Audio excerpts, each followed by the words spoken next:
Going to the toss. He's going to.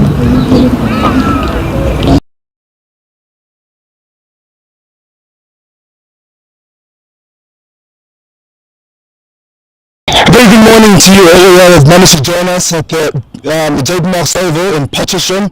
It is a Hollywoodbets Pro50 series game between the Northwest Dragons and the Dolphins. We've got the two captains on my left here, Janelle Winster and Nondumishan Changase. We'll have the toss just shortly now. And can you please have the toss? Hi ladies. Heads, tails. Just Tails. heads it is. We'll have a bet first. Heads is the call, and Northwest Dragons won the toss and chose to bat. Was your thoughts?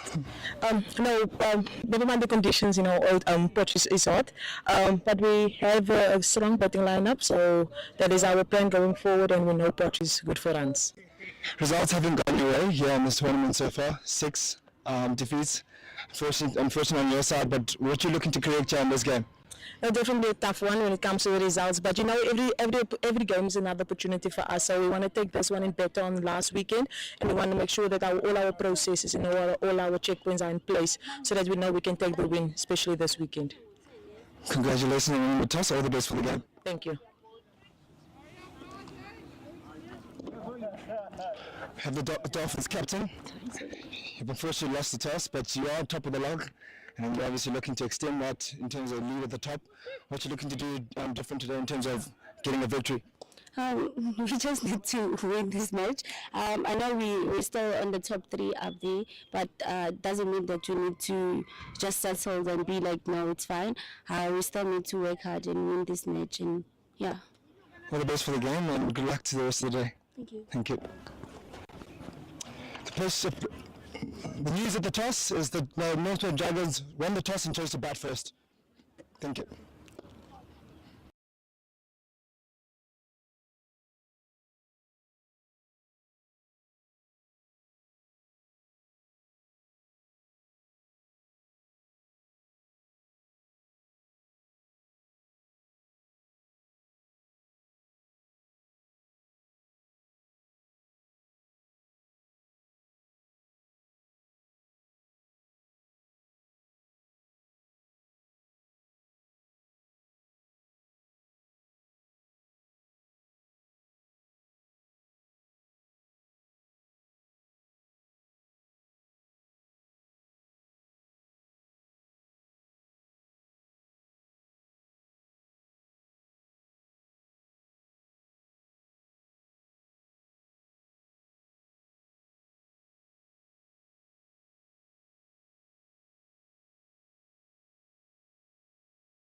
Marks Oval, it is Potchefstroom, it is the Pro50 Women's Series, and it's going to be a fantastic encounter with the home team, Potchefstroom, batting first, and they're hosting the Dolphins.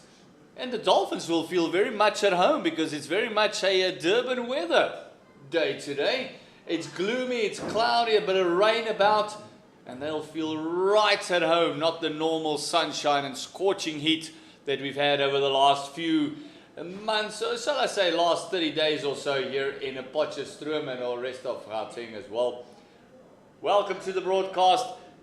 It is going to be myself, Gert Maloney, taking you through ball by ball with Kamfa. He's in and about Potchefstroom as well. He's enjoying his time here. As you can see on your screen there, just a little bit gloomy, just on the top of those trees. There's a lot of cloud about. There is a rain forecast. The forecast for rain is that it's going to come down every now and again, so we might have interruptions. We hope not, because this is going to be a fantastic encounter. Dolphins need to get off to a good start here, as the home team will know the conditions.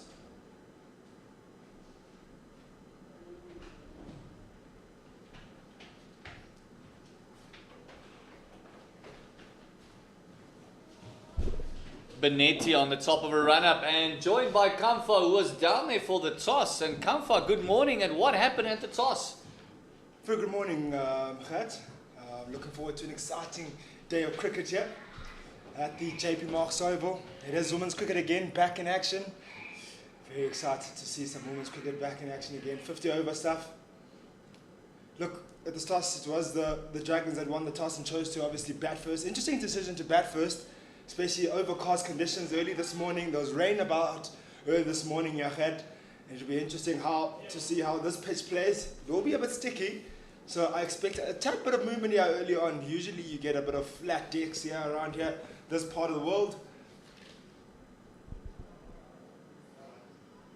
As you get the scoreboard ticking, and immediately underway is the Dragons. Just a little nudge on the leg side as Reddy gets us started with her batting partner Van Rensburg. Just asking for a guard, and as you mentioned, it's going to be a little bit sticky. The ball might not come through as you expect normally on Potch, so it might be a little bit of tennis ball bounce as well. Yeah, I expect a bit of bounce, a bit of movement, and I've seen here quite a few times, having come in this part of the world, the country, that we've seen early movement early on, and wickets have been available for the bowlers. But it's also very important that you bowl the right lines. As I say that, you bowl the right areas. You can't expect the conditions to work for you if you don't bowl the right areas, the right lengths and the right lines. So it's going to be very important for the Dolphins to hit their mark early on. We saw just Benetti just testing that outside off, and we saw that the ball didn't really carry through. Not a lot of bounce. Into Van Rensburg once again. This one, that's that tennis ball bounce I was talking about. Just popped up. You can see Van Rensburg wanted to guard it, just showing a part that there's just sitting in the deck. Yeah, exactly that. Exactly what you're talking about. The ball really didn't go through with that bounce. It just sat up there. And you have to be very careful as a batter when those balls stick up like that, because it's easy to go through with your shot and chip it up into those fielders. Waiting in those covers at point could lose your wicket very early just from a soft shot like that.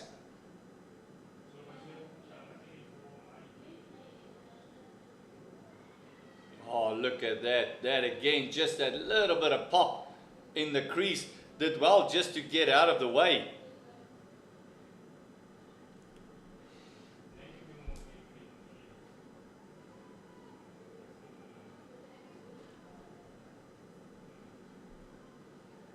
So obviously opening the bowling is Nobulumko Banete, number 74, the opening bowler for the Dolphins. First good delivery she had this morning. On the bounce again, as I said, this deck is going to be troublesome. We see a bit of sunshine coming through now, and hopefully It will just let the clouds go away a little bit. What's that kid's song? Rain, rain, go away. Please come back another day. I'm sure the Dragons will love the sun coming out because you want that moisture to go away as quickly as possible. It will make it a bit for easier batting conditions.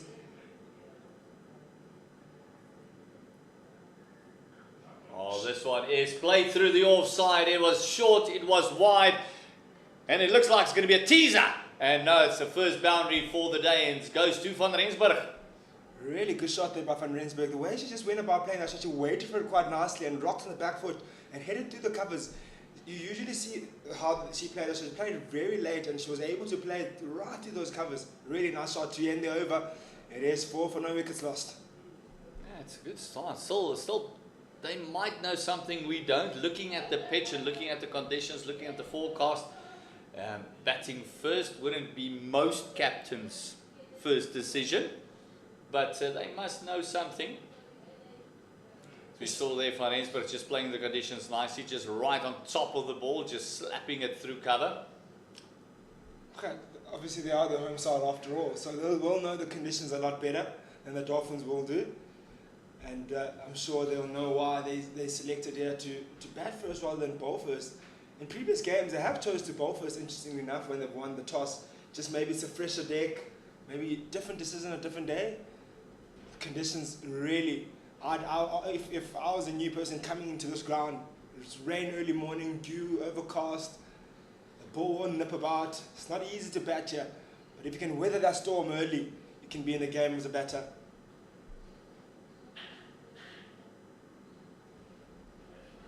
Oh, look at the movement there. You spoke about it earlier. Movement. And Andrews immediately extracting that away movement from the right hand and really just following the ball with the hands there.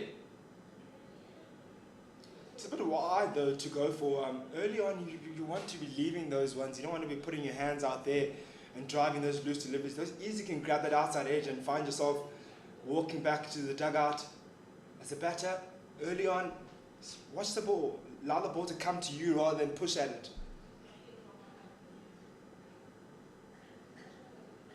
You can see Reddy just immediately moving way across to that off stump because she's getting really nice movement away from the right-hander.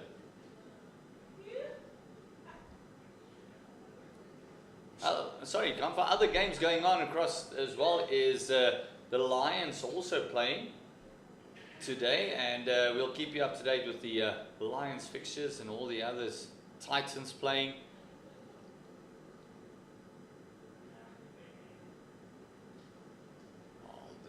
Just beautiful bowling, immediately hitting the mark. No looseness from Andrews. Sure, they'll be looking at those games quite closely. It's Dolphins top of the log. The Lions are right behind the Dolphins, so they'll want to get victory, extend that lead at the top of the log here, the Pro50 series. And then obviously it is the Dragons looking for their first win here, and it is the Titans just above them, not by much as well. So they were certainly having a close eye on that, definitely a close eye. First extra as Khan did well behind the stumps because that ball just from the hand just kept moving. Very lucky not to be a no ball there. That was very, very wide. Just losing control is Andrews. But the Lions are hosting the Garner Route Badgers. And then Western Province is hosting the Titans. Western Province hovering around the middle of that log. Again, just too much movement. She's starting it way too wide. She's almost starting it on a 6 stump. And then it just moves from there. Yeah, certainly. I see exactly what you're talking about there. I think especially with having a away movement early on, you want to bowl on the middle stump line. So by the time it finishes on that 4th stump line, and that delivery is very dangerous for the batter because it forces the batter to play a front foot defensive stroke or a cover drive. Exactly what you're talking about, but Reddy is up for it. The line was wide again, it was full and it's driven between points and cover, and it's a second boundary and the first one for Reddy. Reddy is absolutely ready this morning. 2 boundaries are ready for her. Looking comfortable out there. 2 to the covers already. 1 off the back foot, 1 on the front foot. So she's very sure about her game. Early this morning with the ball moving around and away from her. The brilliant cover drive. Almost on one knee when she finished that stroke.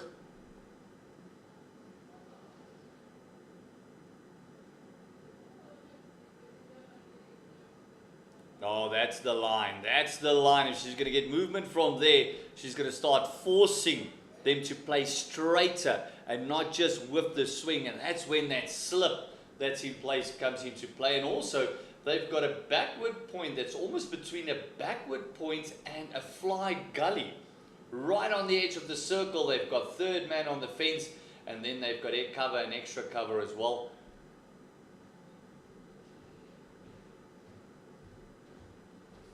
That's the one. That's the one. You can just see Reddy forced to play a little bit straighter to close out the over, beating the outside edge. Bit of a long over there. 8 balls in that over, 2 extras. And it is at the moment 11 without loss. Going in nicely is the Dragons. Want to bat nice and deep. This power play obviously is very important because you don't want to lose wicket, but you also don't want to be behind the 8 ball when it comes to run rate. For that, they've really backed the decision so far of the captain, Janae West, of choosing to bat first. We had our doubts coming into that. But it's exactly what you're talking about, Jached. You have to really bat well here during the power play. It's important to be able to capitalize in terms of field still in the ring, in the inner ring, pick those gaps and score those runs. And obviously still rotate the strike within doing that. It's not sometimes easy to get those boundaries early on, particularly with the ball moving the way it is. So it's important just to tap it around, share that load, share the responsibility, and keep that scoreboard ticking over. Slowly but surely you'll get to where you need to be.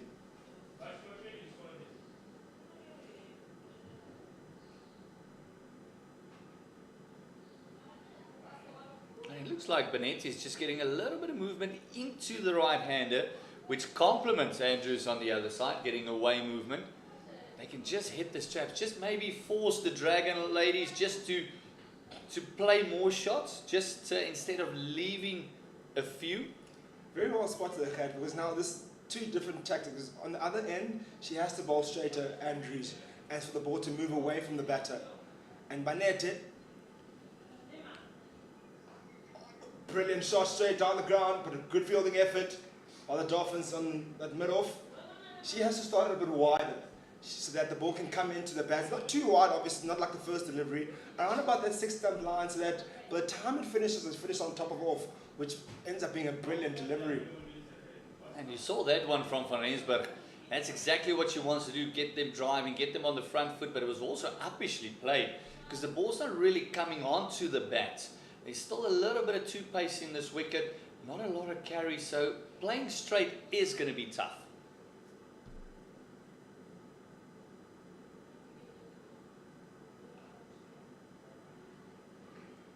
Excellent delivery, just well weighted. You can see Reddy just practicing a 1 or 2, just showing the ball's coming in. Got to play straight.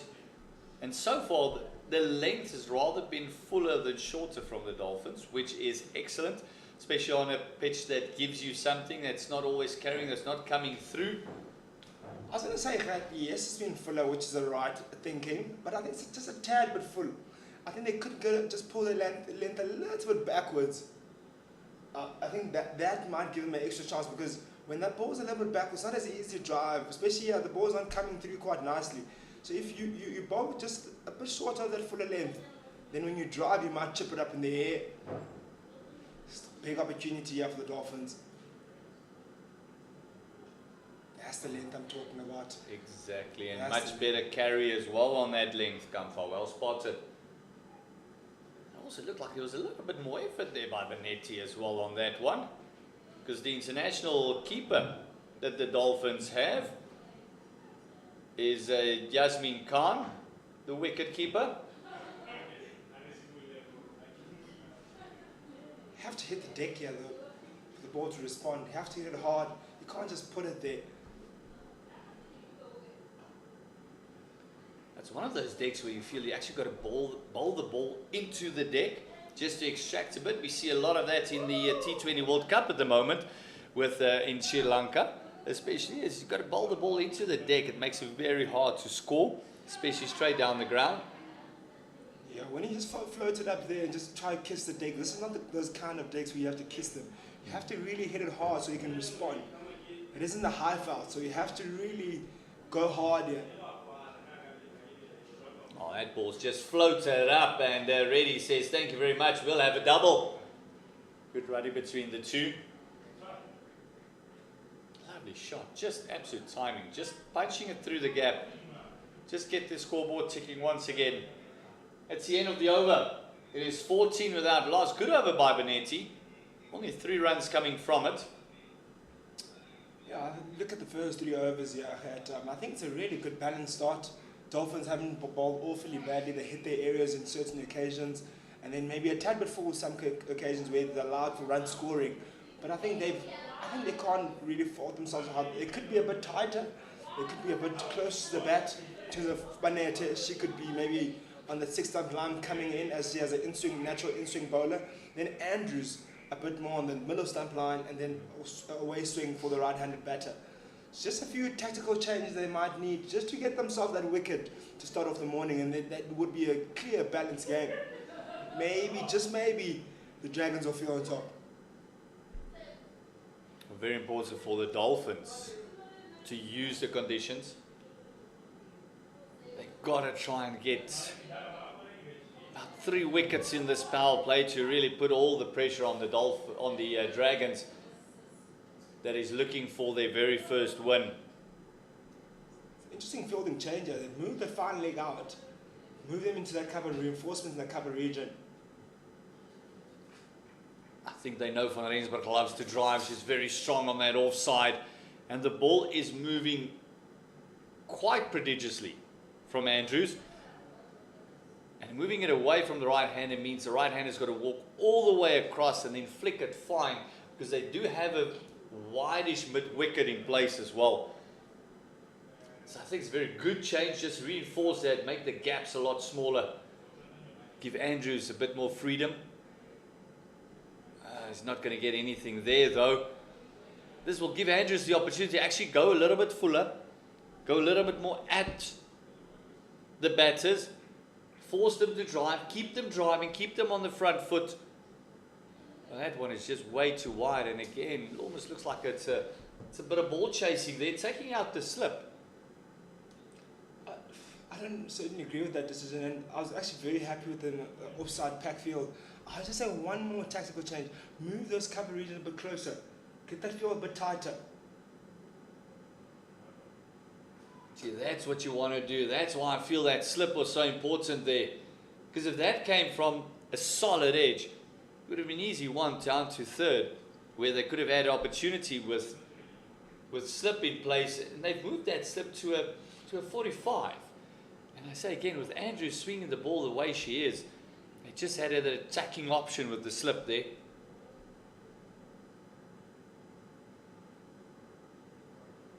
And that's why 45 is there. It goes exactly where. Exactly, great field placing, then prove me wrong. But again, if you look at the field, that's not where she should be bowling anyway. She should be attacking middle and then swinging it away from there. But the captain obviously knows the bowler better than we do. I still want to agree with you though, Khat. Because look at that. That is a line she should be bowling. That's why her field is set the way it is. And if Andrews can stick around on that line, oh, she's going to be a handful on this deck. Yeah, she certainly has to stick to that line. That line is so difficult to play, that length. It's not easy to drive on the up. It's not easy to play on the back foot as well. And it's nipping away from you. You want to be hanging around those areas. Here comes Andrews now.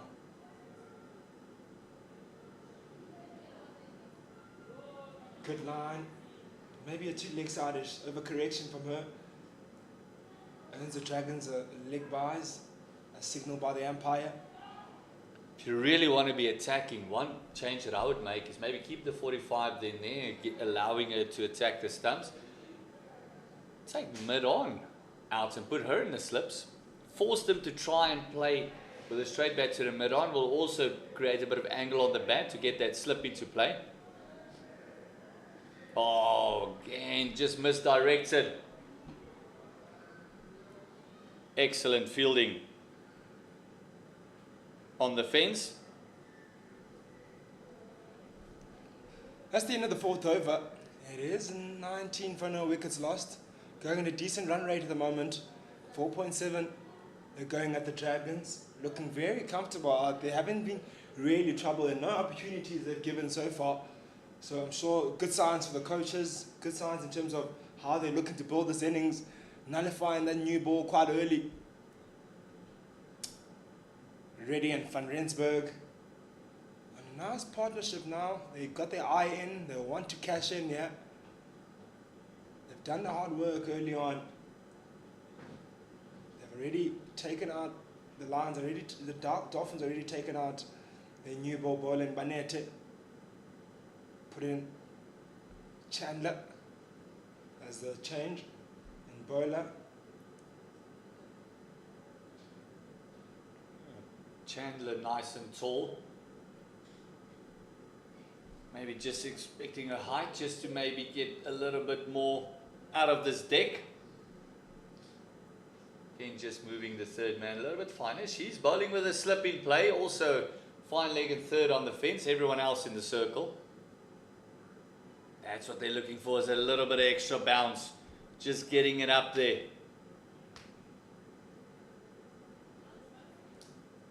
Real nice length there by Chandler. Hitting the deck hard immediately. And I'd love to see her go a bit fuller. She's got height, so you expect that she'd get a bit of bounce out of this pitch. And you can see she's just bowling with a bit more intent. She might be a handful here. Oh, this one is played up. He's but into the gap. And Reddy will pick up another 2. Turning quickly, but it's good fielding. Good playing a little bit of hot potato there. Here's the fielder, popping it back to a partner. Excellent work.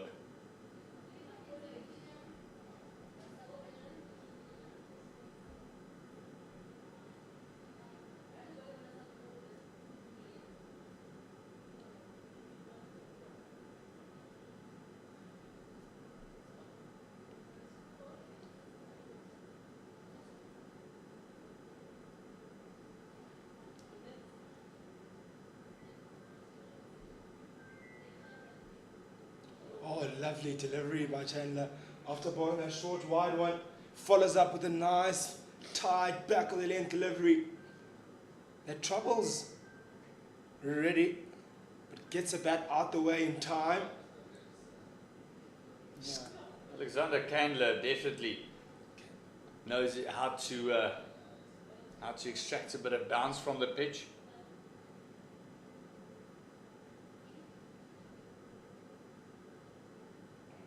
This one is just floated up, and you can immediately see Reddy's face just closing on that one. Just losing his shape a little. 22-year-old Candler.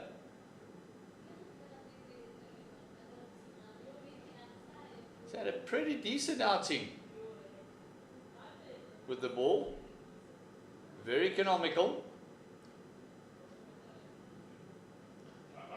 This one is absolutely hammered through the covers. Floated up once again and just too full. And a lovely shot by Reddy. What exquisite timing on that there. Doesn't hit it really hard, just timing all over that one. Wow. That's for the highlights package. Looking really good as Reddy. 3 boundaries already. Oh! And Candler with an absolute jaffer as a comeback. That just moved off the seam away from Reddy, and after a brilliant cover drive, being beaten like that will just get the bowler's tail up a little bit as well. What a response after being scored off a boundary.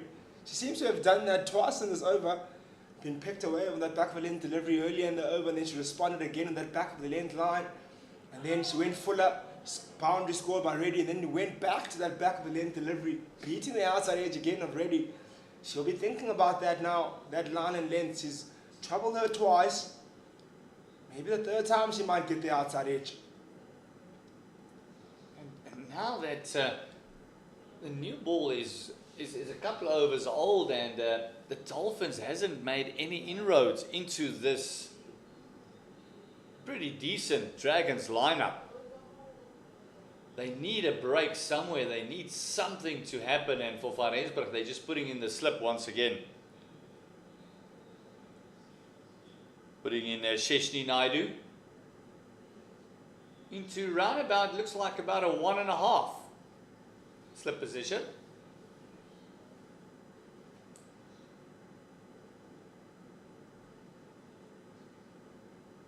Gosh, it is wide, and Van Rensburg will feel that she missed out there. That should have been put away.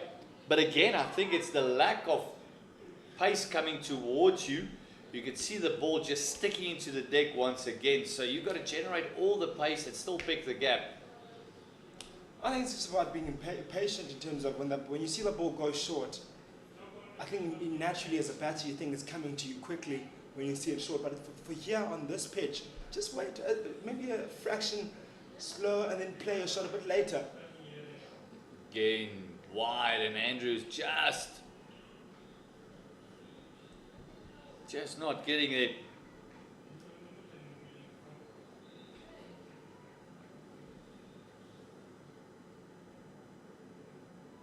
Andrews has really struggled this morning in terms of hitting those right lengths in line. Spelled 1 or 2 good deliveries, but in terms of keeping them consistently in the right area, that's been a struggle this morning. It just needs to be a bit tighter. Much better, forcing the batter to play straight. That's what you want to see. That's what we want to do. Captain will be very, very happy with that.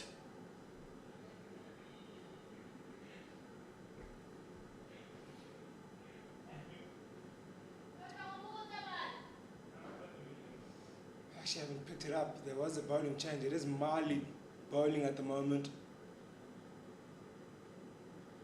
Oh, that's wayward. They do have a fine leg in place, and you're right, it is Marley coming in.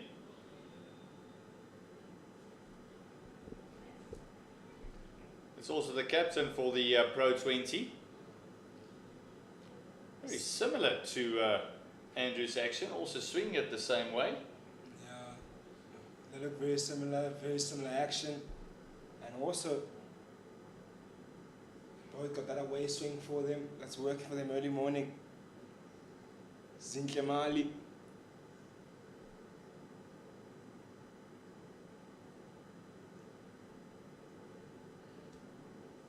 It's a bit of an inspection on the ball there by the umpire. Sorted now.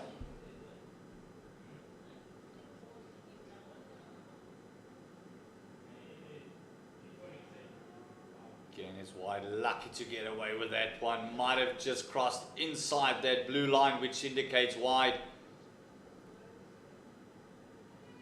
You can see Reddy just batting way outside of her crease. Making sure she can eliminate some of that swing that Marley is generating.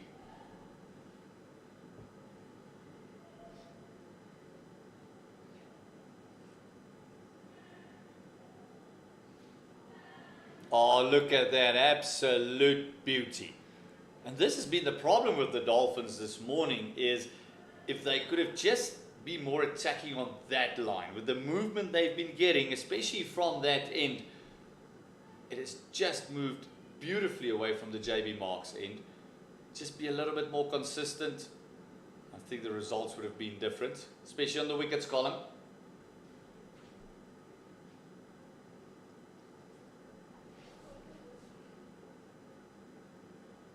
Oh, this one is played up, and it's the first wicket. And as I said, they need to be more patient.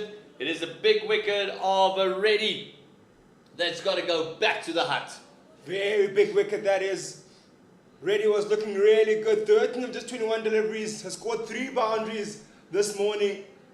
She was timing it so well.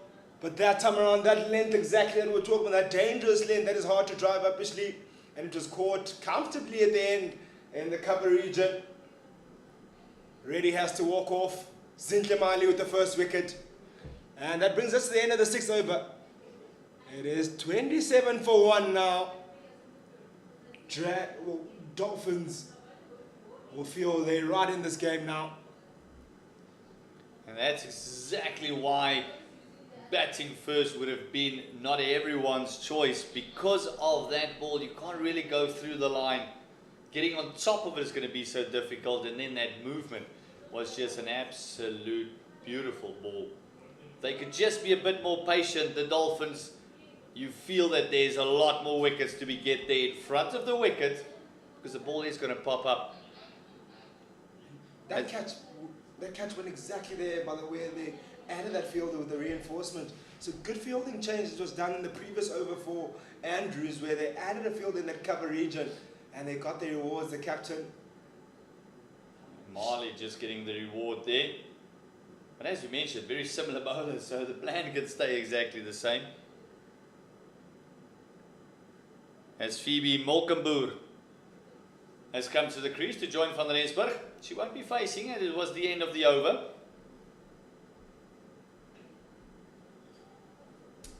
She had a decent knock in the previous outing in the Pro50 series, scoring a cameo of 37, spending a lot of time out there with 72 deliveries, so you can expect her to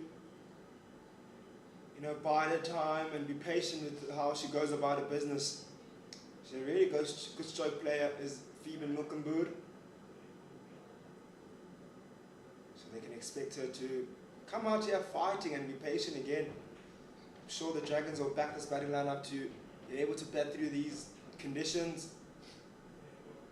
It is Candler to continue. We found that back of a length to favour her in the previous over. Oh, this one just losing a little bit of direction. It's another extra. It's already, of the 28 runs, already 8 extras given away by the Dolphins.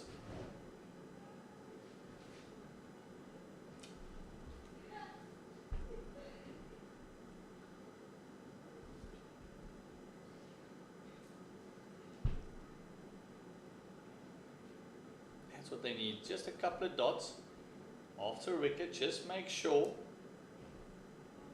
that you just build a little bit of pressure.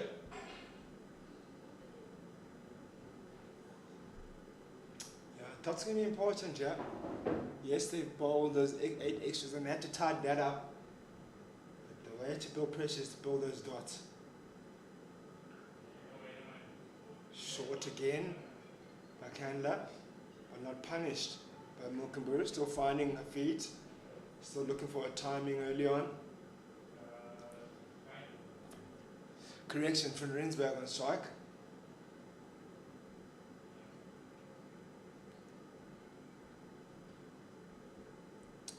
He's on 7 of 16 so far. And she's someone that can bat in nice and deep. This one just clipping the thigh pad on the way through. You can see it was more of a polite inquiry than anything else from the keeper. Bowler not too much interested in that one. Yeah, polite appeal, and the umpire didn't see no wide there. So that means it might have just nicked the pad or brushed the thigh pad. So there was maybe a sound they heard, so rightfully so, they'll go for appeal. Naturally, as a bowler, you want to take your chances. You never know if you're lucky or not. Well, this one just guided nicely. You can see how long she had to wait for that one because the ball is just not coming through. But it followed your advice. Your voice might be travelling, Comfort. Just waited a lot longer for that one and just dabbed it down to third to keep the scoreboard ticking. Certainly, that's what you have to do here, because if you rush here, you see how the wicket fell of Reddy. She played ahead of herself, tried driving. She was feeling good, rightfully so, and she was going on the front foot, but a bit too early, and it got her in trouble. First ball for Molkenboer. Just letting it go through.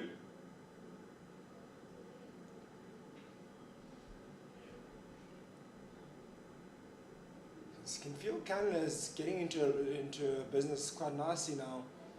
After that first over, she gave a short ball, short one away that went for 2 to the deep point region. Then there was another good delivery she bowled, also back of a length line that beat the outside edge already. But also gave away a boundary in that over as well. She's looking a lot better now. It is the end of the 7th over. It is 29 for 1. Milkenburg in to bat. Only faced one delivery. Joining Van Rensburg.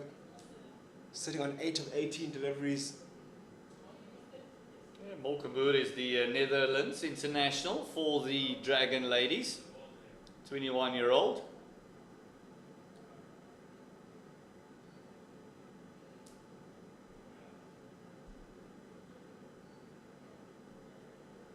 Marley to continue from the JB Marks end.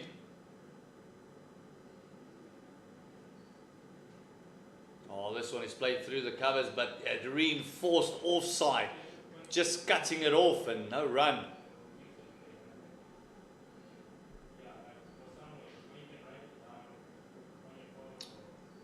So it's nice viewing now for the Dolphins coach. Both their bowlers, the exchange bowlers, are hitting their lines quite nicely, more than their new ball bowlers did. Not that the new ball bowlers were doing a horrible job, just that they're more consistent in their lines. Better. You can just hear all of a sudden the Dolphin ladies has also just come alive with that wicket that fell. The atmosphere, everything, the chirping, the encouragement, we can actually hear it up here now, where the ladies are actually going and really encouraging the bowlers. As the sun that we had has completely disappeared, it's overcast once again, making it brilliant bowling conditions. Oh, fetching for it. And she's been given out.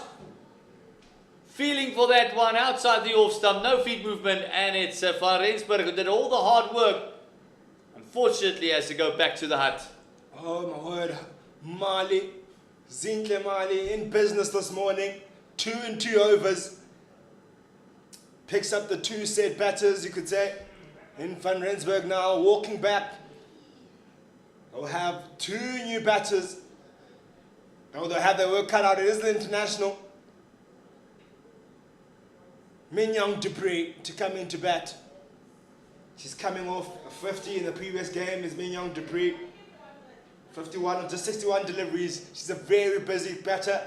She can score runs at a rapid rate. This will be the big wicket here for the Dolphins. How better will it be for Zinhle Mali to pick up this one and make it 3 and 2? A captain will be delighted if they can get this wicket. But nevertheless, credit to the Dolphins for bowling in the right areas and getting the rewards for doing that. Because exactly, that's the lines they want to bowl. These conditions you just spoke about here, Khat. It's perfect overcast conditions. The ball is nipping away, nipping about. Hard to play.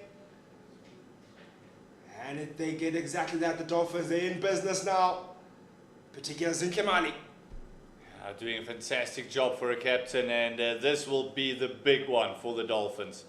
They got to feel they're going to get Mignon Dupree out cheaply, that they are in with a shot of maybe going home a little bit earlier.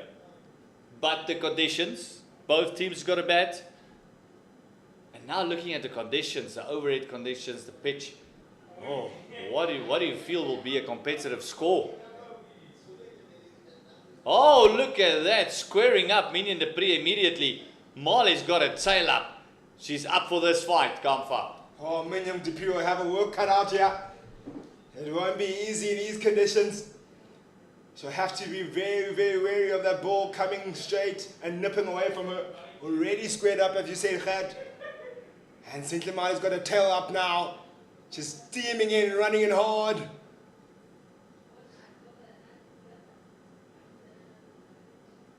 This is a lovely push to the offside. Candler just picking it up. Tell you what, we've got a contest on our hands here, Khat. Real contest here. Mignon Dupree won't hang about and just watch that ball, allow it to hit her bat or hang about. She'll be busy, she'll move around the crease, especially if she's feeling uncomfortable. She'll certainly start moving around and try rotate the strike. It's going to be important for Zinhle Mali to hit her areas and to stay consistent. Oh, lovely keeping by Khan. Picking it up, and that glove came off in a flash. It's not an easy take. They're taking the leg side. Especially unsighted for a moment there as it goes past the pads of the batsman. And to take that on low on the left-hand side, brilliant take. And saves a certain 4 runs. It is the 8 overs done. 2 wickets have fallen. 29 runs have been scored. Khat, you speak about the possible scoreboard, the score that you can put on here. What is a decent score? You've lost 2 wickets already. You're in a rebuilding phase now. 2 new batters. As the Dragons, what's your score that you want to put on here? Yeah, that's a toughie. I think anything over a 180 will be defendable if conditions stay exactly the same. Well left, just outside the off stump, and you can just see Candler just settling into that line. Just outside the off stump, she's just going to keep it there, force the batters to play with that back foot. But yeah, think about it, anything over 180 with conditions, the way the pitch has been playing, is going to be a tough ask. It doesn't sound a lot for a Pro 50 game.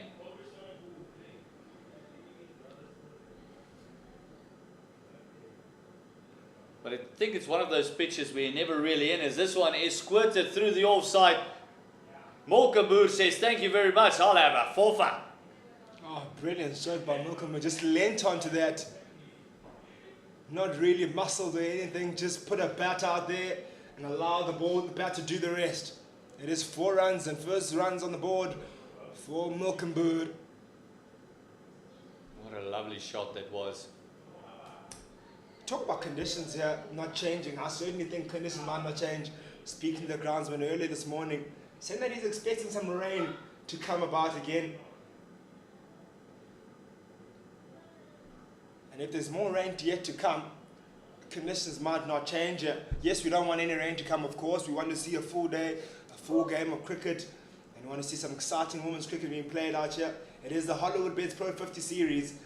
It is number 1 versus number 6. So exciting stuff here. Both teams will want to get a win. Want to secure that top spot for the Dolphins. Candler floating that one up. Maybe just a suggestion of a slower ball then. Getting it a tad wrong, going too full.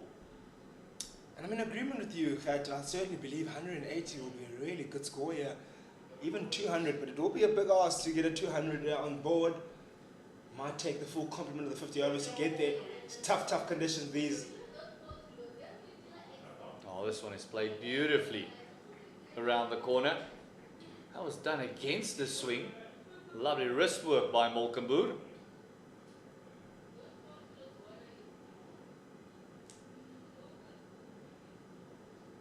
This will be the partnership. 2 international players. Molkenboer, and Netherlands international player, 21-year-old. Knows how to score runs. And it's the 2 players that did score the runs in the previous game. So they'll feel like they are in good touch. Distant Nick. Molkenboer coming off 37. Spent a lot of time in the crease, I've mentioned already. 72 deliveries. And Myung Dupree as well, scoring 51. Just 61 deliveries. So this partnership will be the partnership that could change the complexion of this game here. So big wickets yet to come for the Dolphins if they want to get a win here or get a good start to this game initially in this first innings. Especially in the 50 over format.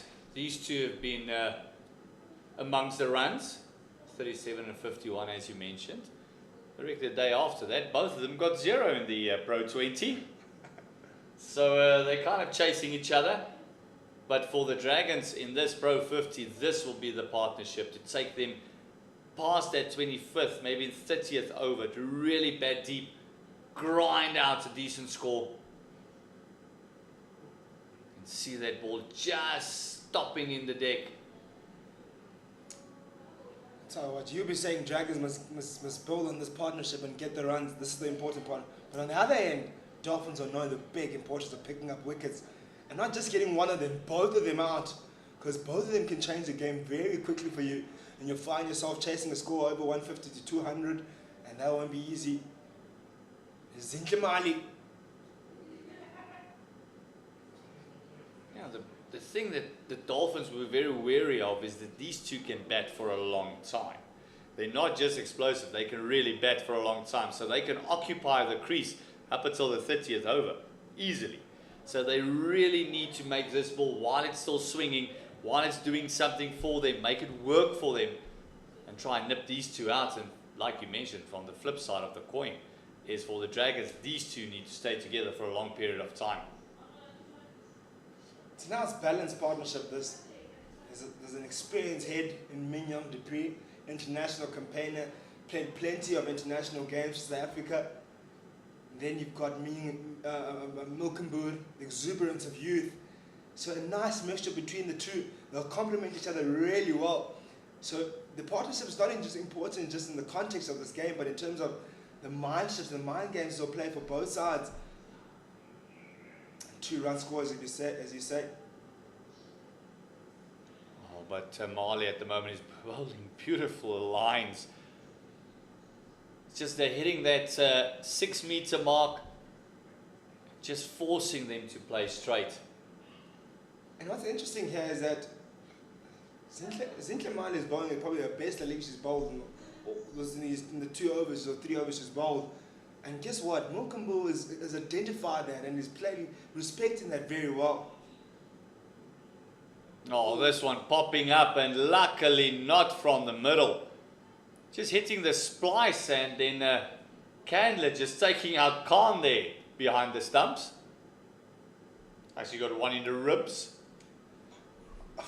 You know, back in my playing days, I used to love that fielder at that short cover there. Just on that pitch, on that wide pitch, they have one there for that ball that popped up. It's an easy catch that'll go in there. Yes, they've already picked up a wicket via that cover region. Oh, this one is beautifully played off the legs. That will race to the fence. That's the one place you don't want to be bowling to any of these two batters. It's a forfeit, and probably the worst ball that Mali has bowled. Yeah, I can see the disappointment in that. She straight leg side, and it was easy pickings from Milkenboer. Clipped it quite nice. So all timing on that again from Milkenboer. Also timing it really well. It seems like the ball does come on rare occasions quite nicely onto the bat. As much as it's not easy to play, but the surface is still showing that it is a good batting surface, just not easy at this point in time. I think as soon as it's pitched up and you can get to the pitch of the ball, then it doesn't really matter what the deck does. Easy to clip away. So rather get the length, maybe even a little bit shorter than fuller, because it won't get to the batter that quickly. They do have protection on the fence with a deep square that's been moved out. So just give the bowler a bit of freedom to maybe just try and get a bopper in. You talk about that back for length delivery. Just force the batters to drive on the out, honestly. Make them play aerially. The ones that are going along the ground are easy stroke plays. So as soon as you go full, for their eyes light up and say, this is a free runs for me. But if you bowl that back of the length, just sticks there, not easy to drive up in the air. Oh, beautiful fielding. Fantastic fielding, and you just see the smile there, just doing a bit of a stretch as well. Oh, that's brilliant fielding there on the in the covers.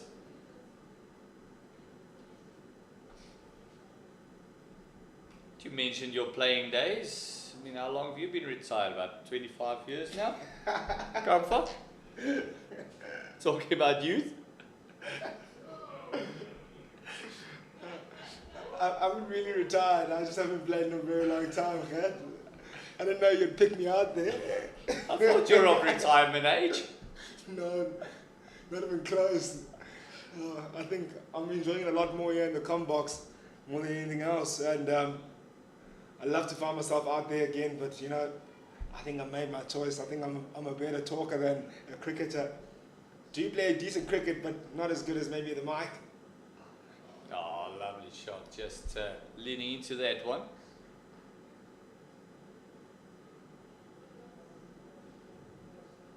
The aircon definitely works much better up here than it does down there. I can agree with you there. Certainly, spending 120 overs in the field is not an easy feat. So credit to the players out there already. Oh, that's the short one. That's the bopper. And you can see Minion de Priya just pulling out of the shot, realizing that it's just going to have tennis ball bounce over her. They do have that fielder there right on the fence, just behind square. Surprised that she didn't go for that one, me young Dupree. Doesn't usually allow to get herself bullied. Just watching on the right-hand side here. I see the groundsmen are getting ready or coming closer to the covers. That's not a good sign. Maybe they might have gotten a message from the groundsman to say, get in there, get closer there. There might be some rain about. That's not what you want to see. We've had a really good start to this game. It's 11 overs, 38 for 2. Yeah, but these groundsmen all over. We've been across Northwest, Gauteng, Free State, and these groundsmen are just brilliantly trained. I think they feel it. I think when one of them says, listen, the left leg is twitching, they all get together. They just give us information that the weather forecast and the apps can't. I can almost taste it in the air, can't I can smell it, that the rain is coming. They don't want a tint of rain on that pitch. And brilliant groundsman here as well. Prepares amazing pitches. Puts a lot of work into his ground. Brilliant outfield, I have to say. Every single time I've come out here, he's been up to pristine standard.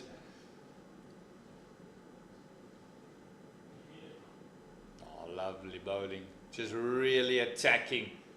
And yeah, compliments to the ground staff and the groundsman and everyone involved in this beautiful JB Marks Oval. It's probably one of the biggest grounds in the country, but man, this outfield is so quick. Oh boy, you get so much reward for your shots.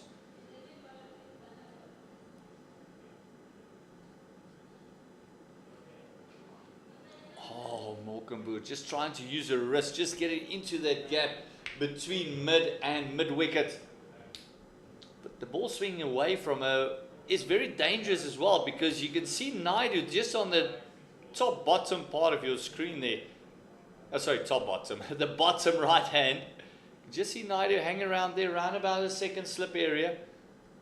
If she gets a leading edge, that's going to be right down her throat. And as I say that, they just make a change and say, hold on, let's just get you down to a square leg. Every single time you mention that slip field, they move it out. You're the problem, Kurt.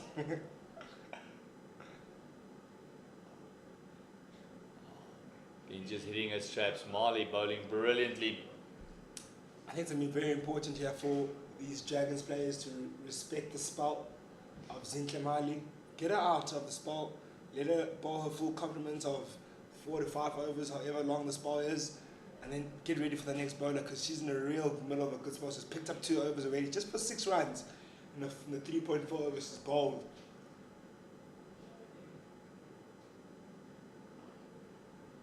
Yeah, and the international going through the women's emerging and then playing for South Africa as well is Marley.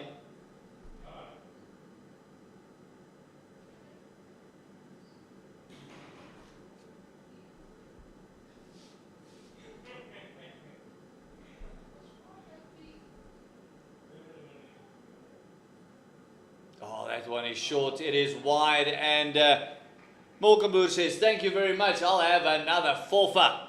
Loose delivery by Marley.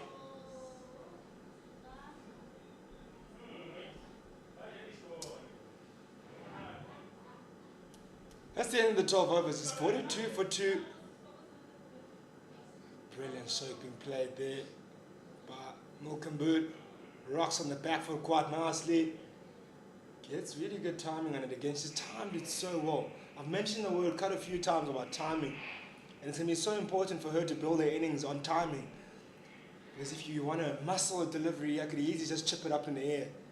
And when a batter times a ball that well, it's just a sign that she's patient in terms of playing the stroke play.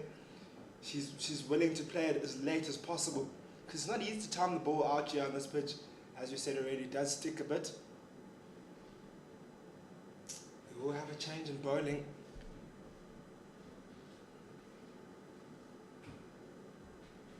It's Jade to Figueiredo. coming into to bowl.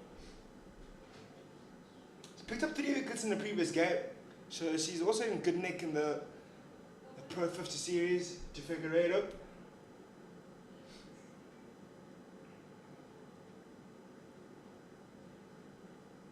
First look a bit of spin on this deck. Going into Minion de Pre, still needs to get off the mark.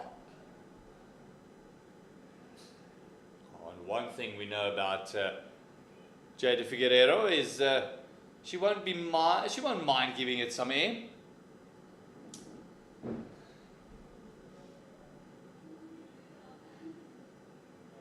Just lovely flight, taking all the pace off the delivery there, Kamfa. Yeah, nice start to bowling around areas. I've seen here the captain of the Dragons before, picking up very quick wickets, bowling the same kind of action, flighted deliveries. Jaden Winster, that is. She had an amazing game here about 2 months ago. Then I came down here to Potchefstroom where she really bowled so well, the spinner. So when you do flight it out here, and then also manage to get a bit of turn, it's usually those fielders around get into play quite nicely, and the keeper can stump you. Mignon de Pre looking busy. That's what you want to do. Get that bowler outside the line. You don't want them to get comfortable in a certain area. You want to be busy. You want to get them away from that good zone. Walking across there, just trying to access that leg side field. 3 deliveries that she's actually charged now. Realizing that the lack of pace is going to be difficult to be put away. Beautiful bowling, lovely flights, and it's a maiden to start off with for Jade Figueiredo. Amazing start indeed for Jade Figueiredo. Wonder where that surname originates from. Sounds a bit South American, Brazilian kind of surname. Correct? If I know my geography, that sounds a bit South American to me.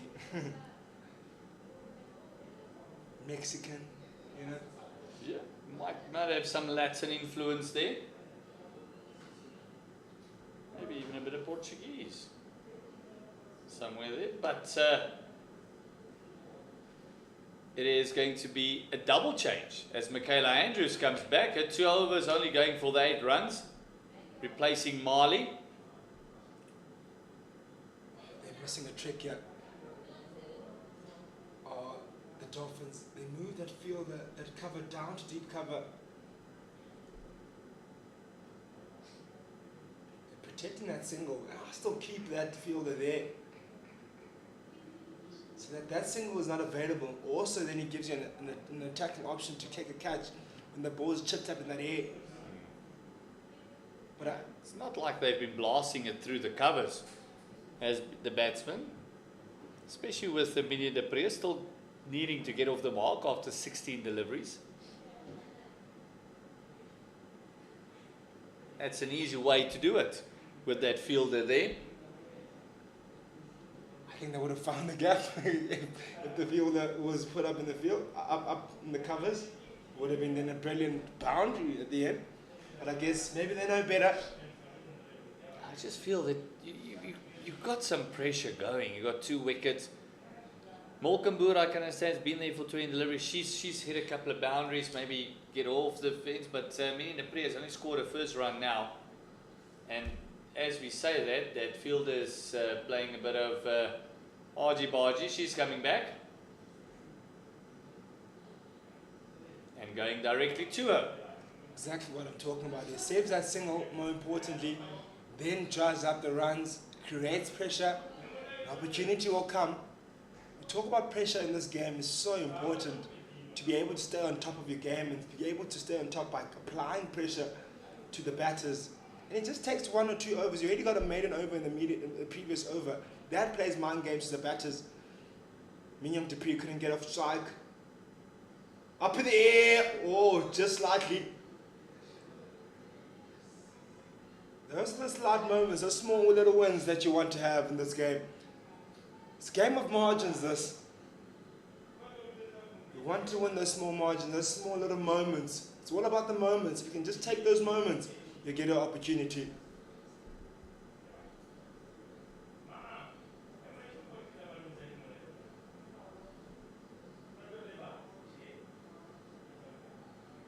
It just builds pressure, doesn't it? Because all of a sudden you look at the ball a lot more tentatively. A delivery that you normally might have taken a chance with, you won't take the chance now because you've played that uppy stroke already. Don't want to be in that situation where you do all the hard work like Molkenboer has done and then give your wicket away.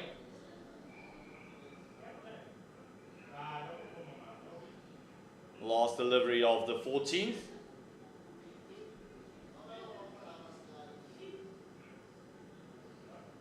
It is wide. It is cut away, backward point for runs. Oh, really good stroke by Molkenboer. Put a bat out there. Look at that stroke. What about the timing again? More muscle on that one. Powered past that point, backward point region. Beats the third man quite comfortably and earns a boundary. Molkenboer looking good. It is the end of the 14th. It is 48 for 2 now. Partnership building, moving over to 19 runs. Dangerous partnership this is building to be. Also, Mignon Dupree had an interesting contest in the previous over versus De Figueiredo. Couldn't manage to get herself a strike. She was a few darts down the ground, but couldn't get a single. What should be different now in this over? Same tactics. You see mid-wicket just moving in a little bit closer there, Kamfa. Making life very difficult for Mignon Dupree at the moment. Shuffles across, does Mignon Dupree. But the batter follows her. And makes it even tighter for her to even free her arms. Told about the business of Mignon Dupree. She does not allow herself to get bogged down. But she has been now. Pressure's on. Oh, brilliant delivery. Gets the outside half of the bat. Doesn't get Mignon Dupree in trouble. Jade De Figueiredo in business here.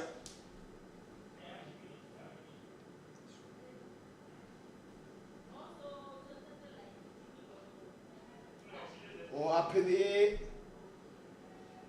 Past the field in the covers.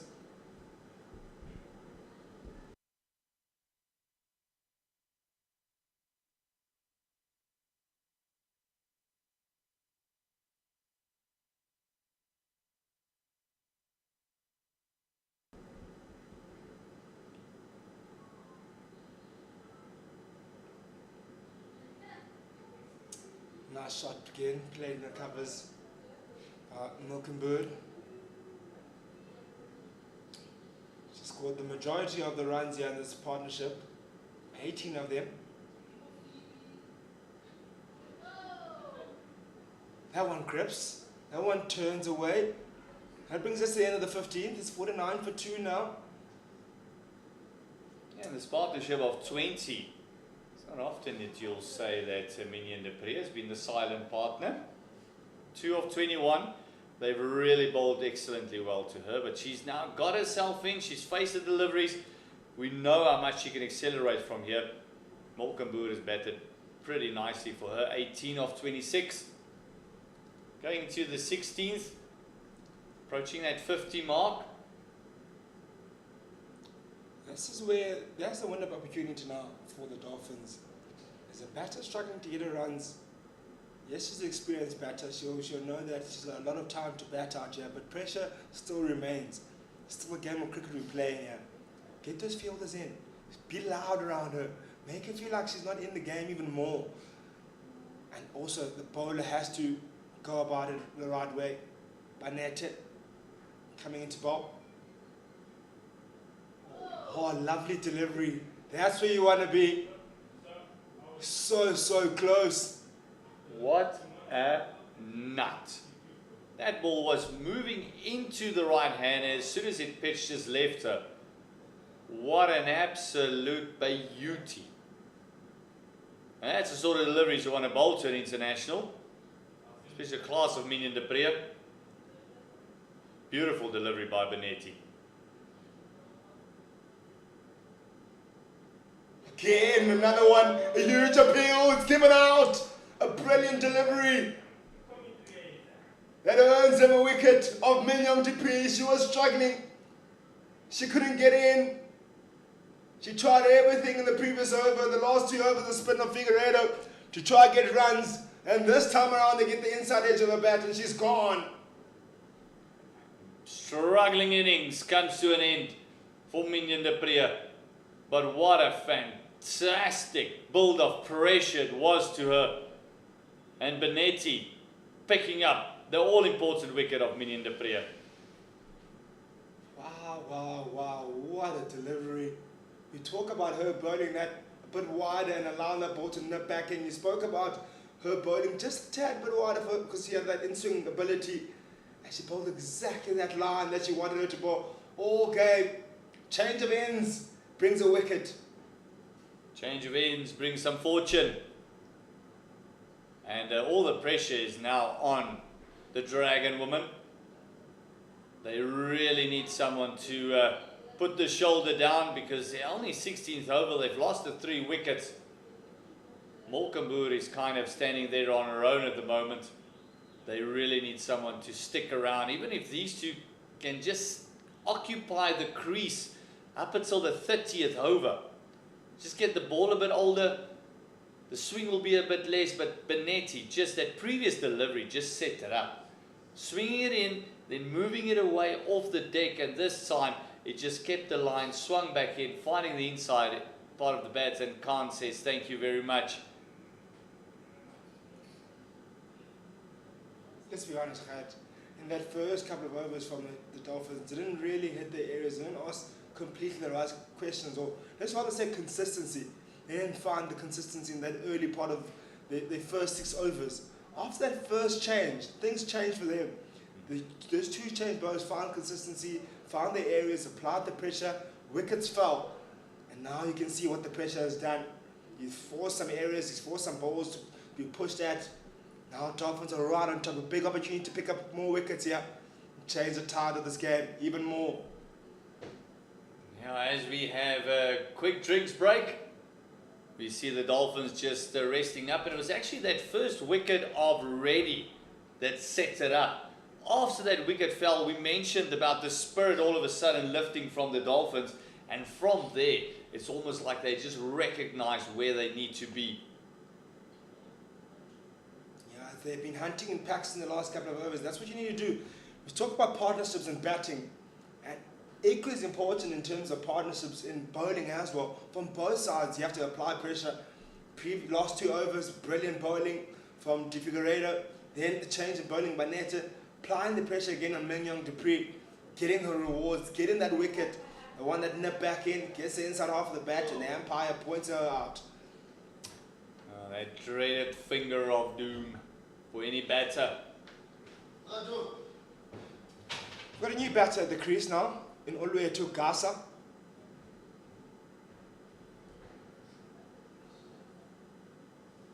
Has to face a confident Banete. He's also had a really decent bowling spell so far. 2.2 overs in, 8 runs only conceded. What a rip snort of a delivery. Got the pace behind it, got the bounce, kissed the deck, did everything right. Just needed the outside edge. Oh, again, exactly the same setup. Will we see the same result? That's a delivery she bowled to Minion de Pre as well, just before she took a wicket. It's another one of those where seam presentation was beautiful. The ball just nipped off the deck.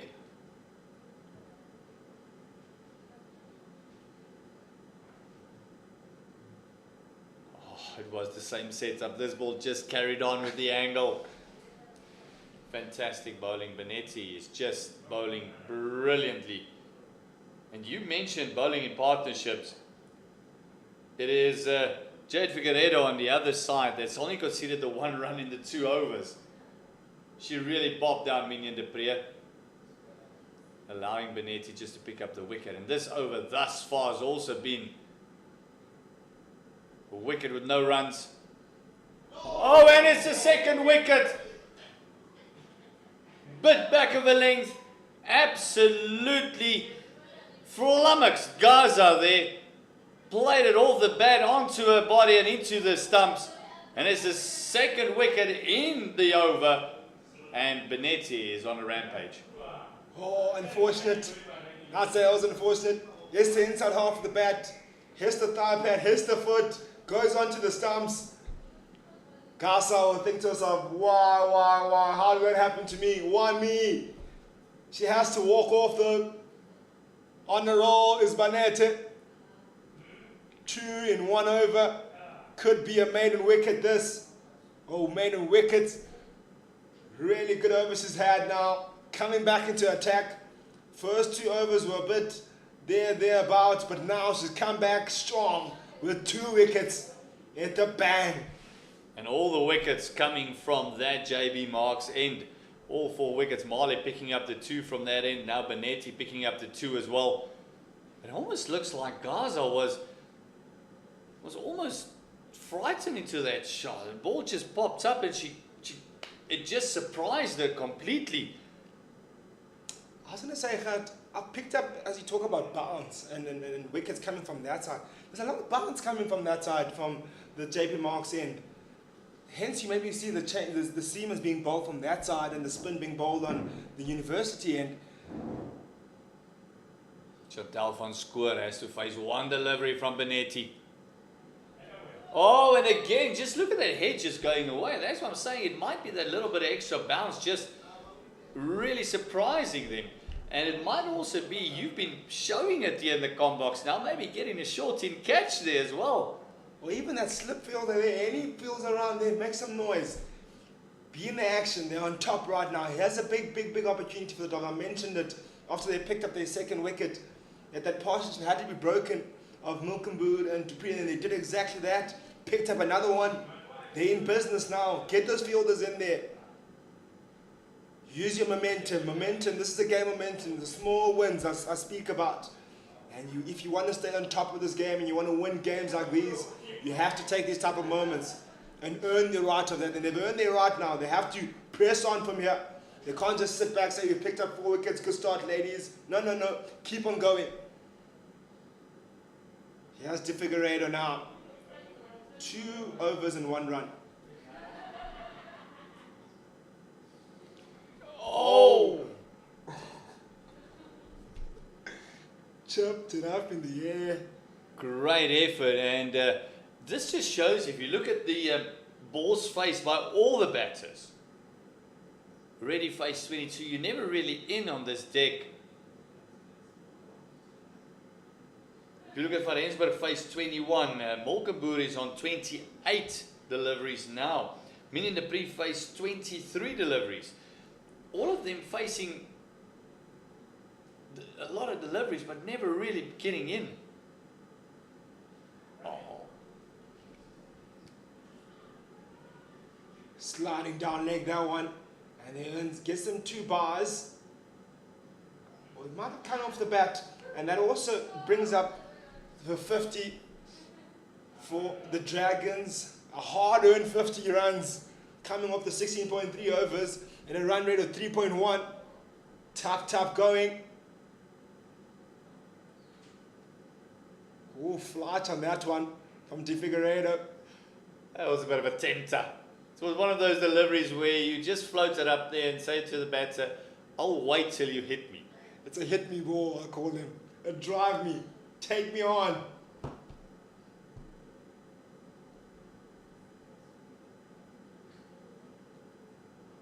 Oh my word, what a delivery. Flight on that, grips on that. Squares the batter up. Milkenboer has faced 31 deliveries that she's not looking good in terms of the spin of De Figueiredo. Just a little bit of an arm ball there by De Figueiredo, finishing off the over. And you mentioned And Molkenboer has looked so comfortable against the pace, but all of a sudden with the pace off and the ball gripping and turning and just a bit too pace, that tennis ball bounce, even if you face 32 deliveries, you're never really in on this deck. And we go back to the toss. Looking at the deck, this is kind of what we expected. It's something we mentioned right in the beginning. And while Reddy and Van der Rensburg was doing their thing and occupying the crease, we thought, oh, they might know something we don't. Then all of a sudden, the tide has just changed. 51 for loss of 4. Van Schoor facing a second delivery. Benetti coming in for her 4th. Again, Benetti hitting that bat hard. You can see how the batters react to her bowling. She's hitting the deck hard and she's bowling a heavy delivery. Yeah, she's bowling a heavy delivery, and it's the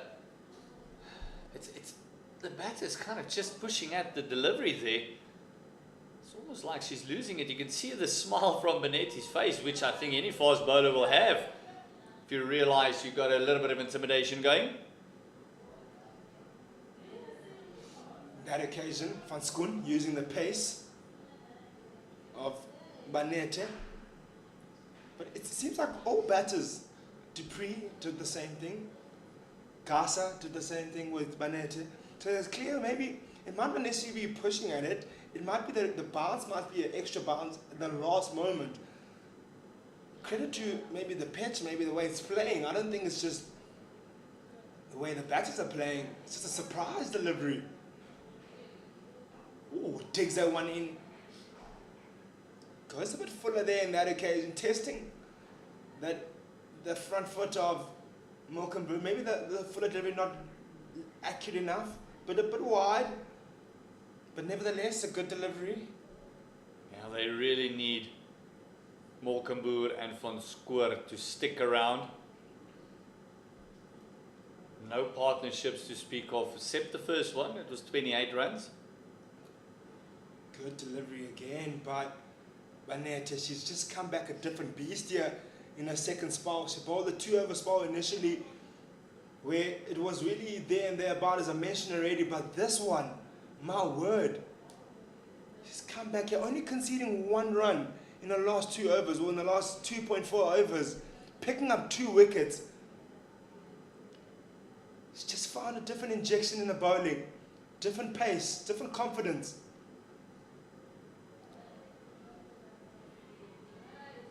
A lot louder, you can hear them, the Dolphins. We spoke about 180 being a decent score here. Can the Dragons even get to that 180? That's the big question. They had a much better start than what they were in right now. 180 might be a long shot away at the moment. 52 for 4 after 17.5. Yes, it's not impossible, but it's going to be a big ask. And if they do get there, it will be a really good total to post. Up in the air, opportunity for a catch, and it's taken. Benetti with another wicket.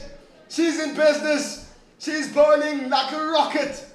Wow, wow, wow. Game on. Now, I don't think the captain will be able to take the ball out of her hand.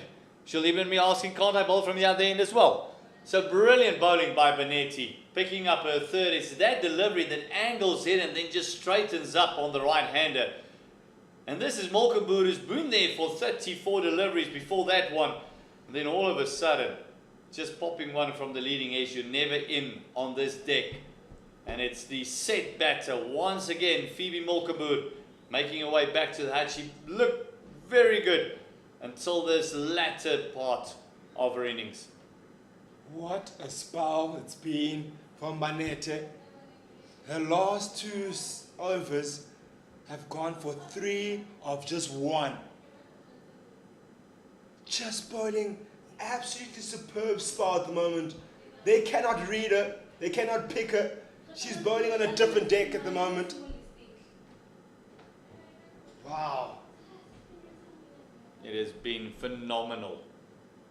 3 for 9 for Benetti. And then again, we talk about batting partnerships, we talk about bowling and fielding partnerships, but this partnership by these 2 bowlers, Figueiredo and also you've got Benetti on the other end, it's the spinner that's really creating all this pressure, and they're trying to let it release from the seamer, and it's just not going anywhere.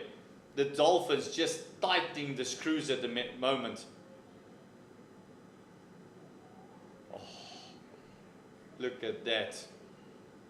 It's Van Schoor just playing underneath it. Figueiredo is one of those batters that are really, bowlers are deserving of a wicket. She's bowled amazingly well. Oh, again, a good delivery, but good timing on that one from Van Schoor.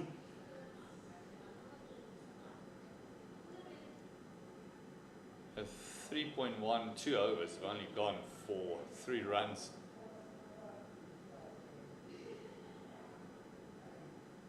She has really been the one that has actually created the wickets from the other end. Building up pressure, building up pressure. Benetta just picking the fruits. This partnership between the two has been brilliant.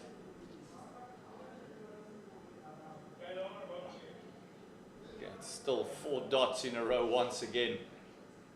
Figueiredo's got on the string, I have to say. Wow, wow, wow, what bowling.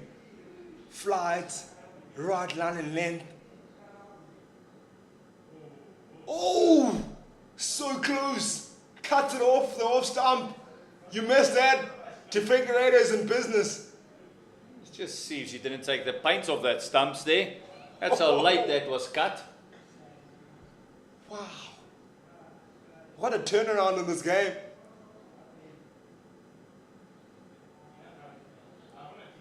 We spoke about the decision to bat first for the Dragons, and we thought at some point in the first 6 overs we might have been wrong in us saying that that decision wasn't the right decision to bat first.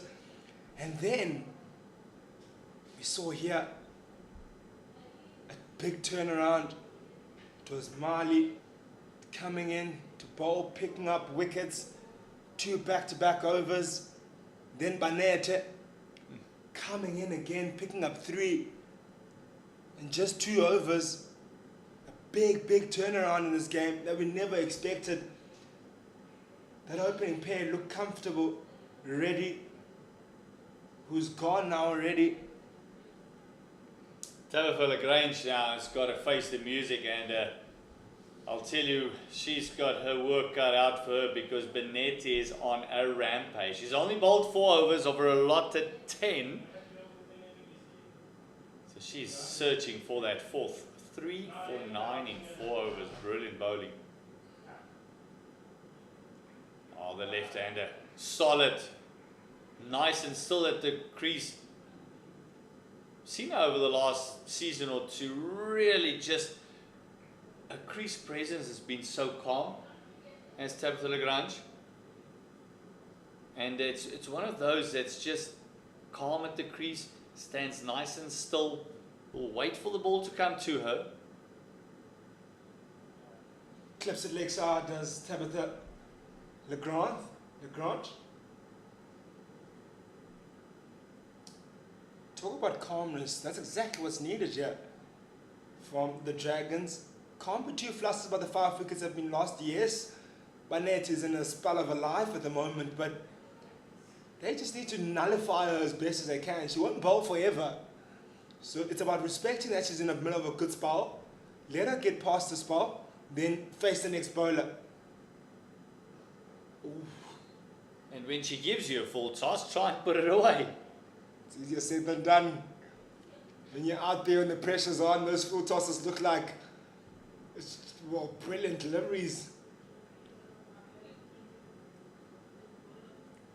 They come in quickly and unexpectedly. The way she's been bowling, the last thing you expect from her is a full toss.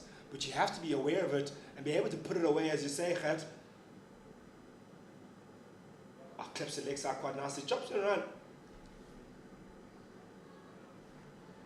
That's what you have to exactly do. They've got 2 singles already in this over. Have the Dragons. Rotations on the strike is so, so important. You can't allow yourself to be facing 6 overs at 6 balls at a time, or facing the likes of Benetta in good neck to allow them to set you up. Especially you've got a left-hand, right-hand combination. Use that to your advantage. So rotate the strike. Make it now think differently. Exactly what you're doing. 2 singles, rotate the strike, frustrate the bowler.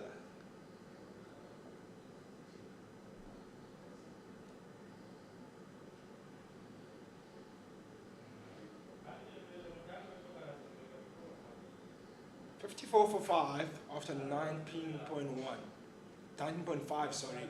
1 more over remaining just before the end of the 20th. More importantly, our run rate has now dropped to under 3, going at 2.7 to the over.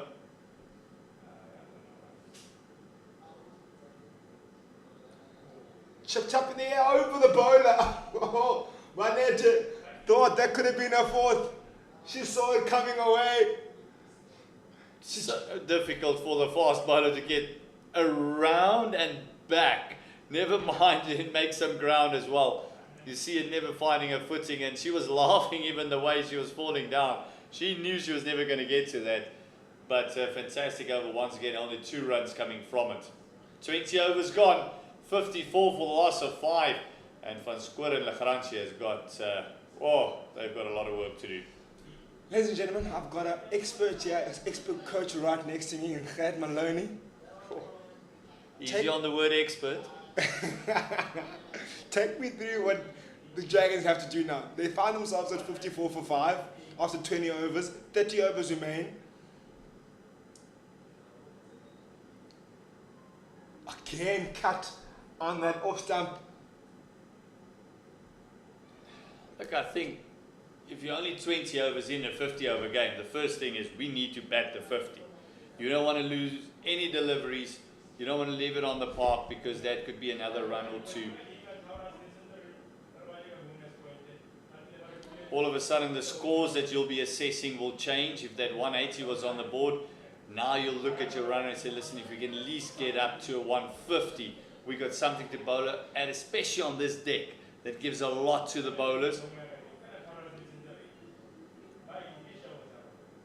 And it's one of the few times where spin and seam was given something. Jay de Figueiredo showing that spin can really bog down one end, and the seamers have been moving it both ways. So, don't want to be in that coaching position at the moment.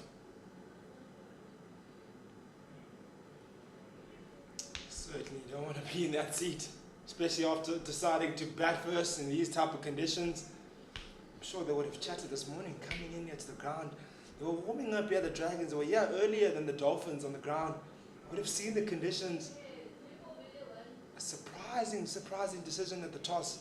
Even when I had the toss with them, I would have thought, easy, bat first. Then I hear them, they won the toss and chose to, also easy to bowl first rather. And they made a quick decision to say, we're batting first. Oh, my word, inside edge. Hits the pad and rolls just past those stumps.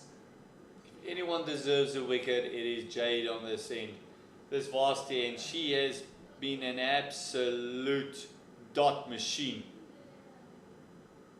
Just look at that turn. Just this turn. There's a bit of lack of bounce from the Varsity end. There's a bit of drift. She's got that bit of a slinging action. She's got that shoulders coming through as side-on action. Just creating that angle, then taking it away.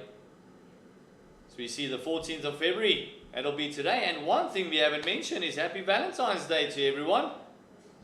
Protea's taking on a Valentine's Day gift. That'll be around about 3:30 this afternoon.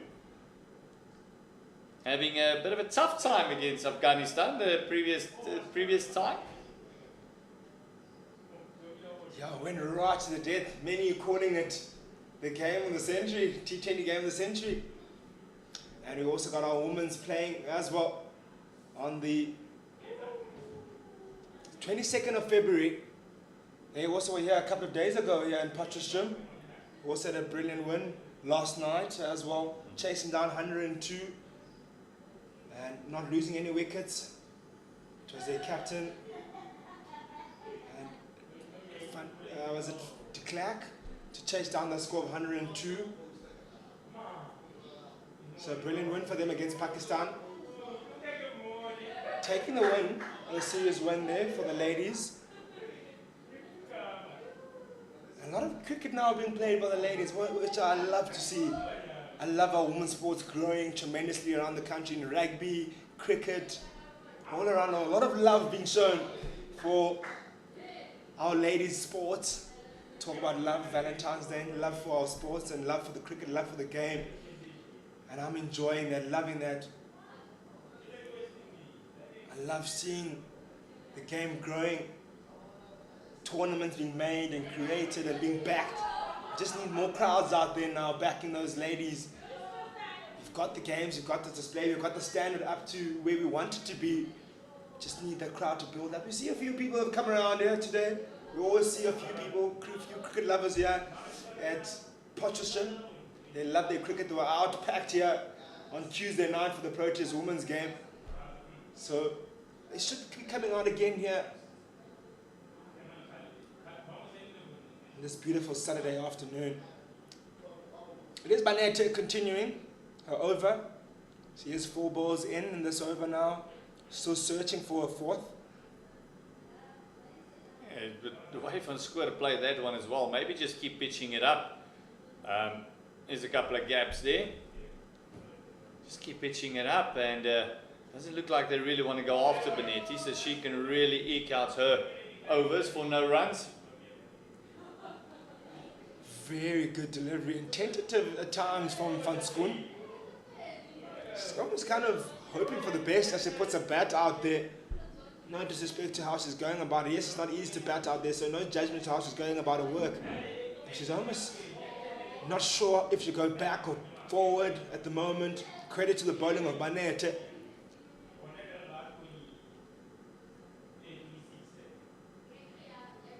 Huge appeal for Maneta, maybe sliding down leg.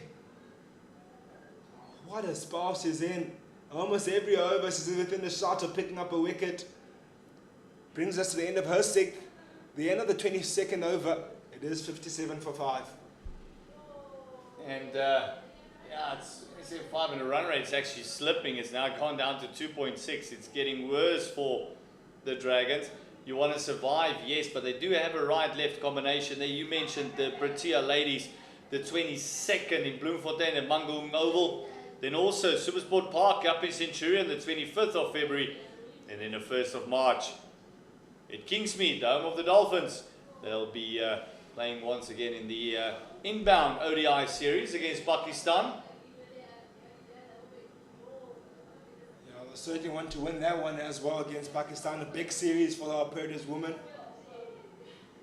One of the 1st of March is their big one. They'll be wearing black. Fight against gender-based violence, something that we've been really fighting against in South Africa. And that will be a great stand for our women to playing in black and continuing our fight, that struggle we have in South Africa for GBV. This one is playing. Confusion in the middle. Oh, go on, Madam Empire, catch the ball. This was directly right at her. Wayward throw, you can see her having a bit of a chuckle as well. Yeah, confusion there in the middle. Van Schoor, it was an easy run. She just didn't look at the ball whatsoever, and that's the one criticism we can have of her batting. It's almost like she's picking up the line and they're not following the ball towards her. That's why she's pushing at it. I'm finding it very tough out there. No 23 deliveries.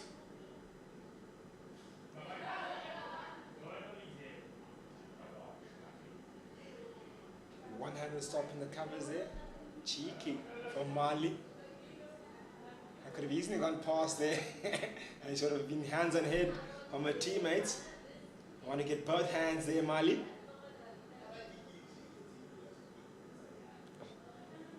Getting the inside part of the bat, nearly sneaking through. I said it earlier, I say again.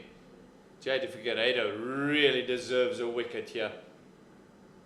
Last ball of her 6, only conceding the 5 runs. And this again finding the outside part of the bat, and that's how it will stay. 0 for 5 in 6 overs. Brilliant bowling by the left arm orthodox spinner. Hollywood Dolphin ladies. First couple of overs didn't go their way with the ball. A great opening stand, or a decent opening stand of 28 between Reddy and Van Rensburg. And once the wicket starts falling, Marley picking up 2 from that JB Marks end. And then Benetti picking up 3, really putting the Dragons on the back foot. So you see Benetti being replaced, maybe keeping 1 or 2 of her overs to the death. As Sheshni Naidu comes into the attack, so we can have spin from both ends now for the first time.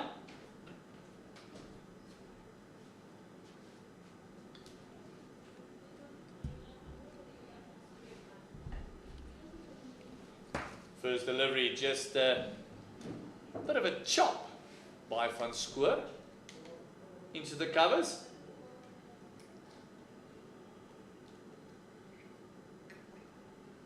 Interesting change here. The bowling. No ball, signal by the umpire. First no ball of the game. Naughty, naughty, a spinner going on to over that front line. I would have put back Marley into the attack. I just feel that JP knocks over in is really allowing for the seamers. A lot of bounce you get out of that side. I would have continued with maybe pace on that end and then maybe wait for Figure 8 to finish a spell on this side. It's a free hit and it goes for wide, and that means it will stay a free hit.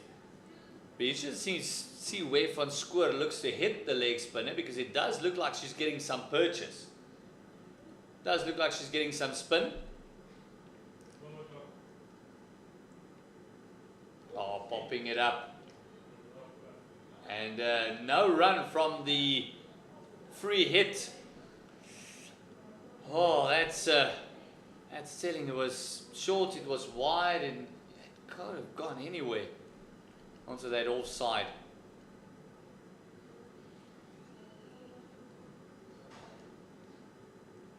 And Naidu just not the direction, not there at the moment.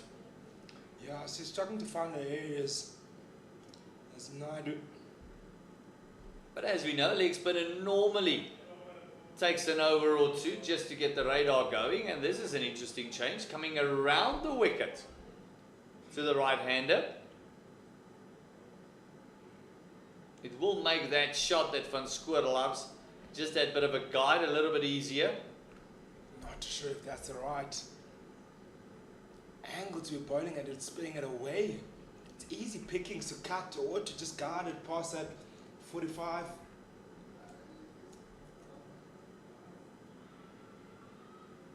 Even getting an LBW shot, it's going to be such a difficult one to get because it's turning away. You have to pitch it in line, and then from pitching in line, be able to get it to turn back.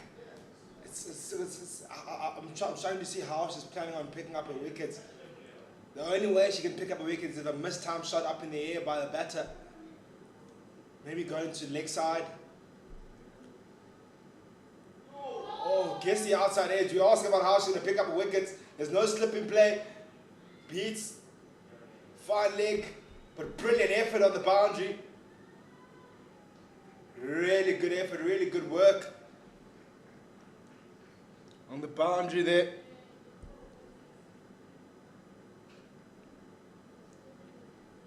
So all the work done. And I feel that the angle she's creating going into the right hand and straightening it up from there with the amount of turns she was actually getting. Maybe just continue over the wicket, and although she found the outside part of the bat, it's going to be a lot more difficult to get the wicket and really build pressure unless they get a slip in there. Because then all of a sudden the angle makes sense.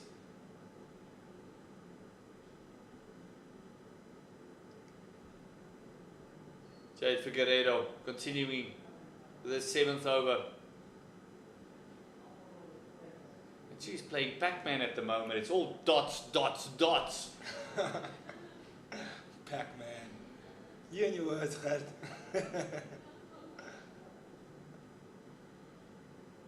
Does your generation still play Pac-Man? big question is, does Pac-Man still exist? Hey, remember, there's no new school without old school. It's probably on the internet somewhere. We've got other things to entertain us. Pac-Man is long gone nowadays. Oh, nice flight. Really getting it up there. You can see Van Square is literally just pushing at the ball. They can just continue bowling that to her. Faced a lot of deliveries, has Van Scoot, taking a lot of balls up and taking the time, and rightfully so. Quick single taken, really good running. That's what they'll need to do for the rest of their innings. Keep on rotating the strike and finding ways to just keep that ball scoreboard ticking. They're on 64 for 5 now. Still very much tough going. They drop the fielders deep on the leg side to the Dolphins. Ooh, that one is swept straight in line. Okay, no real pressure on the fielder. She had to move to her right, get down, get the ball. Batters are looking at one another. Should have gone through for the single there.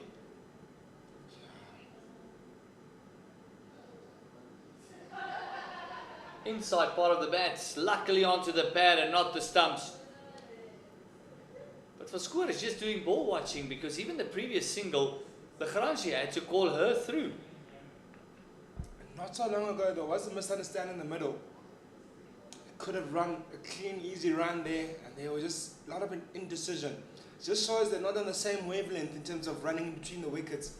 And with the score like this right now, 64 for 5, and boundaries are hard to come by, you have to be able to run between the wickets. Rotation of the strike is going to be so important for you. He doesn't know how to continue again around the wicket. Oh, short leg there, would have been in business. But not just that, get the slip in there, Captain. You can see they're very defensive against the... Get the fielder in there. Apply the pressure. Dolphins don't want this game to slip away from them. Say get the slip in there. The ball goes in that direction. Yes, maybe wouldn't have carried, but a half chances will come that way. Get a slip in there, maybe a short leg, you're on top of the game. Runs are not coming easily. Tough time so far.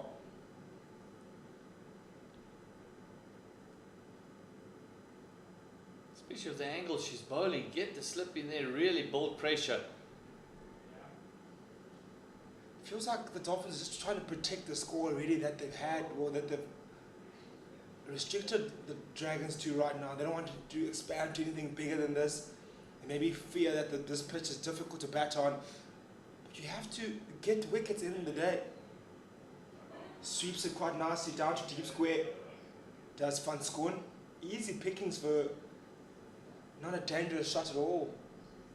Outside the line. Especially if it's nice and full as well. First time she'll be bowling to the left-hander. Another interesting ploy to see if she's going to be turning it into her. Or maybe she's got the wrong one going away.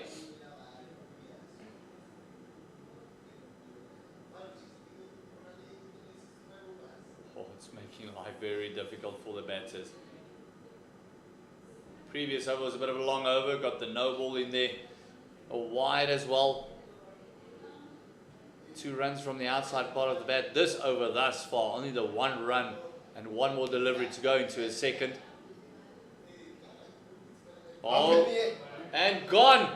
It is up in the air. Candler says, thank you very much. It was full, it was wide, and it was Lagranci that says, I'm going to have a piece of it, and did not get any of it. Attempt to put it up there, didn't I do? Look at that. Nicely fired, turning in. She felt it was there to hit. That one was a bit straighter. Didn't get any timing on it. Went straight into the hands of the point fielder, which is Candler, who took a safe catch with safe hands. That's the 6th wicket to fall now. It is 65 for 6. And the left-hander has gone back to the hut, and the South African woman's emerging leg spinner picking up her first one. And it's just going to make life more difficult for the Dragons. Run rate dropping now to 2.5. You can just get the singles going. That's all they need to do. Just get the running between the wickets right. Then at least you're putting some pressure back on the bowling team. But at the moment, the decision to bat first is backfiring very badly. As you see, Rababa coming to the crease. Also, look back to that dismissal. It was a soft dismissal, honestly. Chips it up in the air and almost a nothing shot. Again, upper sleeve played. All the bowlers picking up wickets except for the brilliance of D. Figueiredo. It is that end again, the JB Marks end that gets the wickets. Oh, good bowling. Into a 7th over. Going at, or 8th over rather. Going at just under 1 run per over. She must be thinking, what must I do to pick up a wicket? Again, cuts it almost in the keeper's gloves. D. Figueiredo has been the pick of the bowlers. Don't look at the score, the wickets column. Look at how she's just gone about her business. She's been the one really creating the pressure, and even there you can just see it's a tentative shot. But for Skur kind of just trying to get to the other end. Just a 1 run coming from it. And all the bowlers bowling in partnership with Jade. Jade has picked up wickets from that JB Marks end. So she's been building the pressure. She's been the hammer, and the rest have been knocking the walls down. All the sixes. We won't say it because yeah, 66 for the loss of 6.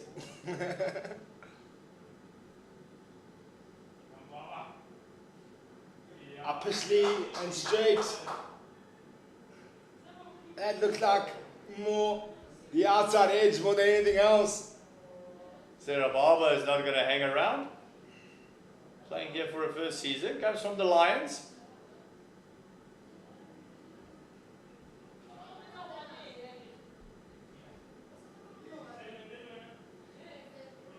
They've got that short catching in now. And again, 2 runs from that over by the Figueiredo.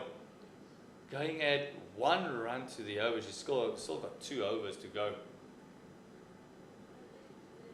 Sheshni Naidu got the ball in hand, and I say again, everyone bowling in partnership with Jada today has picked up wickets except her. She really deserves one.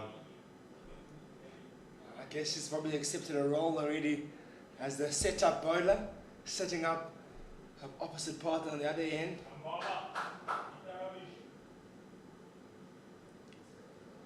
Sarah Barber facing the first over of Naidu, who's picked up her first wicket in the previous over.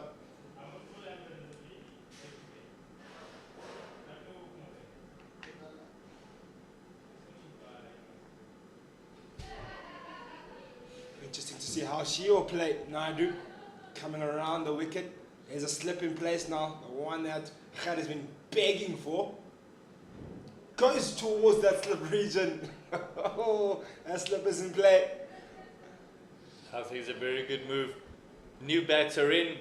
It's only faced the 2 deliveries. Get all the pressure in. Get right underneath her nose. Let her know that the ball is turning and bouncing.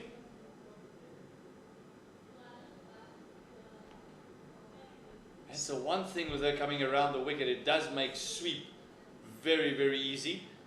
Sarah Barber, a pretty decent sweeper of the ball.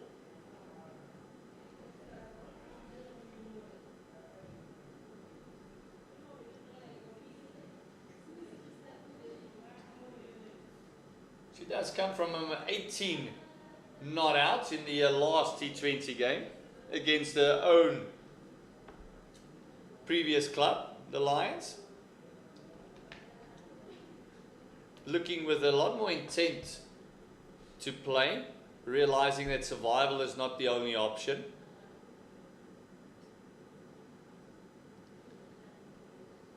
We mentioned the ground staff. They've made their way to in front of the covers now.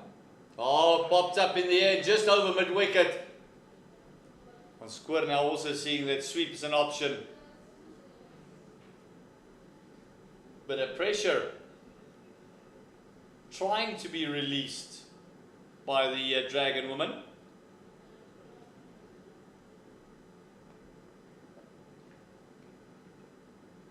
Interesting that you say that the groundsmen have made their way in front of the covers. I think they've come in at a time when the conditions have looked their best since the start of the morning on our right-hand side here of the pitch. We can actually see a bit of blue sky.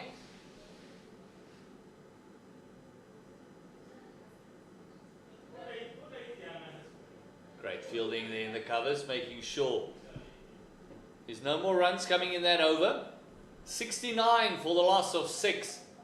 Run at 2.5. Just look at there on your right hand side of the screen. You'll see there's a bit of blue sky. It's all about blue sky. It's going to be green and gold later on today. It's the Valentine's Day gift for everyone. Protea men taking on the ICC T20 World Cup. That'll be against our old foes, New Zealand, who's got the knack of making things difficult for us in a World Cup. Have certainly broken our hearts a couple of times, have the New Zealanders. But talking about broken hearts, how do you feel Australia? How do you think Australia feels today? Oh, losing against Zimbabwe yesterday. Oh, what a game! I think the whole of Zimbabwe has just found a new public holiday. Saw a stat this morning saying that the last captain that lost against Zimbabwe in a World Cup was 2007 Ricky Ponting, the legend. So Trevor's head has got a bit of unwanted records on his side right now.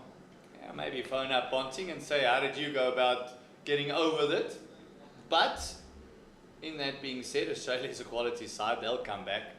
Yeah, you can't rule the Australians out, especially in World Cup competitions. They'll come back from anywhere and win it. Oh, lovely flight. Again, the flight is given in Van Skoor is... Oh, she's occupying the crease, but going on 48 deliveries already. Did you watch the Proteas over the game versus Afghanistan? I watched parts of it. It was heart and mouth stuff, that. Two super overs, my word. I was watching that while I was commentating a game at the Wanderers, game between the Lions and the Tuskers. I was undecided which game to watch, honestly. And it was a double super overs. Right at the end of that game between the Lions and the Tuskers, which it was day 3 of that Lions game, which the Lions ended up winning.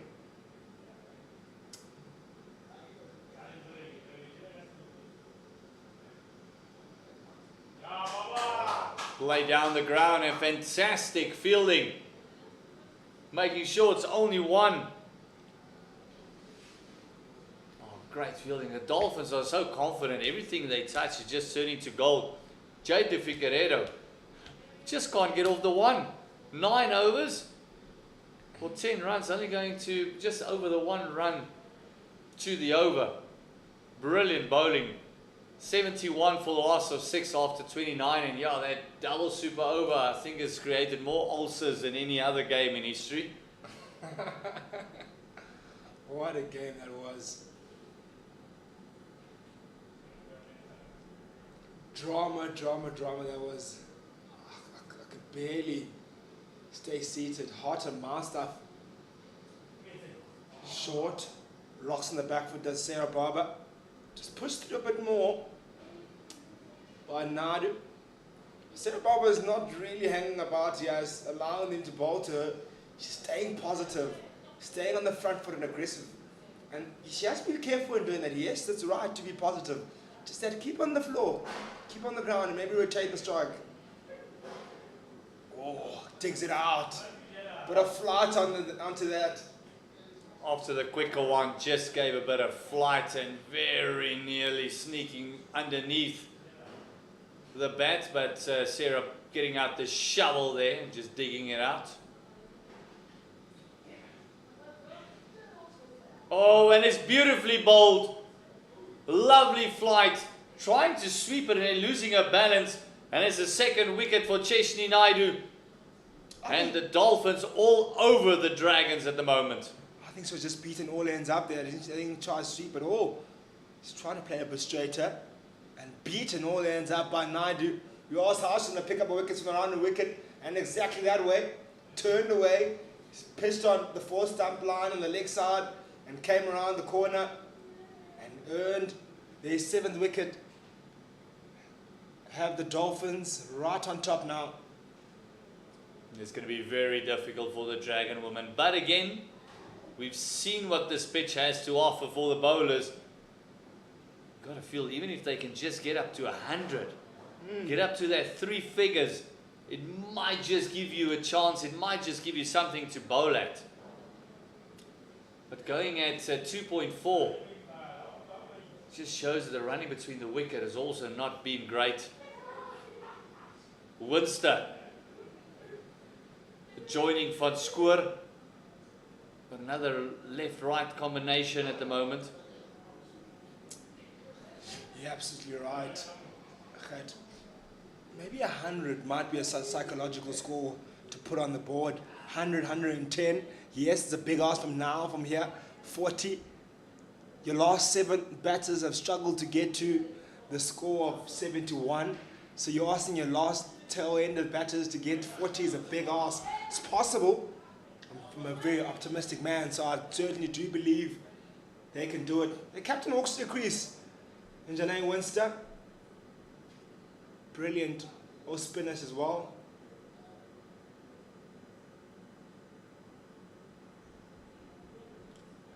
Shanesh Naidu. She's going to make life very tough, and so the spinners have done, and all the wickets thus far has come from that JB Marks end.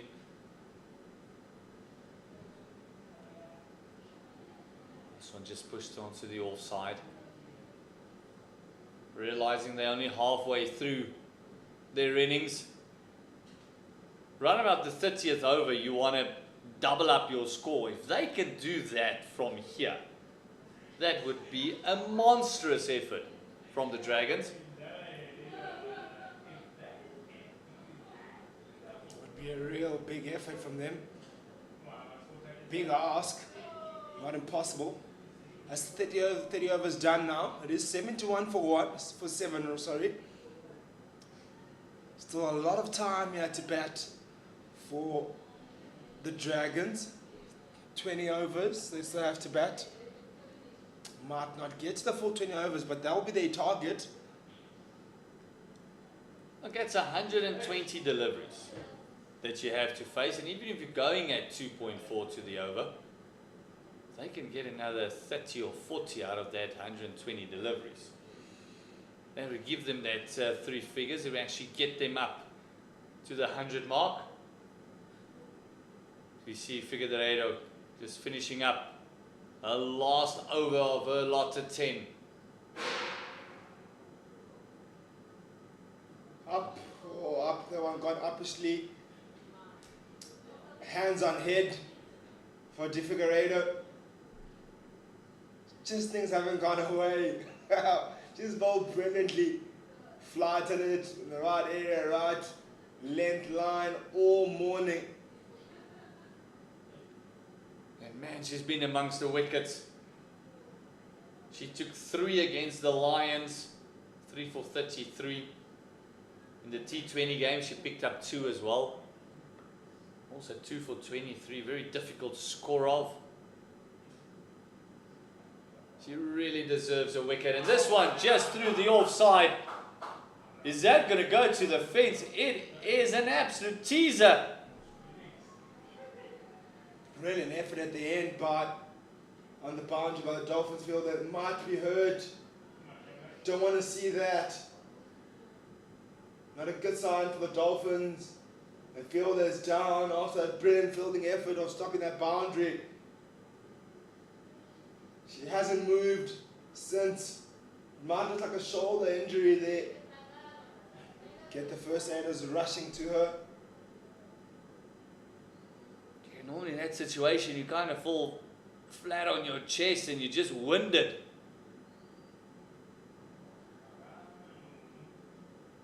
Yeah, looks like she's just a bit winded. Just getting the air pumped back. Really nicely spotted there, Kat. Thought she might have been a shoulder. Yeah, she was winded unfortunately, but a really brilliant effort. Still fighting hard are the Dolphins to wrap up this innings of the Dragons. They sit on 74 now. Thumbs up given by first aider, the physio, saying she'll be right. Just needs a few moments to catch a breather.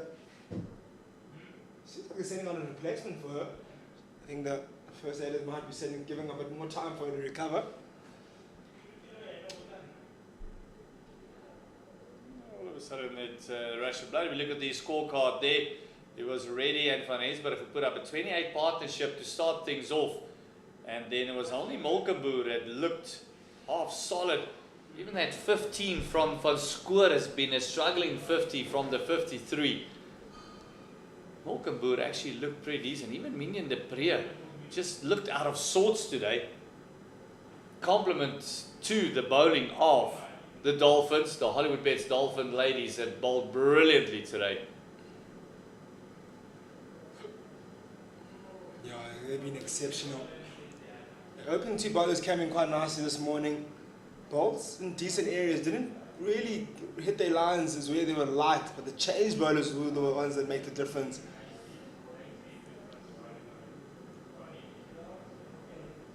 You might see on the wickets column, Mali picking up wickets there, 2 back-to-back overs.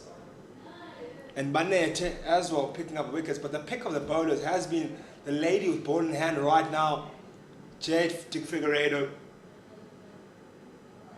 Up in the air, up as she hits straight, and a brilliant stroke straight down the ground, and a well-deserved boundary by Janae Winster. Captain coming in and looking to play a captain's performance now. And also with that boundary brings us to the end of the spell of Jade Figueiredo. A brilliant spell that was. Fortunately, didn't get any wickets out of it. Naught for 17 in 10 overs, going at 1.7 to the over. And she's been the positive for everyone bowling with her because they've all been picking up wickets going with her. It was the same for Marley, it was the same for Benetti, and now Sheshi Naidu on that end also picking up wickets. Most likely we'll have seen back from the Varsity end. As I say that, they might change ends with Sheshi Naidu as Benetti comes into the attack again. That second spell of hers was absolutely phenomenal, picking up Minion de Pre, Molkenboer, and also Gaza, just moving it all around the corners. She absolutely just troubled everybody. A bounce was real trouble for most batters. As I say, the experienced Minion de Pre couldn't deal with it. And also Gaza. Here she comes now, 6 overs in, going into a 7th over. She'll be searching for more wickets, and wrapping up this innings will be the target in mind for her. Oh, straight into her business, straight into work. And she's bowling at Van Schoor, who's been looking tentative against her from the get-go. She's just looked very, very uneasy. She did look uneasy to her, but Van Schoor, she's done the important part, spending time out there. That's all they need to do right now. Still plenty of deliveries. You mentioned 120 deliveries still remain at the previous over. It will be a little bit less than that now, but still a lot of time. She can even double those balls faced, and she'll take double those runs if it has to be. That's the case. As long as the team can get to that 100 mark. Oh, guards it past that slip fielder. That's just been placed there.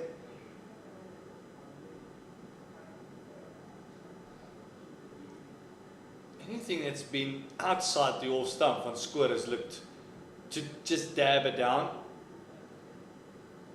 So you feel that Benetti will just want to tap the stumps, go straight at it. You look at Khan's shirt there, it's just a bit of wind picking up. The blue sky coming all that much closer. I'd love to see Benetti come around the wicket for the left-hand batter to cramp them up, target those stumps even more.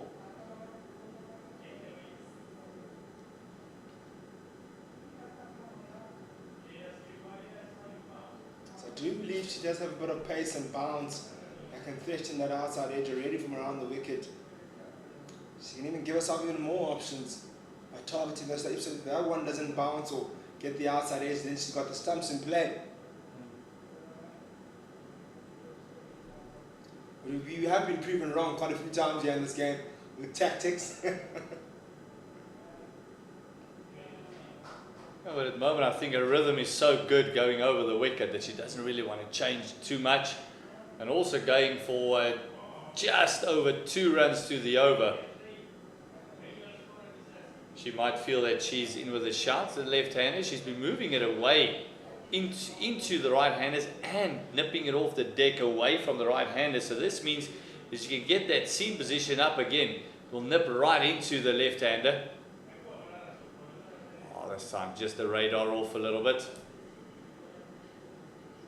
In the first 6 overs, in the first 28 runs, they bowled 8 extras, the Dolphins.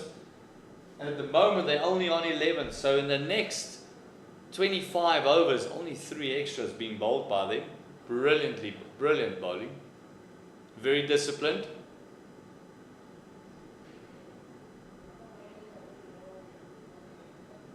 Upperly hit by Jeno Winster and beats mid off quite nicely. Good timing on that one. Almost leaned back when she played the stroke. Runs on board, 84 for 7. She comes in lower down the order, but she's no mug with the bat, I can promise you that. Very accomplished T20 player, really hits it. She's not going to hang about. A second boundary already. I beg your pardon, it was a 3 earlier on. Again goes straight, but this time around can't beat mid off. A positive batting so far from Janae Winster.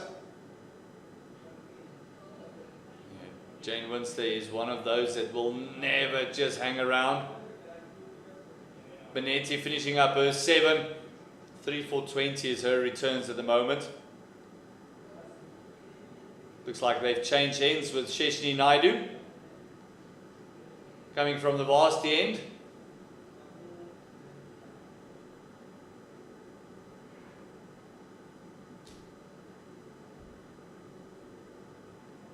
Partnership has got into double figures, 14 runs. That's the other thing that the Dragons have been struggling with, is really getting partnerships together. Wickets falling at regular intervals. It's always the set batter that goes back to the hut. They certainly struggled bowling. Certainly struggled bowling, getting those partnerships together. I have the Dragons. Plays around the corner. Only for a dot. Could have been a chance for a quick single being taken there. Didn't go directly straight to the field, that fine leg, or a short fine leg rather. As I mentioned, change of ends for Naidu. Maybe more comfortable bowling this side as it worked better for the spinners. Let's turn a bit more. Hit up straight in the air. 1 bounce, 2 bounces, or 1 bounce, and it's 4. Janae Winster has come out here firing and guns blazing, backing up a decision to bat first as captain, saying, I'll show you how it's done. So already got a 3 and 2 boundaries and looking very positive. Well, we're going back to the dressing room and saying, I don't know why you guys struggled. I've been playing straight the whole day. Look at that. Look at the returns. All of a sudden dropping someone on the fence. They got both mids out on the fence now for Jane Winster. We'll be very happy just to give her the single.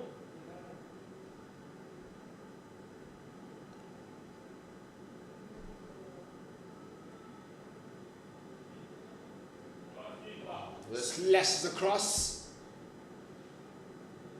Remains positive, does Janae Winster. Right thinking. Stay on the front foot as the field comes in for the batting of Van Skoon. Fast approaching that 100 mark, 89 now for the loss of 7.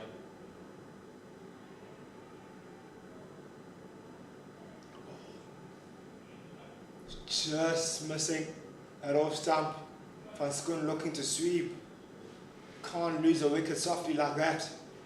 But again, if you look at her head, just lifting out of the line of the ball. Just hoping that she's picking the right line.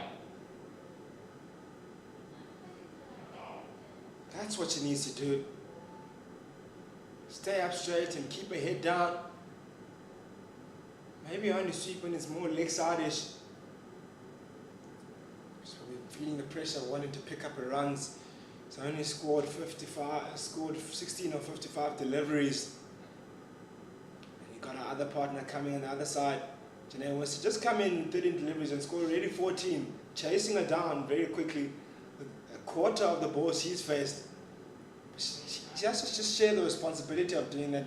You've got a bat on the other end that is doing the hard yards and scoring the runs in terms of in quick fashion. You don't have to be too flustered. Stick to what you're doing. Hold up the other end and allow the other batter, those finding ball striking a bit easier. As we look over to our right-hand side, there's a crowd building up with these young boys coming in to watch a bit of cricket on this beautiful Saturday afternoon. Clouds are clearing a bit now. Might get a bit of noise coming out here with the Dragons faithful coming to support their home side. Cut off the off stump, and then Janae Winster again keeping busy getting a single. Nondumiso Shangazi taking it upon herself to roll the arm. Roll.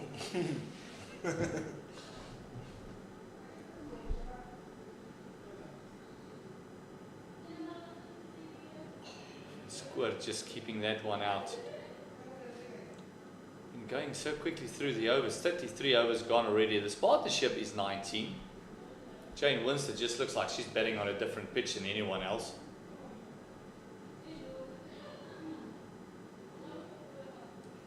Captain getting us off into the attack.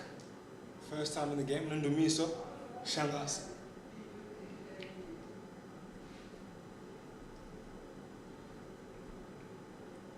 Certainly want to wrap this up. This would look very dangerous if it gets over the 100 mark. Goes leg side-ish, umpire signals wide.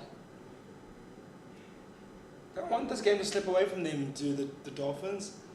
They've done a humongous amount of work to get to 91 for 7 and restrict the Dragons to this score so far. Oh, lovely little deft touch. Making the fielders work. Andrew's picking it up and just throwing it in, and the captain just conceding 2 runs there. I don't think there's any need for alarm, but I do agree with you. If this gets away from them, they're starting to chase a 120, 125. They'll be very disappointed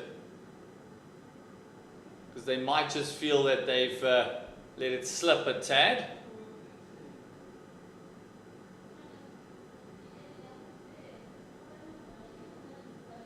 The South African all-rounder, captain of the Dolphins, giving it a bit of air. Previously, in their previous game, they were chasing 192 and they were dismissed for 90 all out. So the last thing for them is they wanted to be chasing a score of over a massive 150. Van Schoor is struggling. She's looking like she needs a bit of a breather. Talking about breathers, time for drinks, and we're also going to have a drink here at the Combox. We're back in about 5 minutes time to bring you the rest and the final part of this Hollywoodbets Pro50 series between the Northwest Dragons and the Hollywoodbets Dolphin Ladies.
It's been drinks. Welcome back. As you just see a summary of the match there. 94 for the loss of 7.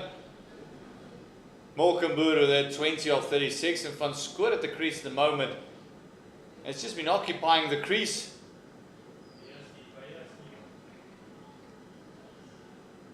She has 18 of 62. And Jane Winster has come in and played 15 of 15. 3 magnificent boundaries.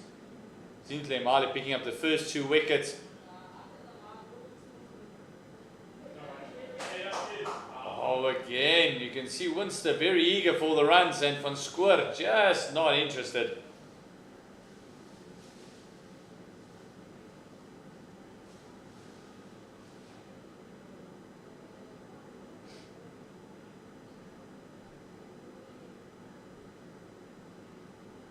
Oh, beating the outside part of Jane Winster's bat. That looked like it was a wrong one. Straightening up on the left-hander, not turning in. Fantastic delivery. Sheshni Naidu bowling from the vasty end, picking up 2 wickets already. Making life very difficult.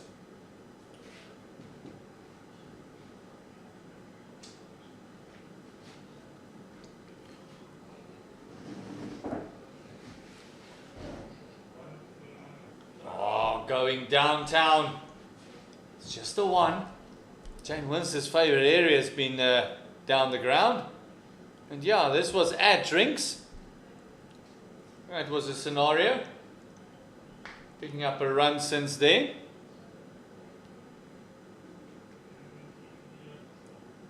Going around the wicket to the right hand has been very successful for Naidu. Oh, this time losing a bit of control. Jane Winster taking the senior role there. Van Schoor, as I mentioned earlier, is struggling. She might just be cramping up a little. Been out there for 63 deliveries. Might be a change in momentum here in this game now. Since the fall of that wicket, or that 7th wicket, Janae Winster has changed the tempo of this game. The captain has come out positive, strong, well-minded, and has really said, look here guys, I'm not going to hang about and allow you to bowl to me. I'll be on top of the game, and she's done exactly that. Oh. Third wide of the over. Third one in a row. Just this right-left combination getting to Naidu at the moment. But again, she's not there to keep the runs down. She's there to pick up wickets. It's another one just over. Jane Winster living dangerously. It comes to the end of the 6th over for Sheshni Naidu, and the 100 comes up as well. 100 for 7, so that's first job done. Get to that triple figures. The run rate has gone up with Jane Winster at the crease as well. Now at least going to just under the 3 to the over. This partnership is 29 runs. Oh, the score has changed now very quickly here. Your 150 onto 180. Well, 150 is looking very possible if these two carry in the same fashion. Maybe a 120 target can be a very good target to look at, to defend here. You can see Van Schoor still struggling, clutching a hamstring, stretching it, and shaking a leg, as you see on the top left corner of your screen. The last thing you want is her coming off in this partnership. She's been there for 62 deliveries. She's seen all the bowlers, even did a bit of fielding there for the Dolphins. Very often, sometimes that does distract the batter. It's movement, front foot play, and defensive strokes. And you have the likes of Shangase.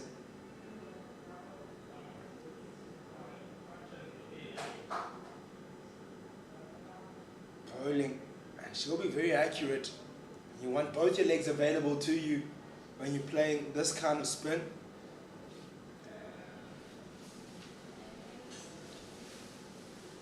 Flatter, quicker, and that slip just making great work to her right. You sure it goes nowhere? It's that lady again, Figueiredo. Can't keep her out of the game today, can you? Getting cold. Yeah, well, at my age, can't afford any wind on the chest. The bones can't fight the same anymore. Thank goodness we're not outside today. Yeah, there's a bit of a gustling wind out. But Square, big appeal. It's been given out. It's wicket time for the captain, Shangazi. And they break this partnership, 30 runs in. And Chantal van Schoor must go back to the dugout.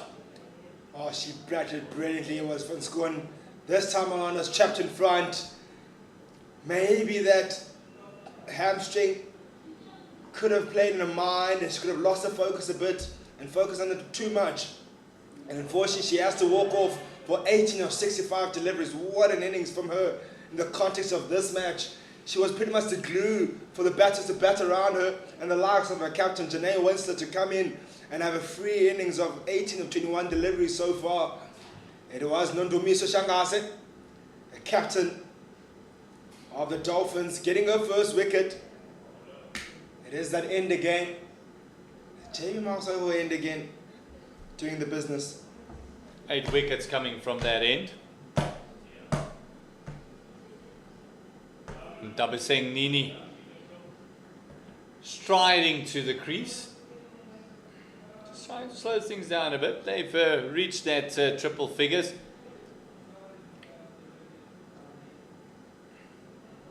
Nondamisa Shangazi. One more delivery to go in her second. Picking up her first wicket.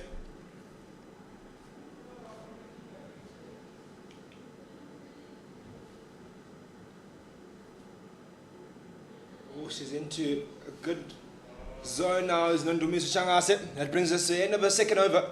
It is 101 for 8 now. Dragons still fighting hard. 14 overs to go.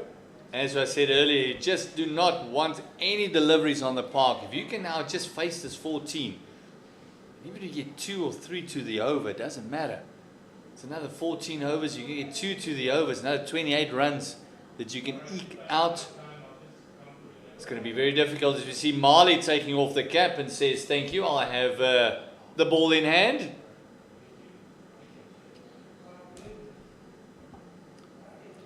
Marley also one of the wicket takers. Also had a brilliant spell initially. I still love to see the fielders bring brought in here. Exactly how it was when she bowled earlier on. I think we'll see that as soon as Jane Winster's off strike. Maybe very happy to give her the 1. Then bowl at the new batter, Nini. I like this ploy as well. For her coming around the wicket rather than over the wicket.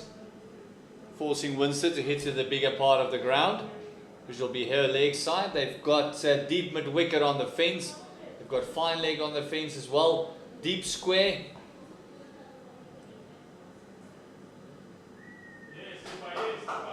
The ball's just swinging to the left-hander. Just the 1. I think the field will start coming in now for the new batter, Nini. Just build some pressure, force her to maybe go over the top.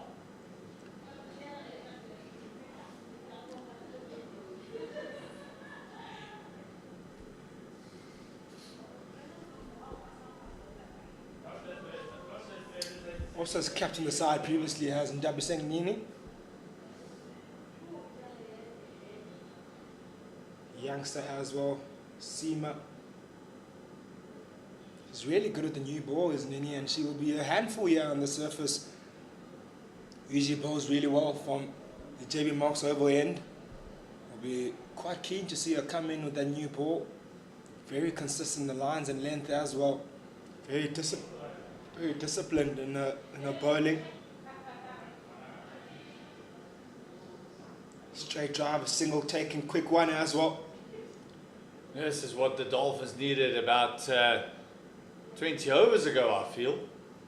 Just that intent of running between the wickets, especially when they had the right-left combinations, like they do now. Just unsettle the bowlers, just keep picking up the ones. To be interesting end to this innings, yeah.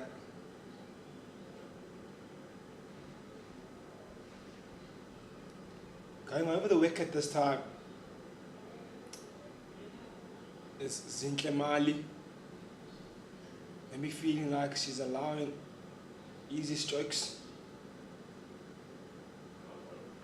Goes for a slower one. Expecting Janae Winster to go big there. Staying ahead of the game is Zintle Mali. Accurate slower ball as well.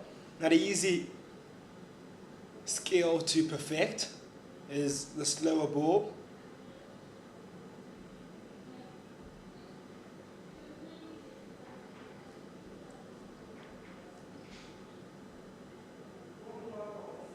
Oh, Yorker delivery. Shanae Winster dug it out.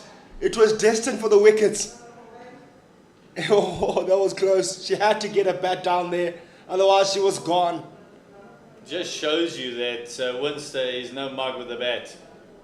That would have beaten most batters. She dug it out there. Been there for 24 deliveries, scored at 20. I say again, she looks like she's batting on a different deck. It's just the confidence is shown, honestly. Oh, nice nip backer there. A quick single taken again. A big dive by the captain. She's been involved in everything. The run scoring, the quick singles. Got across quite quickly there, did the captain.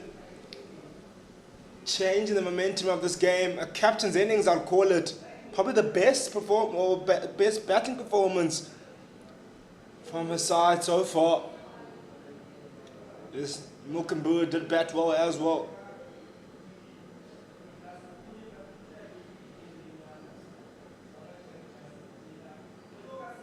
And Van Schoon as well, but this innings could be a big innings. A game-changing innings this could be. That could take them up to maybe that 120 score. Yes, it's still small, but very defendable on this surface. Early wickets and you're right in the game. Since Male's over comes to an end. And these two at the crease will be so instrumental in terms of them now getting these final runs and also getting early wickets. We know what Ndabaseng Nini can do with the ball in hand. And Janae Winster can get you quick wickets as well with a slow arm spin. She can give you the round arm, the flat one, the straight one. She can mix it up like how, who's the bowler for? Figueiredo. Figueiredo, yes. Very similar type of bowling action and style.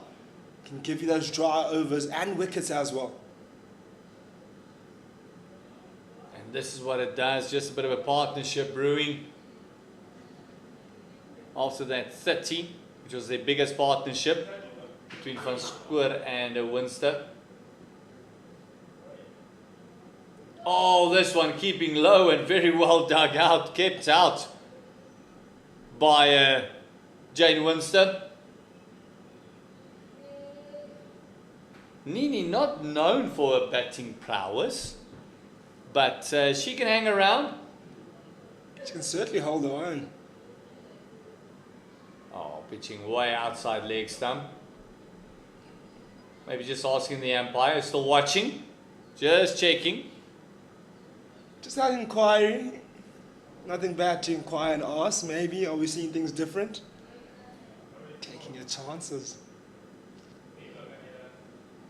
Ooh, close. Almost slipping through that bat and pad there of Janae Winster, but Janae Winster up to the task. In the middle of a good spell here is Shangase. Felt she could have come in a bit sooner. Up in the air, up his sleeve, but not for long.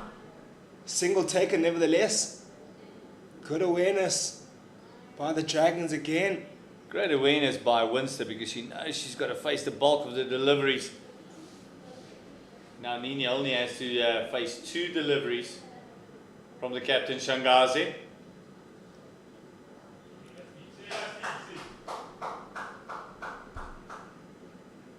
Takes another single down the ground. 2 wickets in hand for the Dragons. Approaching that 110 mark.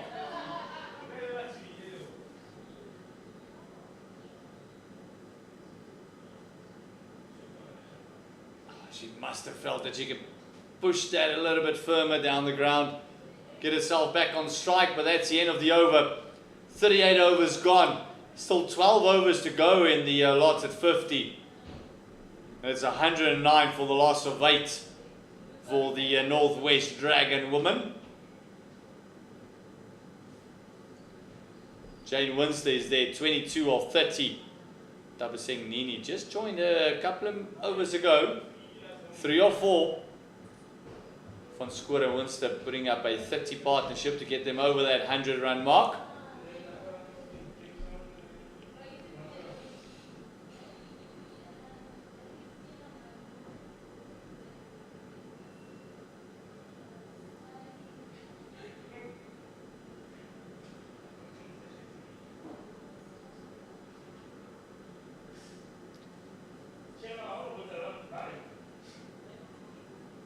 We see Zintle Male continuing.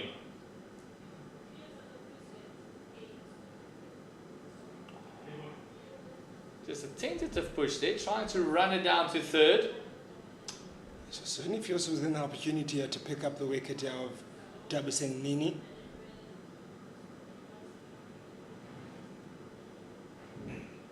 As they want her to be facing the bulk of the deliveries. So that field has to be tight and they have to come in, avoid any singles, straight but strings away. Nice shape from Mali late here. Surface still has a lot to play with, so certainly the Dragons are not out of this game as long as they can still bowl well with that new ball. It's a 38.2 over old ball this, and it's still nipping about and moving away from the batter. So you certainly believe here the Dragons are still within this game and they can do a lot of damage with ball in hand. Nini picking up another single there. Got captain and vice captain in the crease. So two players who will be very good in terms of leadership skills and will take responsibility and won't shy away from responsibility. Exactly what they're doing right now. Taking responsibility, building that partnership. Partnership that will threaten. Partnership that's on 9 now. So yes, it's not big, but they're occupying time at the crease.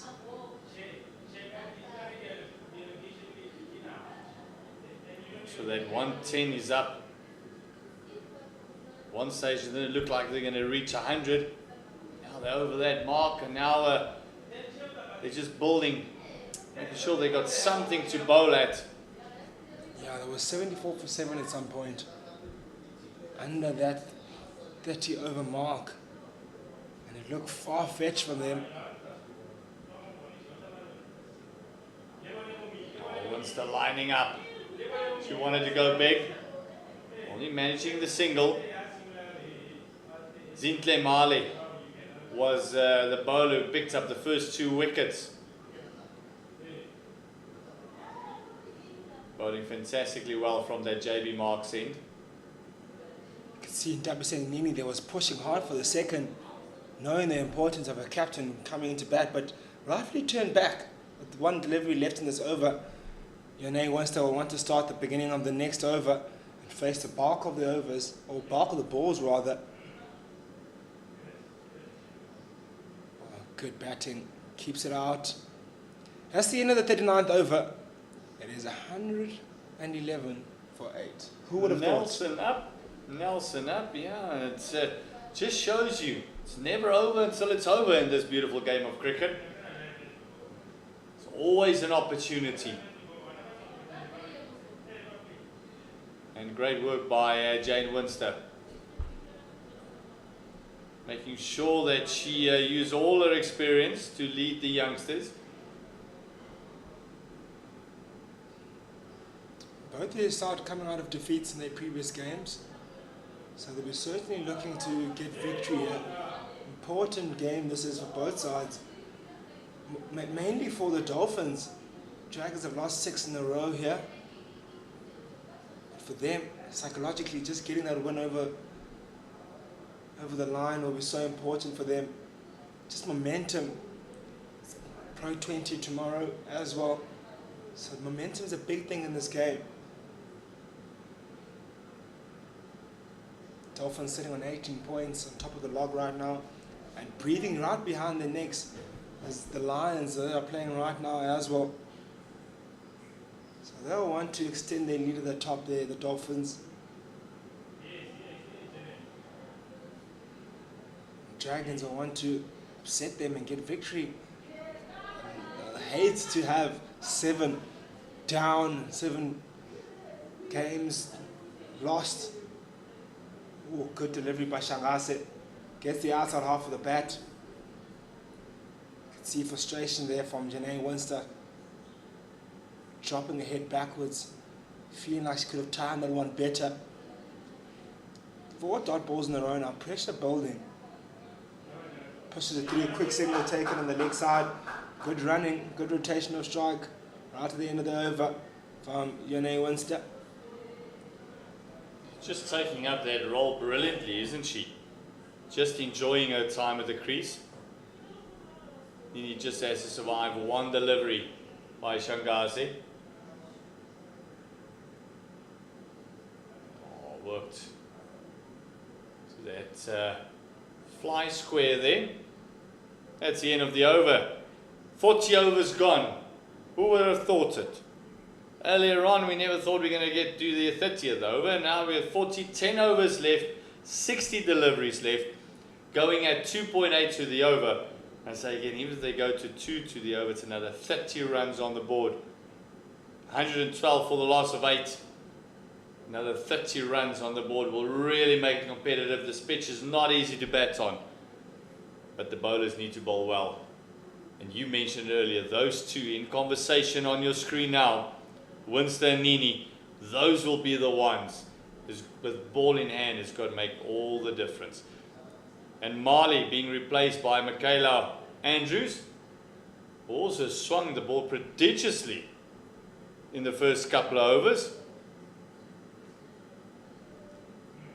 Nice and fresh, only bowling 3 overs. Probably feel that swing was her downfall actually at some point. Maybe swung a bit too much for her. Couldn't control and hit the right areas with the swing being on her side. She could have maybe done with a bit less swing in terms of her accuracy. She was starting very wide, where it then made her deliveries look a little bit inaccurate. Here she comes now with all the delivery. How much more swing can she get here? Oh, brilliant wicket! Goes for a tad bit of in swing. The amount of swing she needed earlier this morning. Gets her the 9th, gets her team a 9th wicket, her first of the morning. Brilliant bowling from Michaela Andrews. You asked how much can she swing, look at that. Just the ball tailing into the left-hander.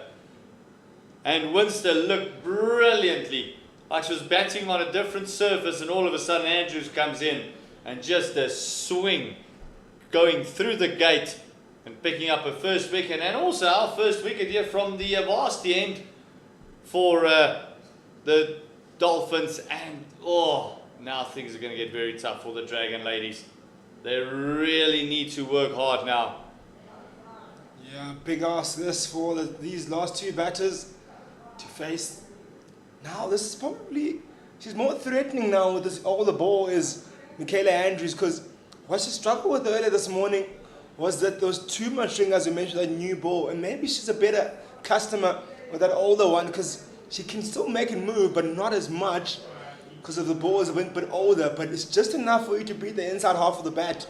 You're thinking you're playing straight on the right line, then it nips inside, your inside half of the bat, exactly how that delivery dismissed. Janae Winston, to be interesting how she bowls now to the right-hander, who she struggled against this morning. Here she comes, Michaela Andrews. Oh, goes in full, hands on head. That was between the legs and missing leg. I thought that I would grab the leg stump there. Michaela Andrews in business now.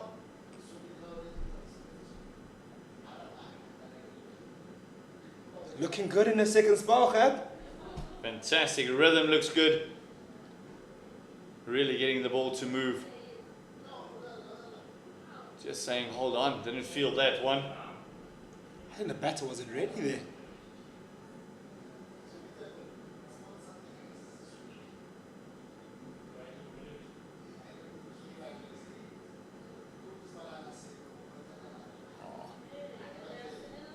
Bogazzo joining Nini. Also dismissal of Winston. What a big wicket that was.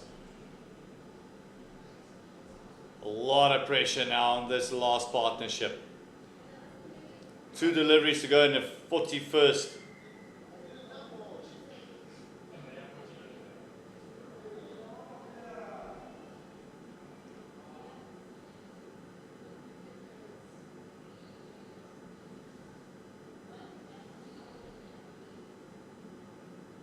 Andrews trying to close this one out nicely. We're being 1 delivery away from a wicket maiden. So Certainly want to wrap it up now. Just about now. You don't want this partnership to extend any longer. Already the tail has wagged. Goes full, and hits straight. Good fielding at mid-off. Mid-on rather. Gentle full toss just to finish out the over.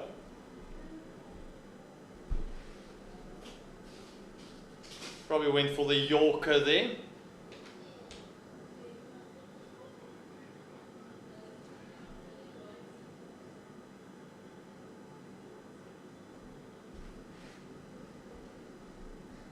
Just see the wicket keeper Khan just stretching. Long day out. It's a nice cool day about, and all they need to go is carry on, play straight, and the bowling conditions have improved. Sunlight coming out. Changaze still got the ball in hand. She picked up a wicket off a right-hander. One was a bit of a slider, a straight one. She'll be looking to do the same here. Against Potchefstroom, confusion in the middle, but eventually they get that single done.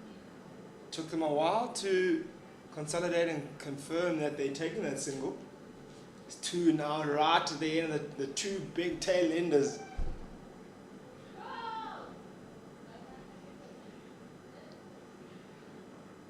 Goes left hand side, oh! Pulled it. Or dragged it across the body. Did Nini barely beating that mid wicket there, the diving effort from the mid wicket.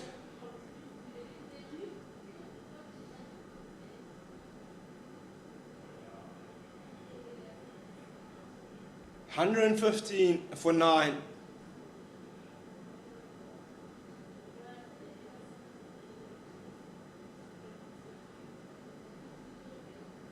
Looking at the other matches being played, it is the DP World Lions ladies taking on the Garden Route Badgers. Lions batting first there, 130 for the loss of 6. Sunette Viljoen low at the crease there. See a nice quick single being taken. And she's on 12 or 31, so it looks like it's a bit of a struggle there as well. And then Western Province batting first against the Titans. They're 21 for 1 after 7 overs. This one just worked to the leg side. Are they going to come back for the second? Yes, she is. Excellent running. Realizing the importance of every single run as they approach that 120 mark. As we complete 42 overs, 118 for the loss of 9.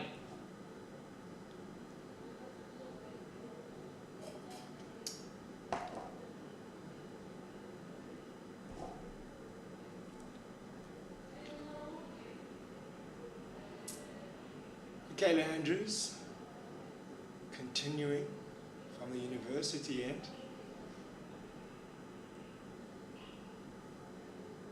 So we're searching for a second wicket now, looking to wrap up this innings. Bowling to Potchefstroom.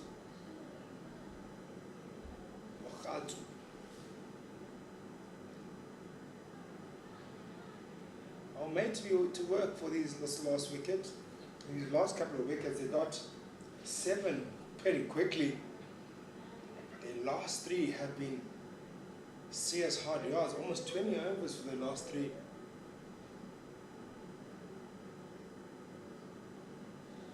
Just shows that the tail has really wagged. Looks straight, but sliding down leg.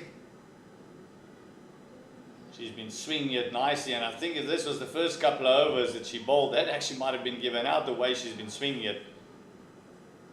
This one looks like it just pitched outside leg stump as well. Let's straighten up enough. Didn't swing back enough as much as would have liked. It's also going the right lines now, the right lengths.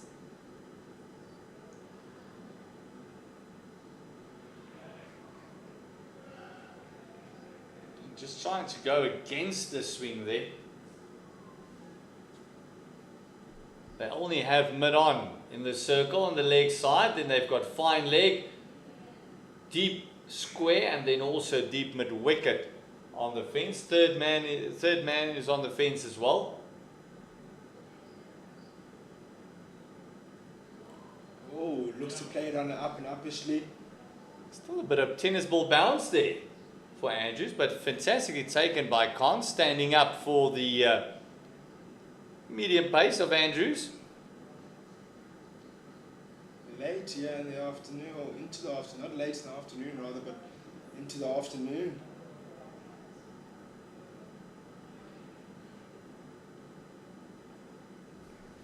Nice batting, but it looks like a slower delivery there. Going really nicely is Michaela Andrews. One delivery to go. Going for another maiden.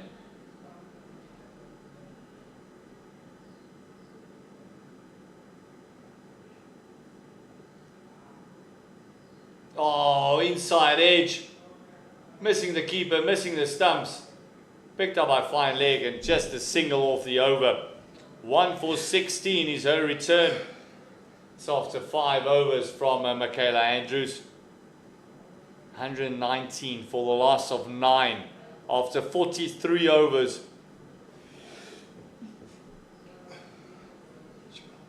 It's that season where everything just gives pollen, isn't it? Kamfa. So we see a bit of a crowd brewing. 1 or 2 juices flowing in that box as well. Now this for me is the perfect picture. This is where you take someone for a Valentine's Day. Bring it to the cricket. Show some love. A lot of water being had there in this cooler box. A lot of refreshment. It's quite hot. You can believe that a lot of Powerades and water being had. Nothing less than that. Nothing less, but hopefully a lot more. Shangazi continuing with her 6th over. Oh, nearly sneaking through. Going very full this over. Realizing that Bogazzo might just want to lift it over. Going for the sweep and finding the bottom part of the bat. A lot of work for deep backward square to do. And Candler doing fantastic work, cutting that off to only 1. Should have been 2. Really should have been 2. A missed opportunity there by the Dragons.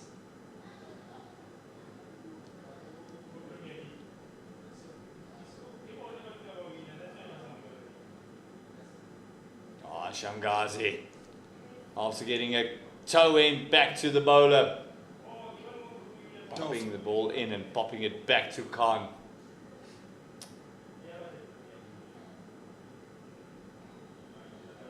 Oh, brilliant fielding. Is this an opportunity? Excellent fielding there at mid-wicket.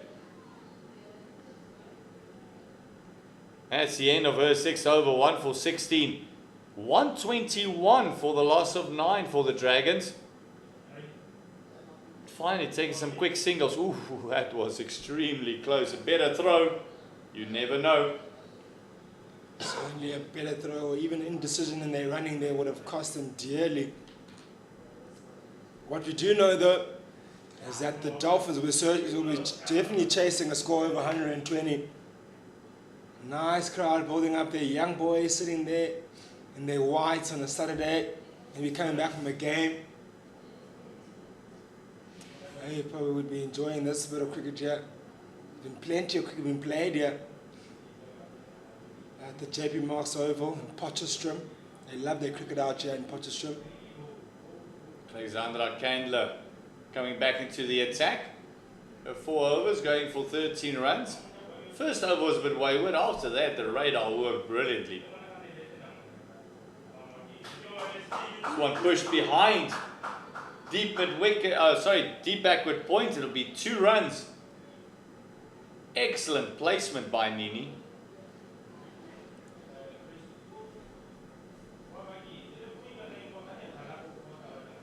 Partnership going to 11 now. 5 hours remaining here. It's 123 for 3. Then get to 140 I would be a mammoth target on this surface. Certainly won't be an easy chase.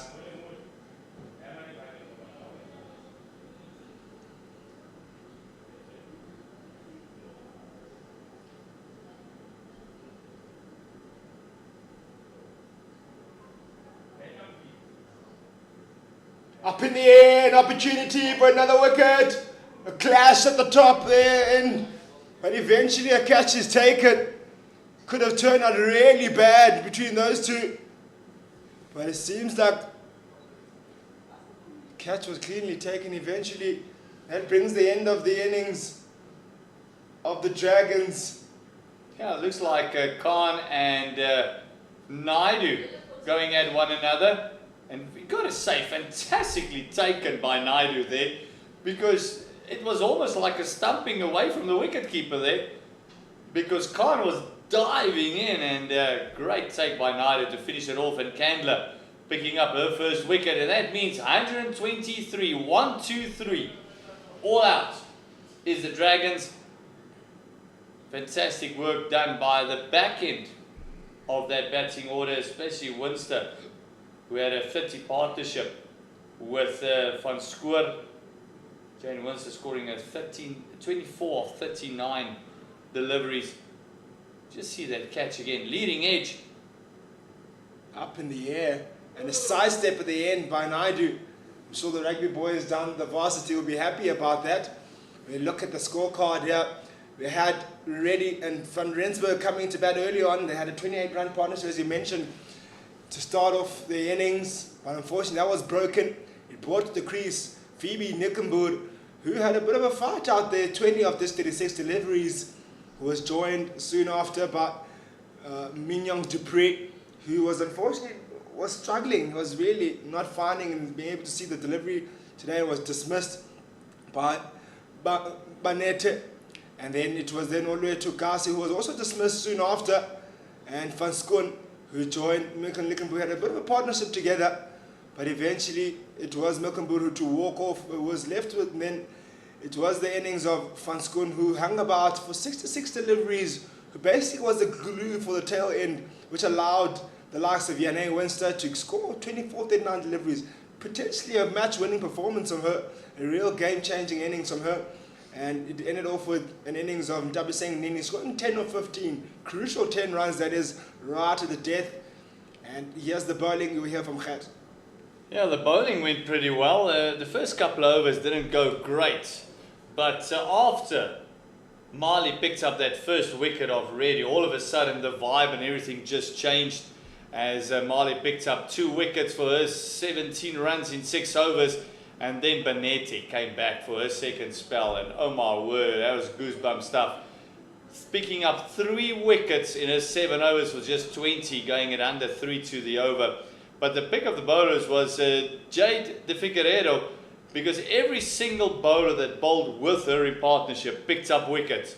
She went for her 10 overs, only 17 runs, and Sheshni Naidu picked up the 2 wickets from, especially bowling with Jade as well. And then Shangazi picking up the wicket, and we saw Candler picking up the very last wicket. So that means 123 is the target for the Dolphins.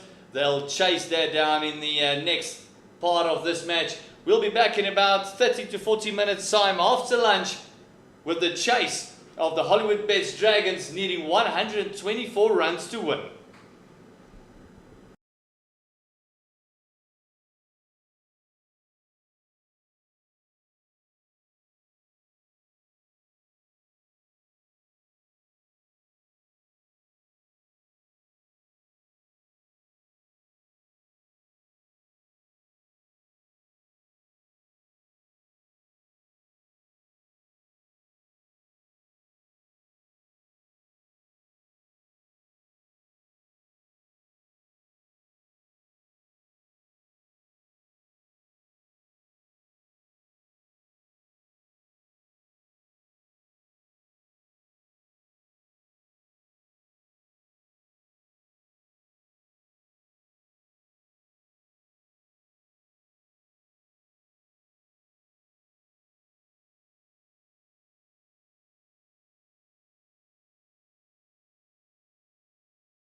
good afternoon and welcome back, ladies and gentlemen, to the JP Marks Oval. It is the second innings here between the Dolphins and the Northwest Dragons. It is the Dolphins out to bat at the crease now, chasing 124 of their 50 overs, who they bowled brilliantly. Yeah, in that first innings, managed to dismiss the Dragons out within 45 overs. A brilliant bowling performance that was from the Dolphins that got them those 10 wickets and restricted the Dragons to 123. It will be them now to bat to the crease and we'll yet to see and find out how they go about their work. I'm not alone here in commentary. I'm with Gert Maloney. Good afternoon, Gert. Kamfa, thank you very much for that warm welcome. You see the first delivery, just worked off the hip for a single. It might have come off the thigh pad. Let's wait for the umpire. And he says no, it came off the bat. So first runs to Candler, who picked up the last wicket as well, opening the batting with Courtney Gunden.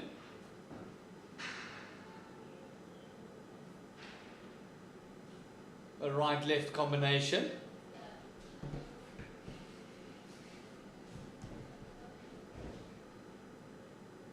Tabasing Nini taking the new ball for the Dragons.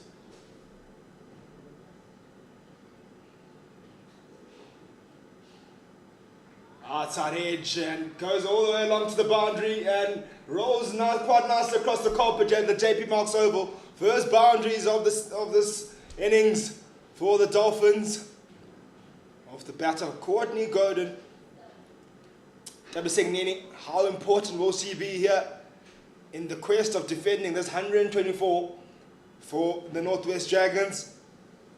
It won't be an easy ask for them to defend a score, a slim target of 124 in a 50 over game.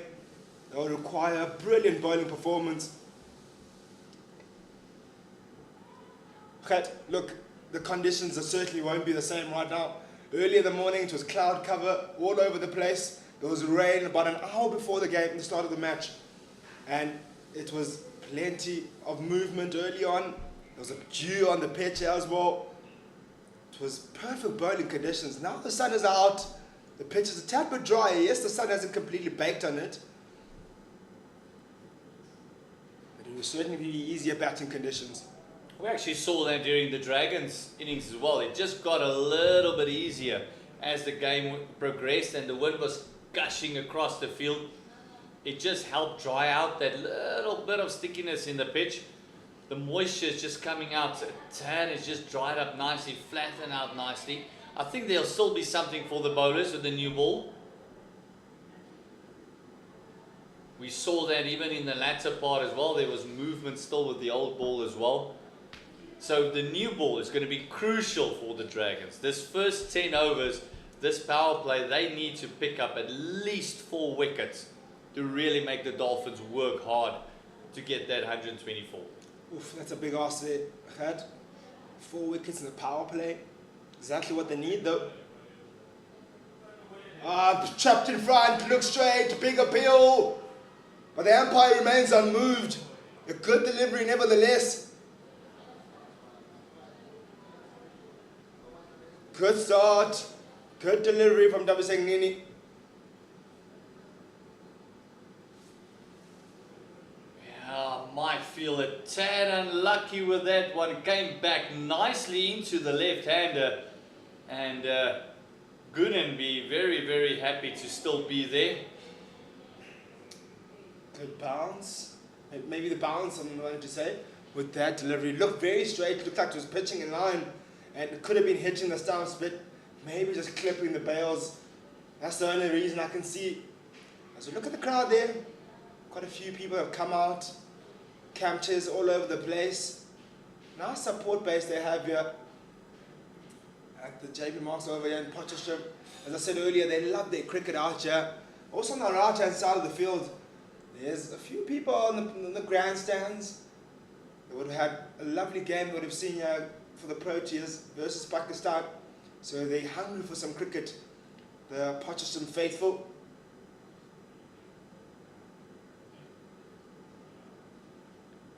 See Jane Winster starting us off with a bit of spin coming from this vasty end.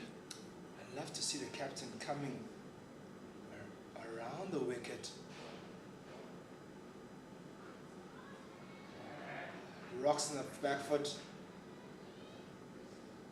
Does the all-rounder. Candler did a good job with ball in hand. Held up an end. And here, opening the bat is Candler. We're certainly looking to her. And a batting partner, Courtney Godin.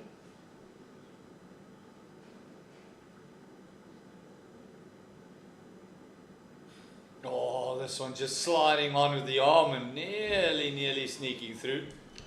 I'll tell you what, if you see the captain, Janae Winster, pick up a wicket, she can celebrate. She will run the whole length of the field for you.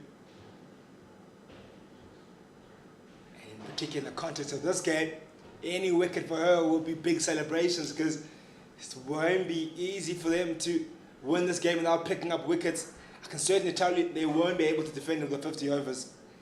Yeah, they won't be able to restrict the Dolphins. So they need wickets. They need quick wickets. They need to put them under pressure early.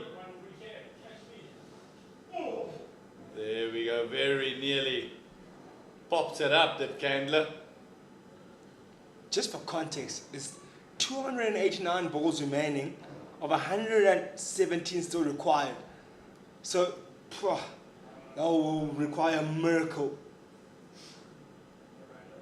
to restrict them of that 124 if you're not saying you're picking up all the wickets.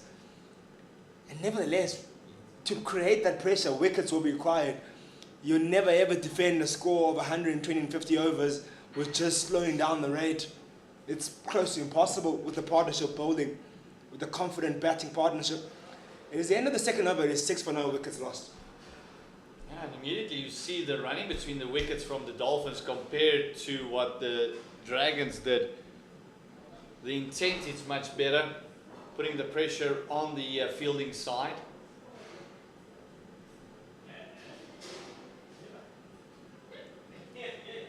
Using that right-left combination to their advantage.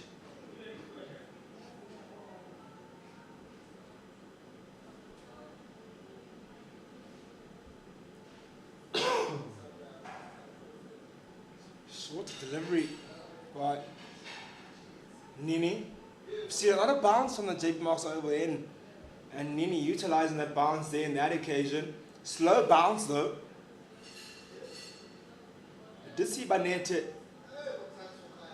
kind of troubling some batters with her extra bounce, and Mali as well. Short again from Nini, back of the length rather. Hitting the deck hard, exactly what you need to do as a seamer. It's not all doom and gloom for the Northwest Dragons. They can still do something here. We saw a great start from the Dragons, getting a 28-run partnership to start off with, and they eventually collapsed down to 74 for 7 at some point. Then there was a bit of recovery right at the end there from them.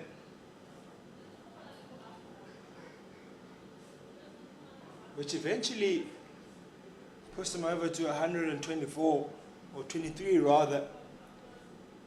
And one thing I'll tell you, there's not much movement that we saw in the morning here. Look at WC Nini, you can certainly nip the ball about.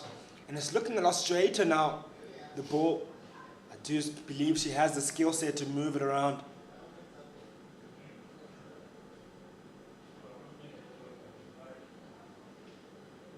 Oh, inside edge. Onto the pad. Candler, very happy to play that onto the offside. Nini's just going a little bit wide for me. You mentioned earlier they're not going to restrict the Dolphins, so maybe attack a little bit more. If you're going to go out attacking. Desperate for a win is the Dragons. Oh, this time the ball just straightened up on Candler. You can see it just looking down. And also just died down ready Getting one on the knee there. Ball not carrying to her.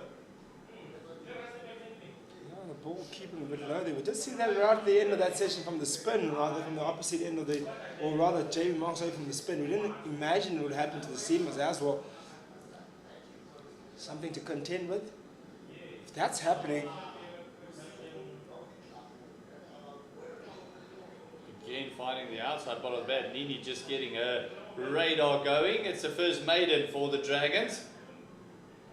8 without loss after 3. I think if that is happening, the ball keeping low, it's even more for them than saying bowl straight, keep it tight. Because if that ball ever so slightly keeps low, you're in business. It's very hard for the batter to navigate, and particularly if there's any bit of movement with the ball keeping low, it's absolute trouble. Here's Janae Winster to continue with the second over.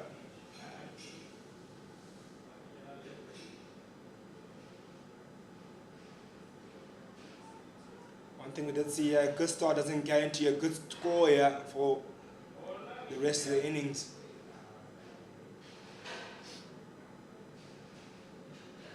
Oh, nice way to rock back on the back foot. Doesn't get all the timing she was looking for. That's Courtney. She's on 5 of 9 deliveries now. Partner Candler on 3 of 11.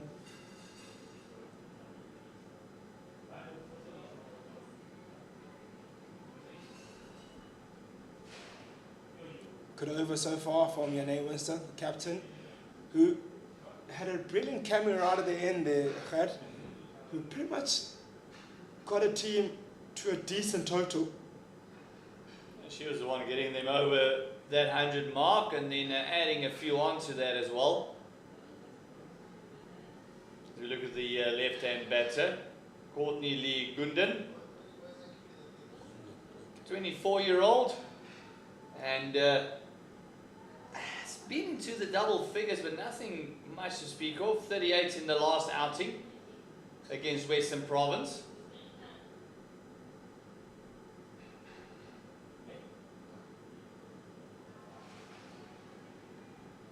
Very happy to get the singles at the moment because they're not under pressure. The Dragons want to create pressure. They need to get those miracle balls going. They need to get that the ball turning, the ball swinging. Won't give away easy singles like this. It's just going to make the work a lot easier for the Dolphins. As we come to the end of the 4th, double figures on. It's 10 without loss. Going at the rate that exactly that's required for the Dolphins. Oh, the Dolphins going at 2.5 per over. Right at the mark so far. No need to rush for them, obviously. They can make easy work with this target and just be patient. Get past that new ball spell. Already they've been done a favor to only be facing one seam from one side. I'll be saying Nini. Oh, brilliant delivery from Dabiseng Nini. That was a whisker away from the top of off stump. What a delivery. Jack back in over so slightly. Beautiful delivery. Look at that. Beautiful seam movement. Nothing through the air, everything off the pitch. Seam presentation, absolutely perfect. Oh, there's something in this pitch still. It is still a game in our hands, yeah.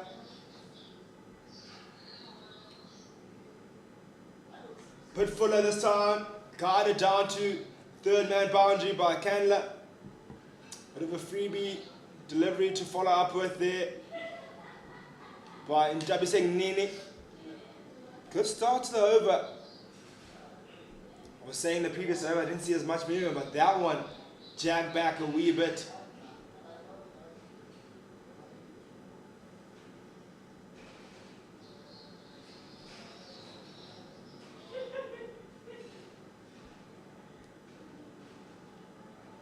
Good delivery also in that first over. That cut back into the left-handed batter of Gooden.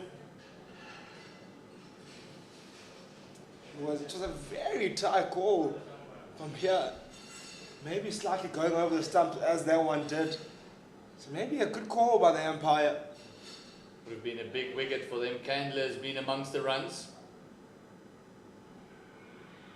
Pitching outside leg. She's been amongst the runs. Last 50 over outing, she scored a duck, but the 2020 she scored 58. And then only managed 4 against the Titans, but a 93 against Western Province. Then also the next day she scored an 89 in the T20 as well. So she knows how to play both formats.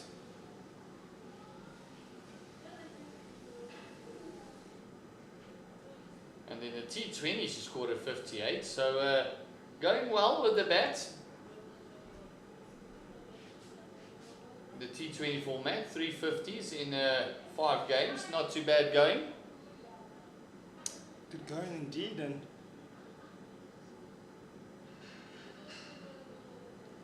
question is, can she get that form into this game? Get a team over the line, get them victory. It's 5 overs gone now. It is 11 for no wickets lost. A good start for the Dolphins so far. Yeah, for them it will all be about that wickets column. If you look at the run rate required, it's 2.5. At the moment they're going at 2.2. So they won't really run out of steam chasing this down. Dragons just got to be very careful not to get too defensive. They need attacking. You said it earlier, they're not going to restrict the Dolphins. They need to pick up wickets desperately.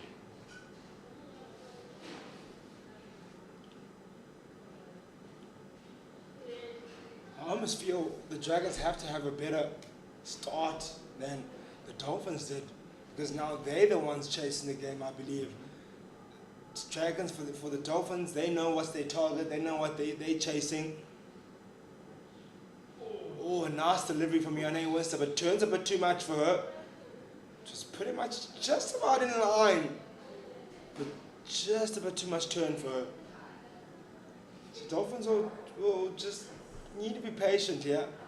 Runs will come, boundary balls will come. Just about being patient and rotating the strike and keep that pressure on. Because what will happen is if you start rotating the strike, as store balls start ticking, the pressure that will be on the Dragons, loose deliveries will then come.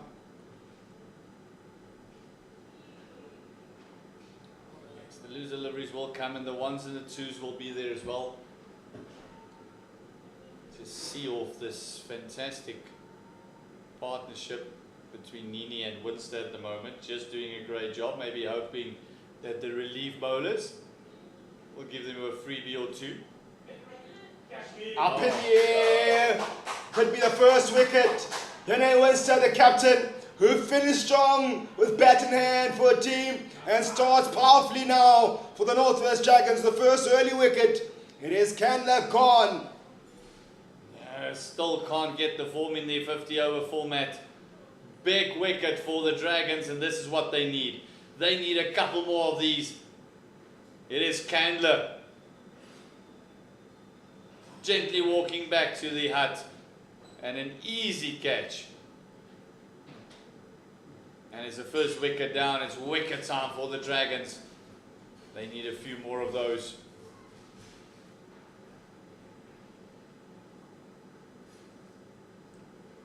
Winster doing a fantastic job. 1 delivery to go in a third. Only conceding 5 runs now, picking up a wicket, and also has got an opportunity to make this a wicket maiden. Right. Another couple of wickets come for will actually just help them put pressure on the batting lineup, and then hopefully there's a bit of panic, and then they'll pick up more wickets, and then all of a sudden that 124 looks a long way off. Yes, certainly. Pressure is required. That's the word, yeah. Pile on that pressure and someone that can do that and dry up the runs is this bowler with ball in hand, the captain, Yane Winster. Subdued celebration from him, knowing that the job is not done at all. Maybe a couple of wickets, you might be see a bit of excitement from here. Maybe she'll start believing that they can do it. Remember in the last game, the Dolphins are bowled all out for 90. So that they'll know that, the Dragons will know that they can do it. They can bowl them out under that 124. Just requires discipline. You just need to get into that middle order. As soon as they can do that, then all of a sudden, the butterflies change up and all the ones at the moment for the Dolphins. 11 for 1.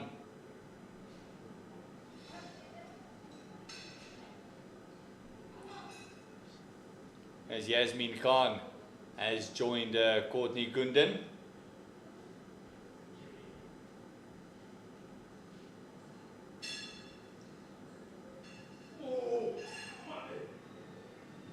There's a bit of an appeal there by Reddy. No one else joining in.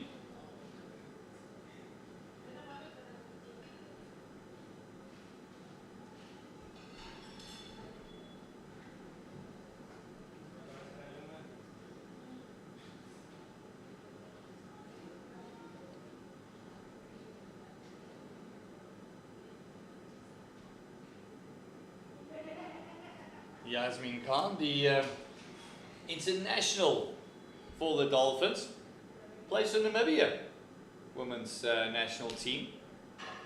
Also the wicket-keeper for the Dolphins.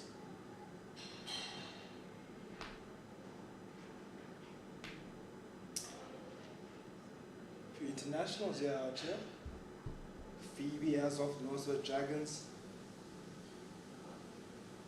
Oh, Nini getting away with that full toss. Young Dupree for the Proteas. You mentioned Yasmin Khan, international as well.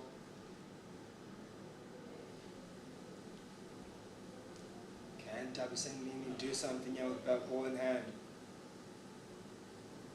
Oh, a nice shape into the left-hander. Yasmin Khan has not had a great time of it.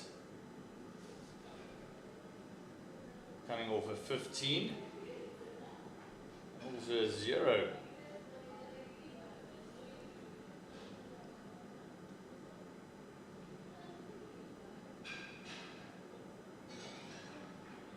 Stroke played, but only straight to point.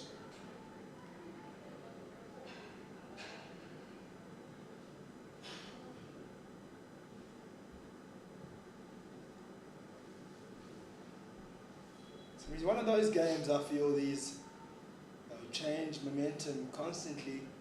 Might see a few wickets early on here from Northwest Dragons. It might be a tighter finish than we expect.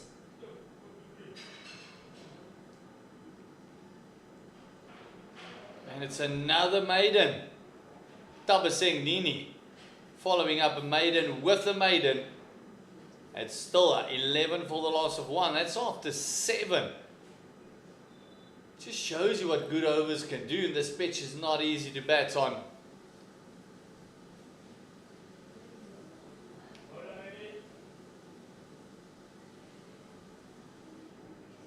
Just see the physio coming out, just having a chat with, it's like Gundan. Not a long day in the field, might just be 1 or 2 cramps. We saw that with Van Schoor as well. A couple of cramps. It's interesting that there's cramps. It's not been that hot out there with humidity to speak of. I'd probably say it's a bit of a chilly morning, a windy afternoon. Last thing you expect is for cramps. You just maybe. It feels a bit damp, maybe. Oh, wide given.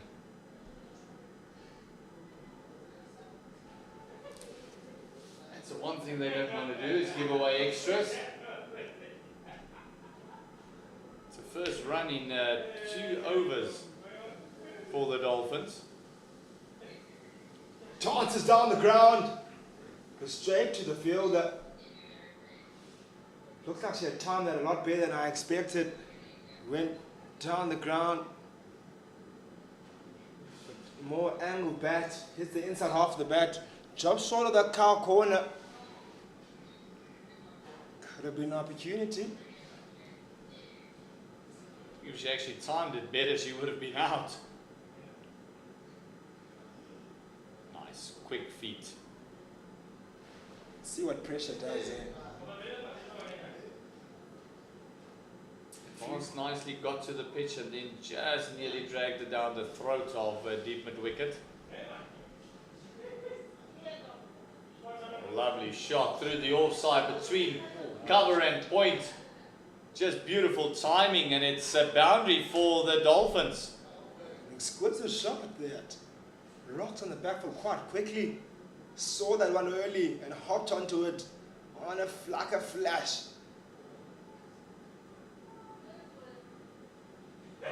Hit it quite late as well. In between that gap in that point region. Front of point. Again, she rocks back, but this time doesn't get the right timing. Yeah, Winston just going a little bit fuller that time.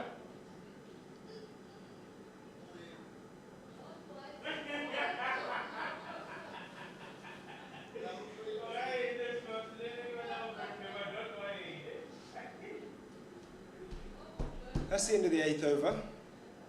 It's 17 for 1. Northwest Dragons woman still needing 107 to win. Of the 42 overs still remain. Context, 252 deliveries still remaining. 107 still required to win. And if rain does come about, Duckworth lowest score that's required is 18, believe it or not. Right, just about on par are the Dragons, or rather the Dolphins. Because if this game could end now, it would be the Dragons would win the game, interesting enough, wouldn't it be? No, first 20 overs got to be bowled to make it a legal or a definite game. That'll be the first target. We can get 20 overs in before the rain comes. And then after that, then Duckworth Lewis becomes a big part of this game. Thanks for the education there. Right? Almost misled our people listening.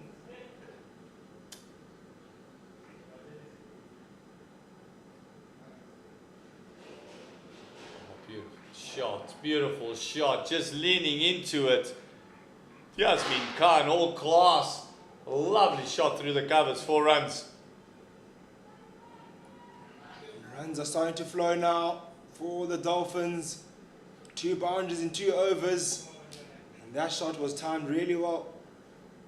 Played uppishly initially. Beats that cover. Fielder in the inner ring. And there's reinforcements put in place now for exactly that shot.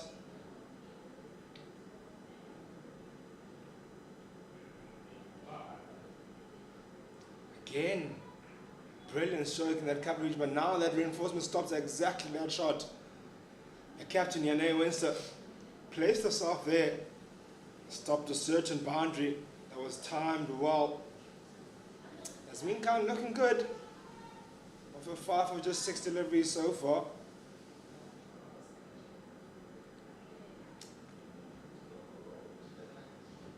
Oh, an outside edge. Piece the keeper's gloves. Wow, that was close. Extremely close with Dabasingnini. Maybe Yasmin Khan will say she controlled that. But that was extremely close to the gloves of the keeper.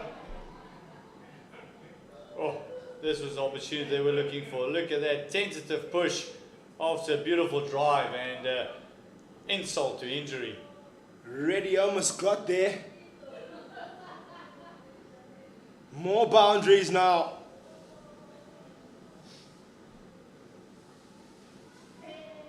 Yasmin Khan Scoring boundaries at free will. Runs are flowing. 100, just under 100 required now for the Dolphins, making easy work of this target so far. Still early though.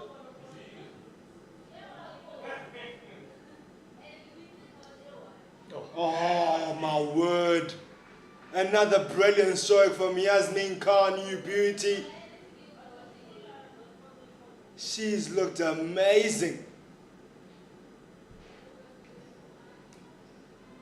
Apart from that edge, every shot she's played on the front foot has just been confidence personified. All class. 3 boundaries coming from that over. One very lucky one, but the other 2 was beautiful shots through the offside.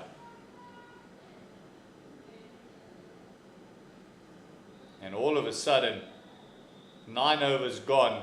That run rate has shot up to 3.2. The runs required is now under 100, 95 of 246 deliveries.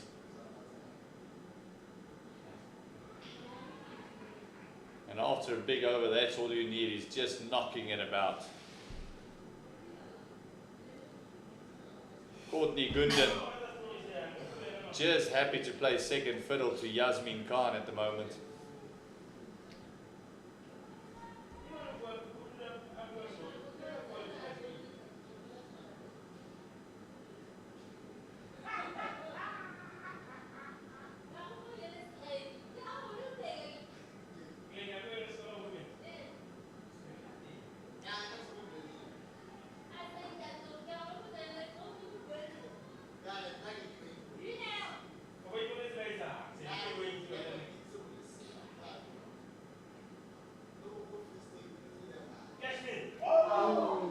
Just out of reach of the outstretched hand of Van Rensburg.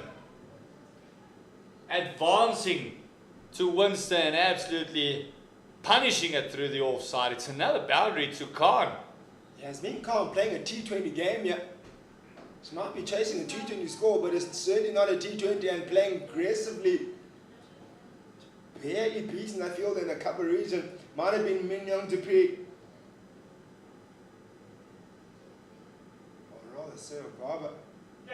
Outside edge. This one won't get to the boundary, but she'll get runs from it. They need this wicket. They need to get out Yasmin Khan, otherwise they'll take a game away from her, from them to the Dragons. Yeah, they would have loved if Deirdre van Rensburg could have stuck her hand out in the covers and plucked that one out of there, just out of her reach. Going for that shot over cover again. Must admit it was on. Just leaning too far back in the shot, just losing shape. Putting the Northwest Dragon skipper under extreme amount of blood pressure. And as I say that, front foot defensive stroke to end the 10th over. Here's 36 for 1 after 10. 7 runs coming from that over.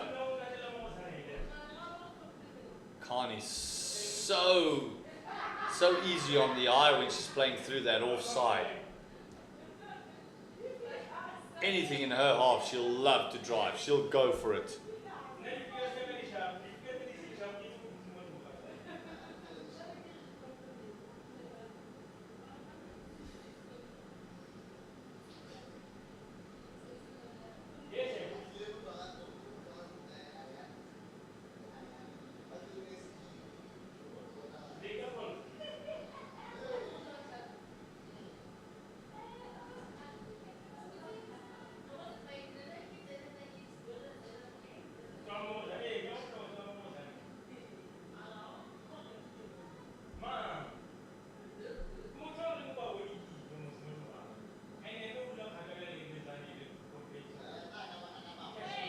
This one played off the hip. Just a one. And they're actually pushing back for the second. Phenomenal running. Gundan working it to the right-hand side. Just coming through as Tlotlo Bakatso. Let's come into the attack.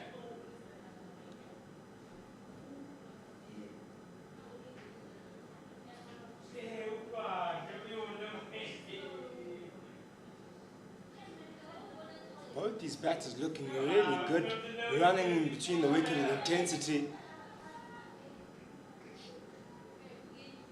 Putting all the pressure on the bowlers as well and the fielders. Realizing it's a nice big ground, so turning the ones into twos is possible.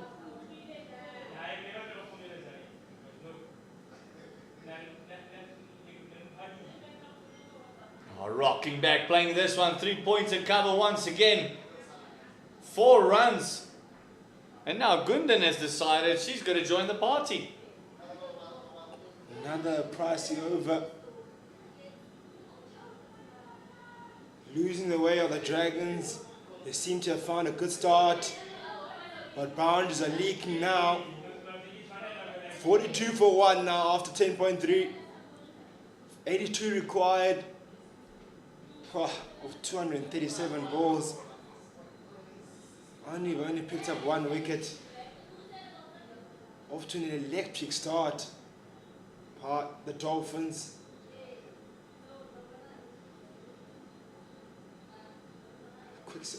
Almost quick single taken there. And because of that start, it puts the Dragons in such a horrible position because they can't afford to have too many on the fence, getting too defensive. So they've got to keep attacking so the boundaries will go through. They need 2 or 3 very quick wickets here.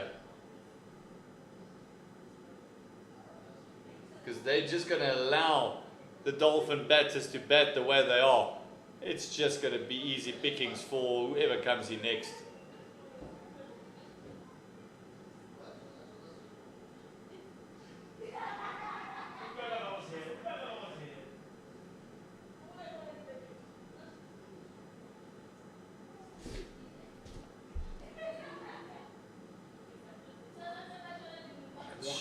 Short, sorry, it was short and it's didn't really get to us. You almost had to stop in the shots and just flat batted it to Maron as he overcomes to an end.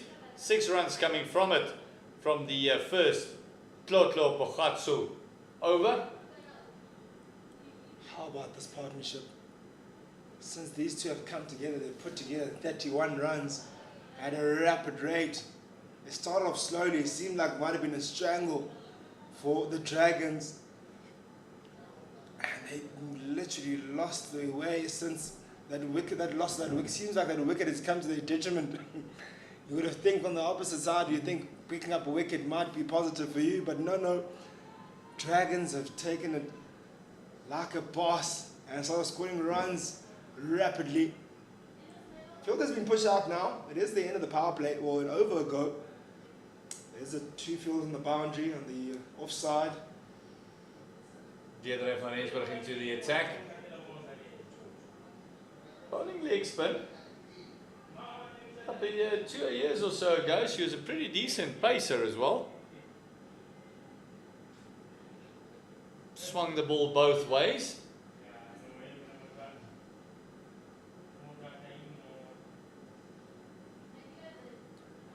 Now the applying a trade as a leg spinner. There was a bit of grip and bounce. See there, Yasmin Khan was almost about to pull the trigger. She's looking to go big. She's feeling good. Might get that shot playing over the covers again. What does she have up her sleeve?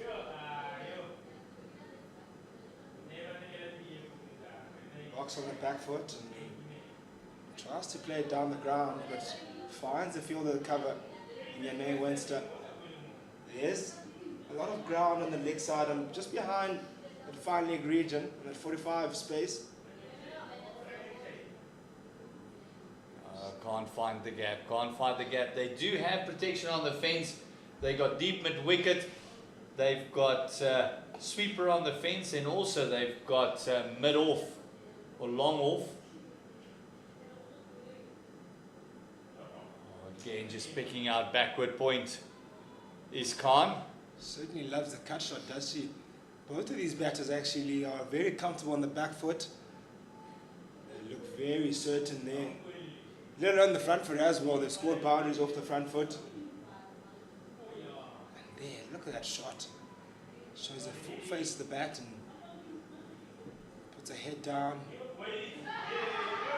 Lovely maiden over there by Deirdre van Rensburg. Just following up where Winster left off. Winster was a little bit expensive in that latter part of her innings. For a bowling spell rather. So now they need Bogatso just to continue with the work that Van Rensburg did. A maiden bowled. I wouldn't call it pressure, but a little bit of doubt now in the mind of the batter, if you're a Dragon supporter.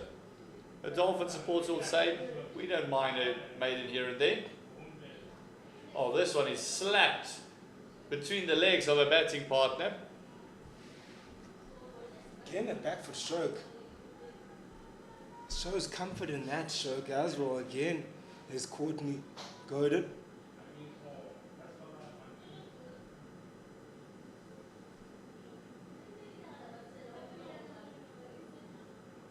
Oh, this one is dropped in short. And you mentioned it, how quick are these two batters on the back foot? This is just rocking back and slapping it through mid-wicket. It's 4 runs.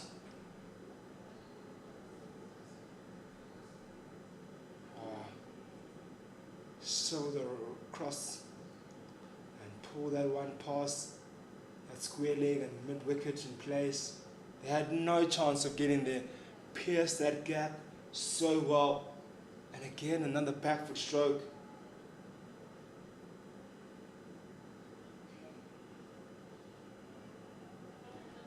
Now just standing tall and playing it on the up.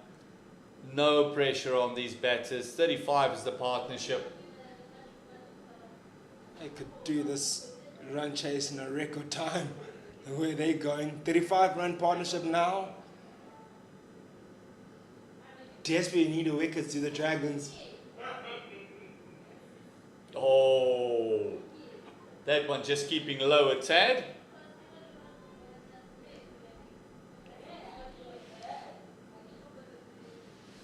Feel like a wicket, yeah, might change everything.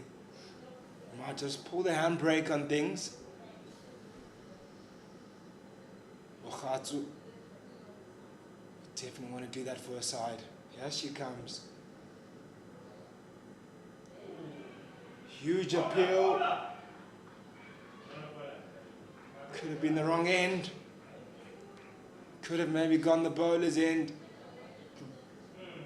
Bit of a slow reaction there from Courtney. She mistimed that one. Another one that looking straight. But again, maybe rightfully so, doesn't give it out. I think this one just pitched outside leg stump. It didn't have any movement back into the left-hander. I think it might have just pitched on the leg stump, but just carried on with the angle. Oh, this one is played through the backward point region. And again off the back foot. The Dragon bowlers aren't learning. Pitch it up. Do not give them anything to rock on that back foot on. Just look at this, Kamfa. Beautiful timing. What a stroke. Oh, here's Min Khan, new beauty. Picks up that gap at backward point and goes quite quickly along this beautiful carpet here. The JB marks over. And that boundary also brings up the 50 for the Dolphins. It is 51 for 1 to end the 13th over. And the partnership has gone up to 40 runs or 44 deliveries. Oh, you compare the two innings. And again, I say the Dragon bowlers aren't learning anything off the back foot. For these two is going to be punished. Keep pitching it up. Even the wicket that Winster got was with a full delivery.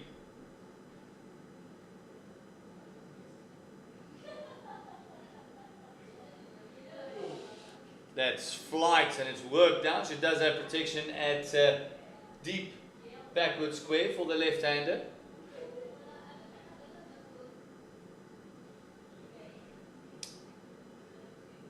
Really nice work there. Pick that one up. Usually those ones that are dipping on you are hard to pick. You can easily just go underneath it and miss it all, ends up.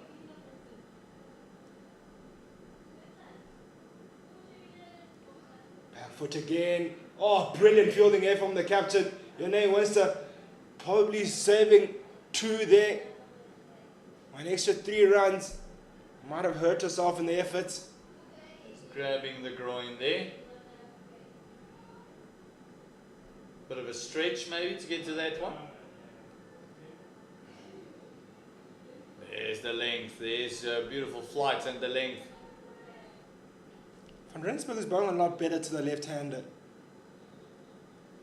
Deliveries are more threatening. She's pushing a lot more. The right-hander, she feels like see exactly that length there. It's not an easy delivery to play. With the right-hander, it feels like she drops it a bit too short and wide and easy to rock on the back foot and cut. With the left-hander, she looks a lot more comfortable. That's been the problem. As soon as anything has been back of a length or slightly short, these two, Gundan and Khan, so quick on that back foot. Keep them on the front foot, keep them pushing forward.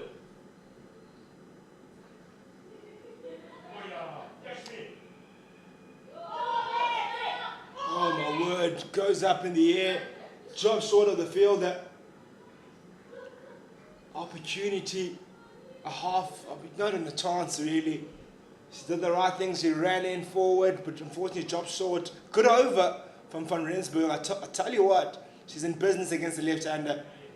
Yeah, but you must keep pitching it up. Both these batters, keep them driving. Because that, and I totally agree with the fielder there, go for the catch. You don't need to stop the runs now. Go for the catch. If it then goes for runs, it goes for runs. But go for the catch. You need wickets. You need wickets to put the pressure all on the Dragons. There will I be beg your pardon, on the Dolphins. already there's pressure on the Dragons. Let me put some more on them. Anyway, there'll be a bowling change in Phoebe Mulkenboer. He had a decent outing with the bat in hand, scoring 20, spending plenty of time out there in the crease. But unfortunately, he was dismissed, couldn't extend the score.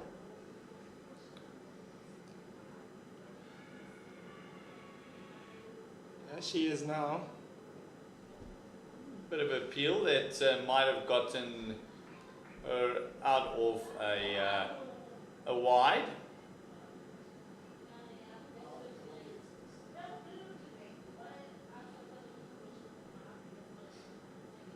This time can't get out of it. And looking at the stats, both these operating now isn't recognized bowlers.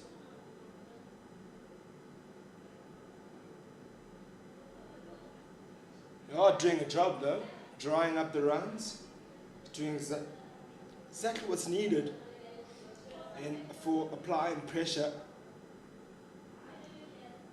Bowled in the series so far that we can see. Mulkenboer.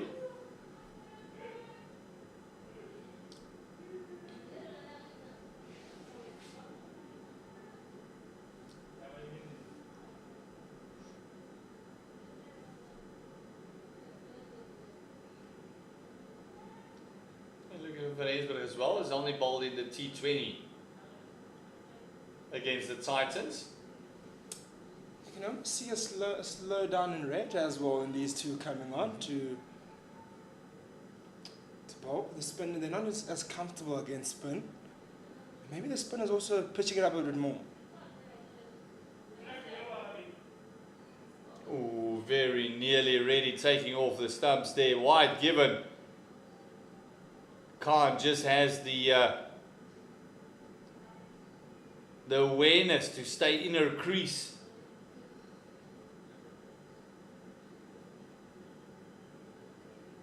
Oh, it popped up in the air. Easy catch. Yes, it is. We were just complimenting the back foot, and you said that maybe just pace off is going to be the trick.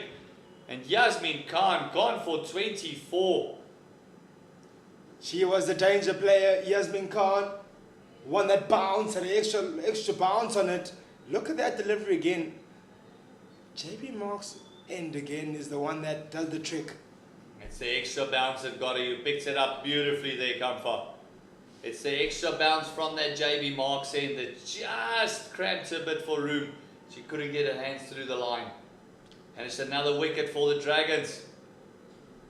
She already committed to the shot, hence you find her now playing the one upishly in the air. She could have easily just rocked on the back foot in the same fashion, but maybe pulled it across her body because it was there to hit. But it does bring out the captain. Ndumiso Shangase to the crease. The all-rounder. 2 wickets lost now. This might slow down the rate for the Dolphins. But we did see a wicket bring up plenty of runs. And the wicket fell off the opening batter.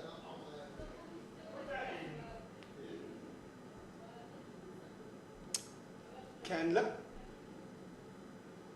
Alexander Candler, has brought to the crease Yasin Khan, who was very aggressive, scoring 24-25.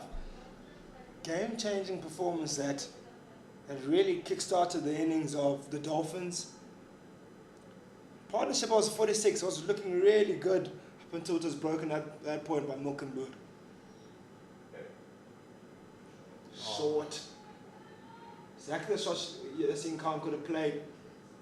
There's cover on the boundary, lucky enough for Milkenburg. It's the end of the 15th over, it is 58 for 2. Yeah, successful over by Phoebe Milkenburg.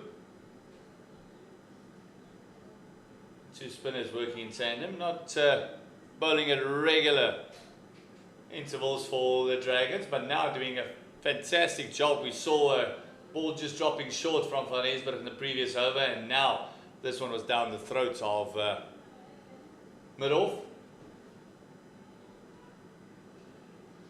So can Van Esberg continue a good work? 2 overs, only 3 runs.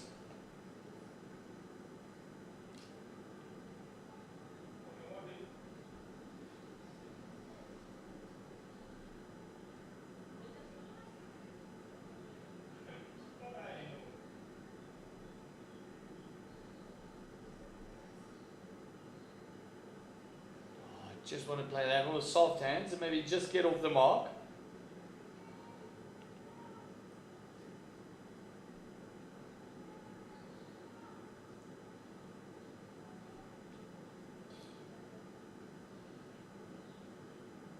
Oh, this one dropped short, but she does have protection on the fence.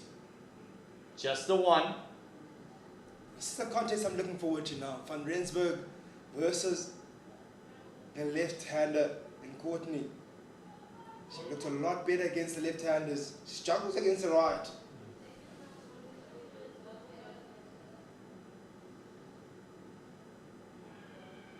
I didn't even just see with the body language when she's bowling to the left-handers. Just a different comfort and confidence about her when she goes to those left-handers. And the right, she just doesn't really come out quite nicely for her. And you do find that sometimes with some bowlers. Oh, it's delivery. Just like a different bowler to the left-handers. The right-handers, it's a lot shorter, a lot looser bowling.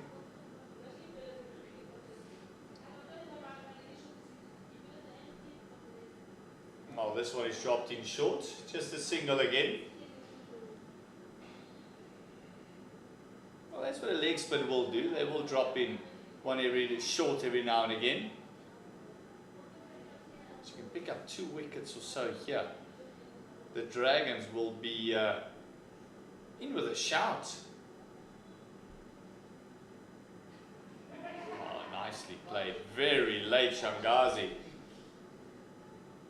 That's the end of the over. 3 overs gone for Van Rensburg, only conceding the 5 runs. And it's 60 for the loss of 2 after 16. Requirement is 64 of 204 deliveries. So still a mountain to climb for the Dragon ladies. They can now say again, the great Shane Warne said, add 2 wickets to the wickets column and then tell me how you feel. And you add 2 more wickets on there, might be one or two panics because the flashbacks of last week might just come rushing back to the Dolphins. Oh, getting that bounce. Mokumbu is getting a lot of bounce, a lot of purchase out of that end. She's bowling it nicely into the deck.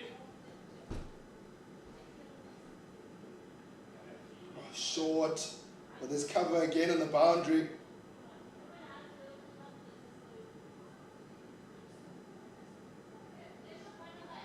She's lucky she has boundary cover, because those short deliveries are very inviting to be hit away.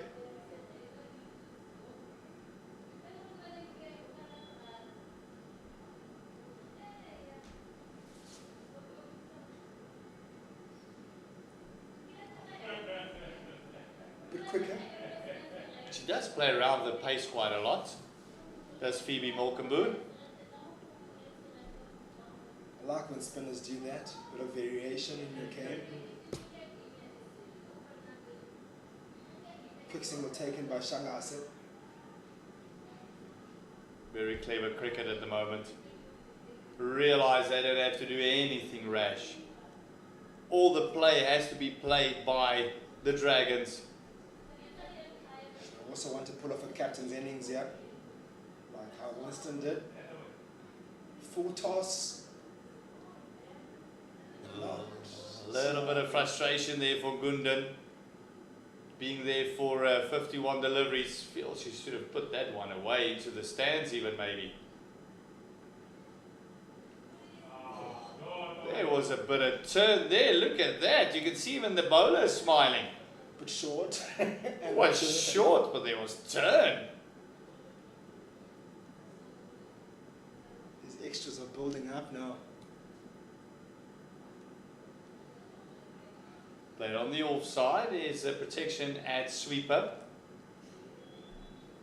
Kabur will probably tell the her players at fines how harsh that call was, because it was turning from way outside leg. 60 more needed now. Of 198 deliveries. The equation is getting more and more difficult for the Dragons. And we did speak about it at the beginning of this innings. And the only way is wickets. Can they get those wickets though with the way these two are batting? But a big wicket will be the Courtney's wicket here. She's looked solid from the get-go. That's why I mean, keep pitching it up. Her power's all on the back foot. The rest has got to be finesse, and she's not finding the gaps.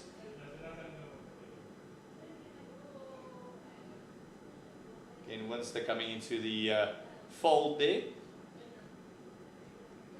Indeed, a lot of the runs have come from the back foot.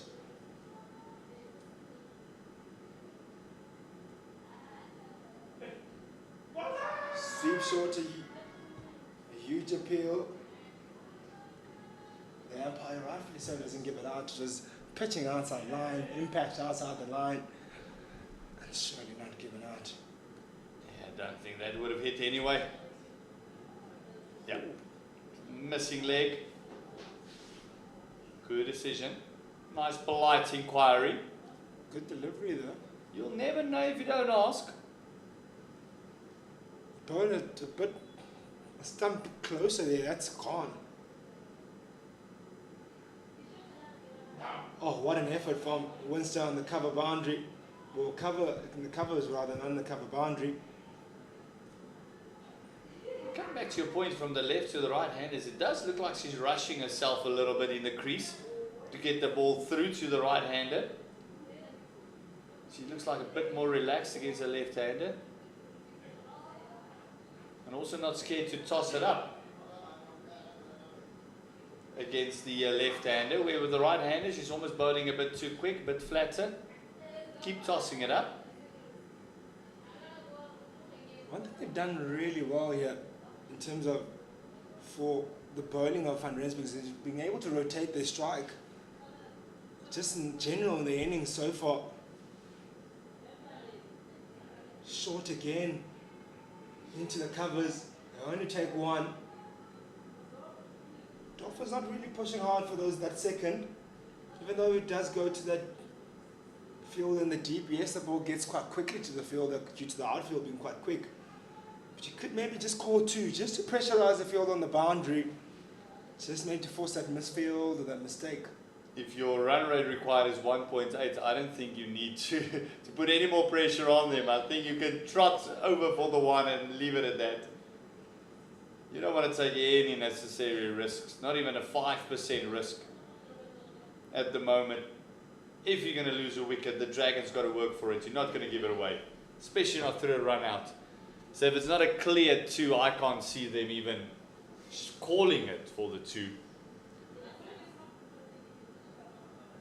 Oh, this one is delicately played to a vacant third. No doubt they'll come back for the second.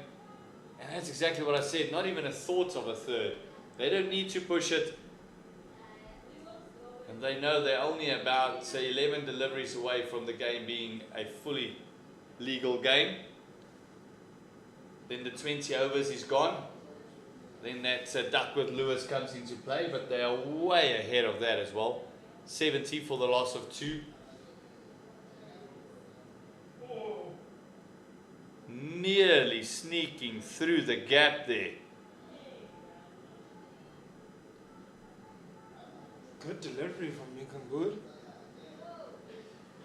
As you say, almost sneaking through. Short again, not timed well enough. Shanghas, who's looked pretty good as well coming into the crease. Looks like a whole lot different surface here. Batting second. It's coming onto the bat a lot nicer. Worked around the corner, but too close already, and that's exactly what I was saying. They're not going to take any chances, even if it's a 5% chance. If a direct hit can cost you your wicket, we're not going. Molkenboer has actually bowled pretty decently. She's got that extra bounce because she's really turning it into the deck, trying to build up some refs. Oh, this one is an easy one. Tickled around the corner. And just stays as the one. Thus far, 3 runs coming from it. 1 delivery to go.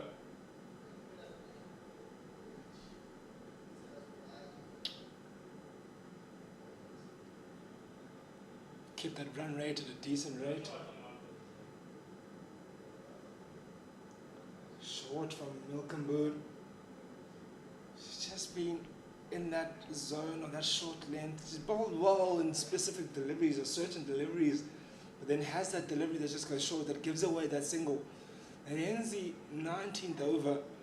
The score on 72 for 2. You see Jane Winster just staying on the carpet there. Catching at left knee. She had a dive earlier on where she also grabbed it. Just getting a couple of clicks in there. She's been doing a lot of great work there in that mid-wicket region. Yeah, she's up now. She's fine. She'll just hobble off. Oh, she goes down again. Not looking comfortable. Might just be a knee. The way she's working it, she might be used to that happening. Just the knee popping out. And then just some effort to get it back in. Some feisty characters, these ladies, at times, eh?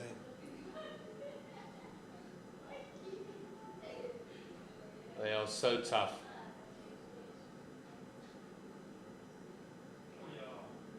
Beautiful bowling. Just stay there. Make them play the shots. Make the batter make the mistake. If you just look at the numbers against the left-hander, it's just so good. I mean, I think most of those 9 runs she's conceded are off the right-handed batter. She just managed to string up some dot balls against Courtney Godin. Flight on that one. See the pressure of just dot balls being bowled Yeah, no need for it all of a sudden. Wanted to grab a quick single. Chingazi just walking across and say, hold on. If it's a maiden, it's a maiden. If I look at the hand gesture, that's kind of what she said. If it's a maiden, it's a maiden. Just calm down. Take it easy. We're a tad in front of the run rate.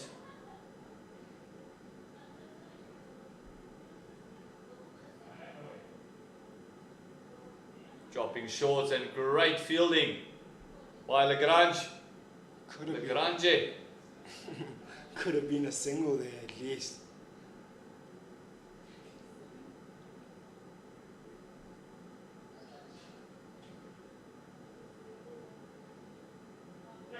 Oh, how was that? They look really close, they're stumping. Umpire at the point was unmoved. Good hands by the keeper.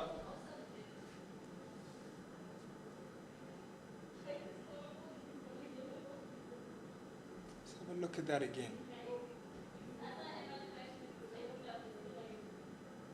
Ooh. Tight. Absolutely tight. It's one of those where you wish you had a third umpire. The TV. Maybe zoom in a little bit.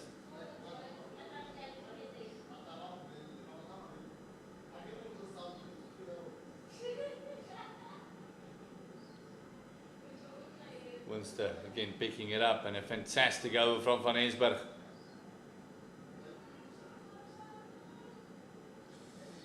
Fantastic over indeed, my friend, going to the spin. Only that one wide delivery.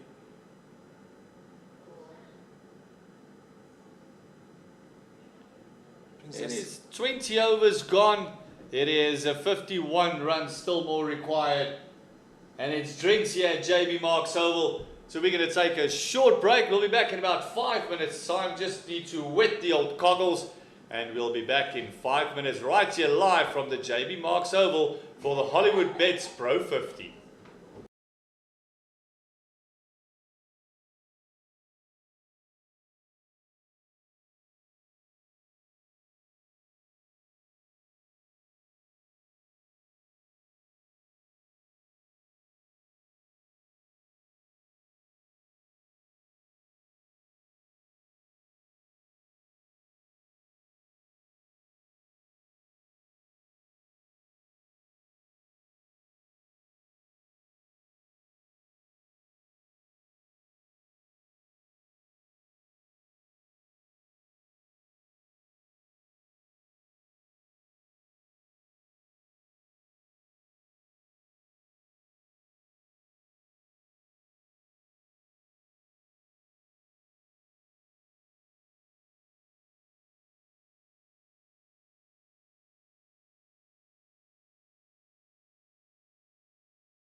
We welcome you back here at the JB Marks Oval at the end of the 20th over with the score sitting on 73 for 2.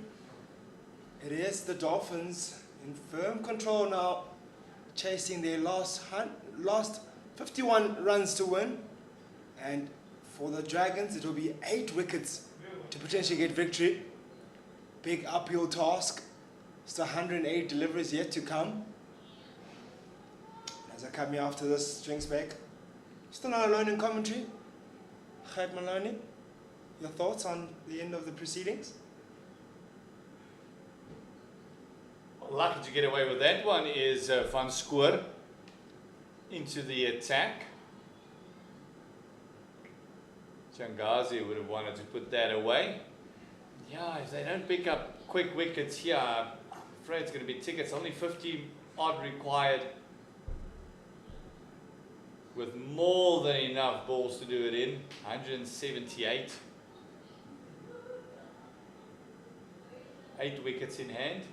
You feel that the Dolphins are in control, only requiring 1.7 to the over.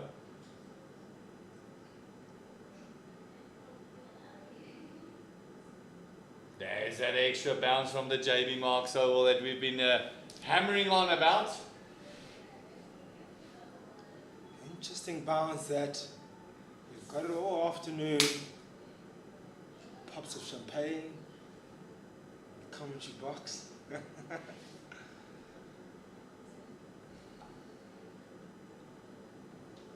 Early celebrations. Maybe not just yet for the Dolphins. Still needing a further 51 runs to win. Don't need to rush at all. So plenty of time here. That bounce has just been so consistent throughout the day. It's done that the whole first innings, throughout the 44 overs we saw in the first innings. Now again it continues. Doesn't matter from pace or spin, eh? Yeah, it's been that tennis ball bounce. It's not really bounce that comes onto the bat.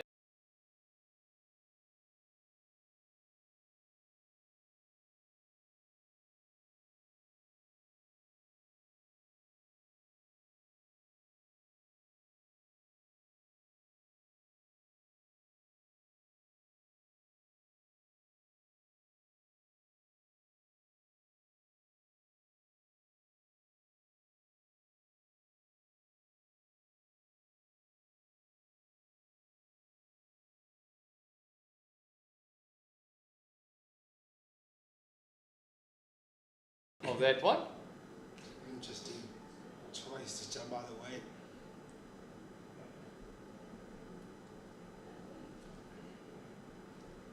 So probably say to a teammate, I'm a lady after all. Don't want the ball to hit me. Or she'll be telling that there was a mole that stuck his head out of the ground and the ball just kept coming or going away from me. A double change. The Granje taking the place of Van Rensburg.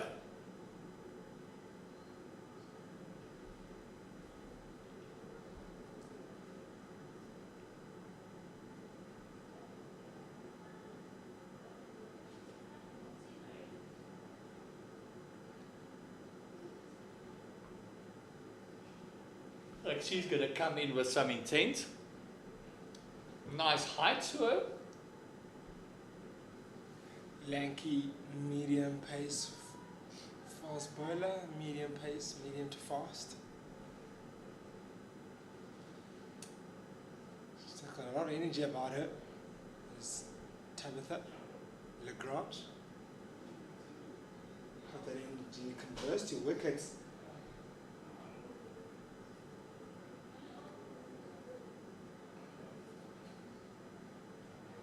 They'll be hoping that it does. 21-year-old running away from the vast end. Didn't pick up any wickets against the Titans, the last game she played in the 50-over format. But in the T20 format, she picked up 2 for 39. Then had a pretty decent outing against the Lions where she picked up 1 for 4. And the very next day 1 for 20. It happened right here in Potchefstroom. Oh, wide given. Don't give away the runs, make them work for it. Under 50 required.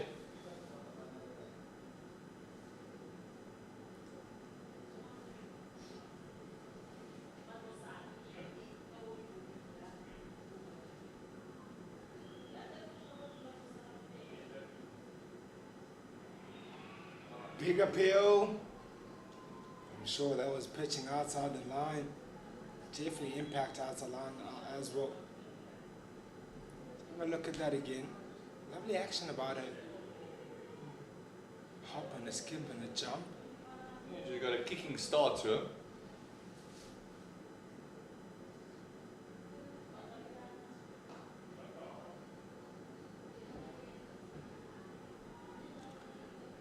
Morkenburg just cleaning up there. Run rate has slowed down a tad bit. The wickets haven't still come for Dragons. Quick run taken there.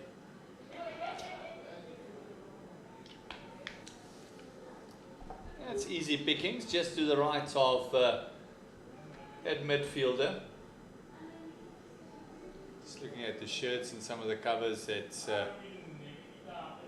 up and about. Still a slight breeze coming in from the northwest side.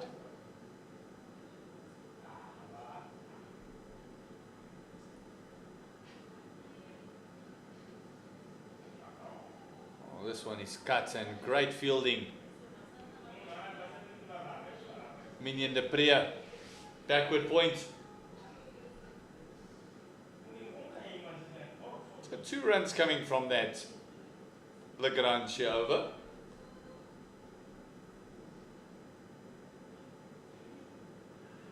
Lagrange has got very unique action, especially at the start of a run-up. It's all about rhythm, whatever works for you. And Morne Morkel is at the circle. Whenever he needs to start all over again, he'll do the circle.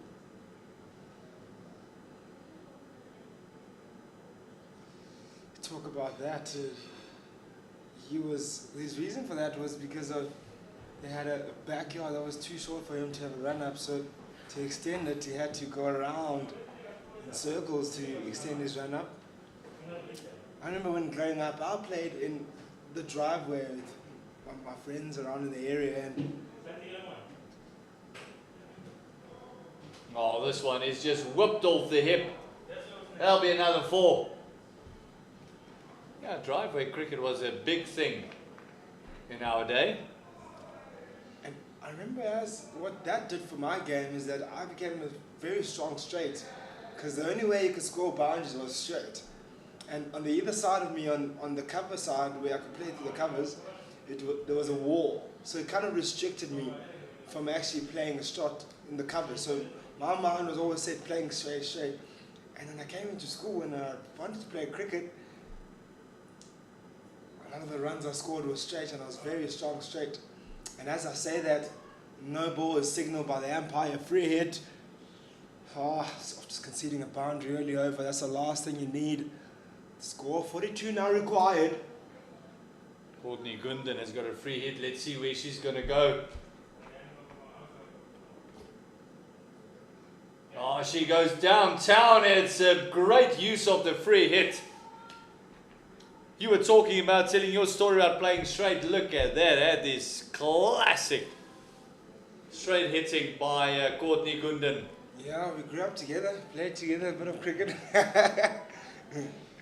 Might have played in the driveway. I didn't even think at all of going any side to the offside or the leg side. She went straight, charged down. Seems like she got all of that one quite nicely. Oh, This one is popped up, just uppish. You can just see her frustration there, knowing that Edwin should have gone as well. But yeah, the Morkel brothers was very competitive. I played with the older brother, Malan. Phenomenal player.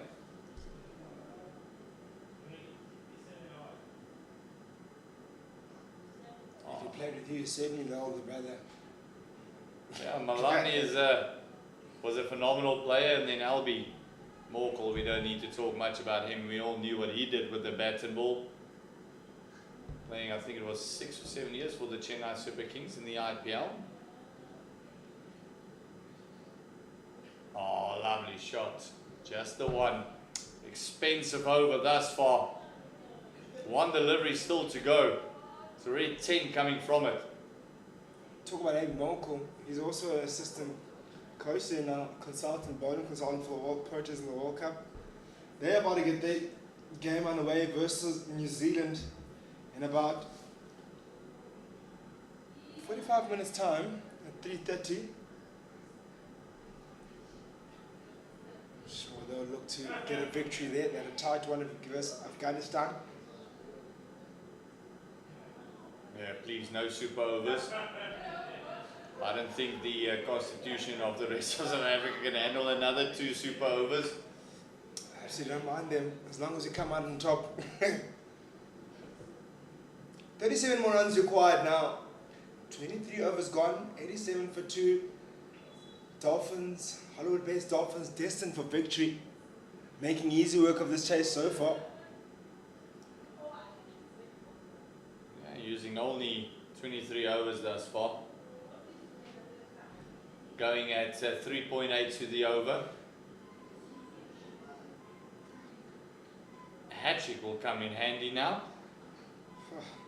Fafa will be needed to change the tide of this game.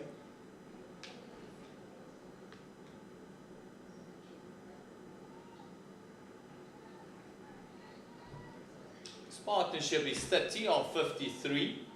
That comes off a 47. The previous partnership, Gundan being part of both of them. She's playing brilliantly, 40 of 74. Courtney Gundan, the glue here in this chase. Clips it leg side, between that gap. Once 2, could have gone for 2. There was a misfield on the boundary there. But Sarah Barber covers up for her teammate, Mignon Dupree, Protea. It is the captain, Shangase, on strike now.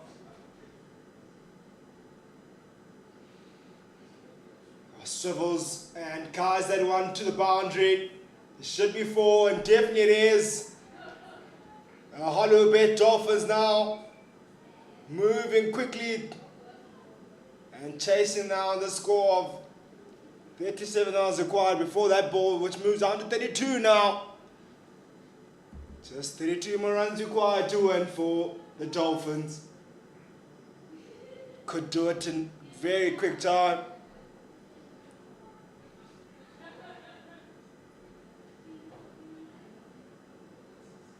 Takes it around the corner again.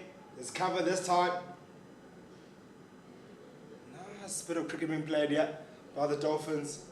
Still very positive, very respective of them needing 31 runs in a massive 152, 58 balls. They're not top of the log for no reason, aren't they?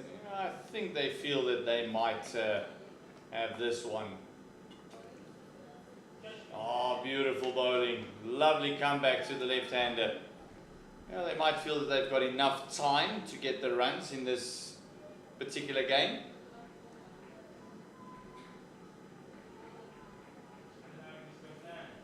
There's still encouragement going on. We can actually hear the crowd from where we're sitting.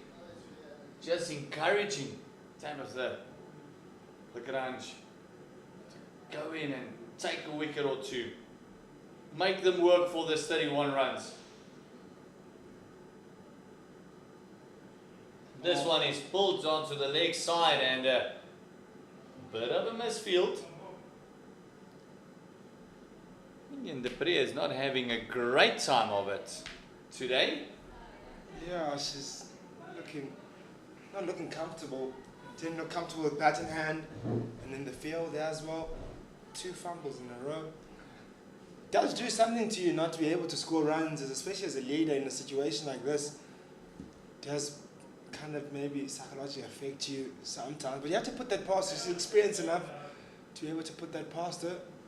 30 more runs required to win now for the Hollywoodbets Dolphins.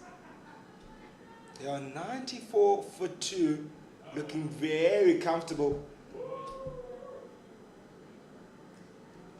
Obviously, these two sides will be playing again tomorrow for the Pro50. Yeah, you'll be here, Kamfa. You'll be joined by Konrad de Swart. Well, at T20.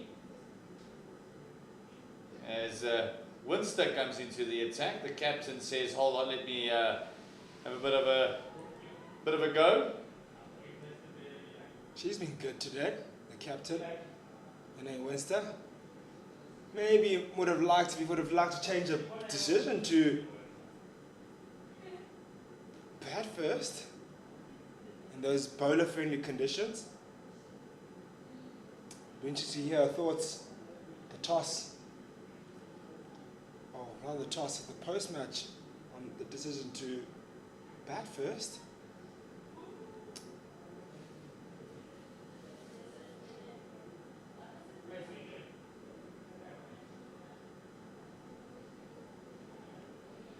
Just trying to make them work for it. Is Winster. Hoping to pick up another wicket. She's 1 for 18, busy with her 6th. Pace off and into the offside. Run out chance. Had to put on the afterburners there, Shangase. Just came out the blocks a bit slow. Yeah, the nitrous only kicked in about halfway down. The Nitro. The nitro. Bit of a Fast and Furious reference there. Oh, top edge.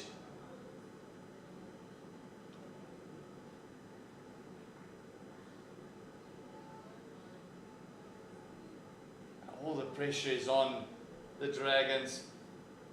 No pressure on the Dolphins whatsoever at the moment.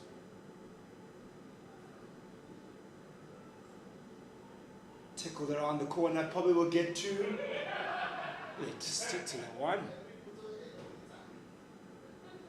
They can basically walk the ones now. 27 more required.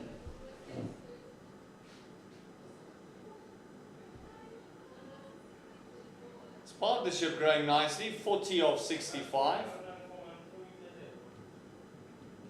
97 for the loss of 2. So after 25, we're halfway through.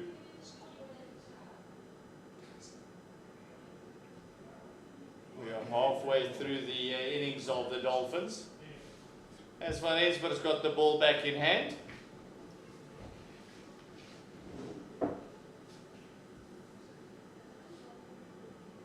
$27 required of 150 deliveries.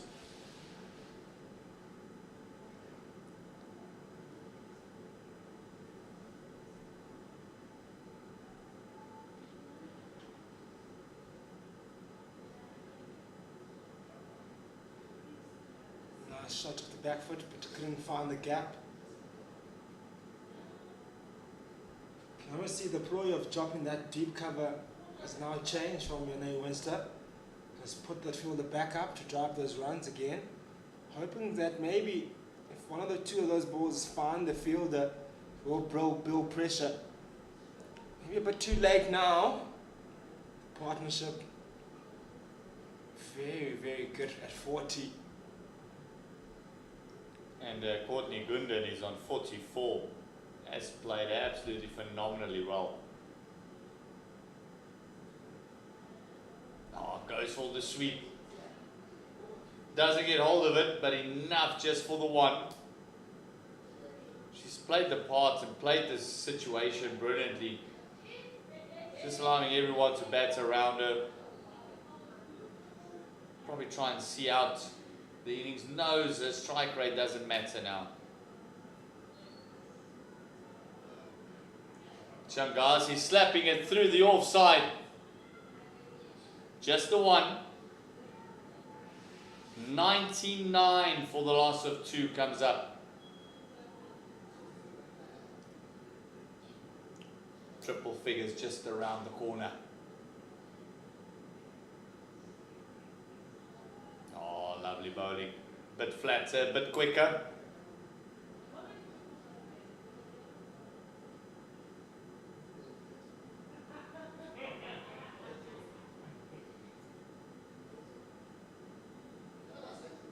Oh, this one is swept but sent back. Not looking all that confident on the sweep is Courtney Gunden. She hasn't looked confident with the spin of Van Rensburg as a whole. Again, going for the sweep, again not connecting, finding any bat on it. It's a good over by Van Rensburg, only 2 runs coming from it. 99 after 26. 25 required of 144 deliveries.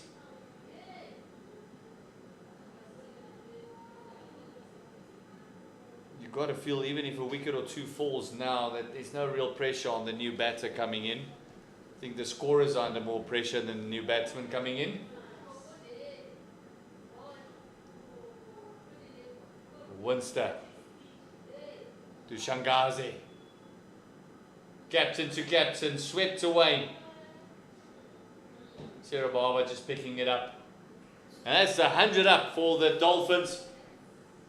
Comes up in the 27th over. Yeah, 24 more required now. Just a few boundaries away.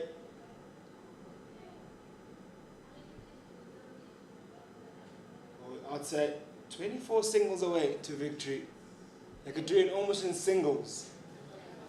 They can do it in fragments at the moment. Do it in quarters, because they need 24, 42. Short delivery. There's cover on the square leg boundary. Oh, misfield. They push for 2. Not what's needed. 22 more required now. Salt in the wounds of the wounded Dragons. Yeah, 47 now for Courtney Gunden. She deserves a 50. Really played well.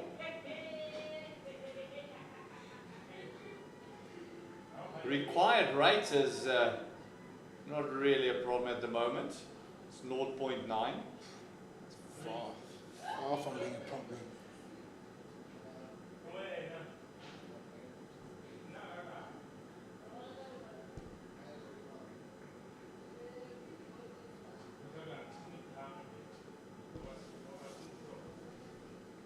Yeah, the Dragons looking down the barrel of another defeat. That'll be 7-7 for them then.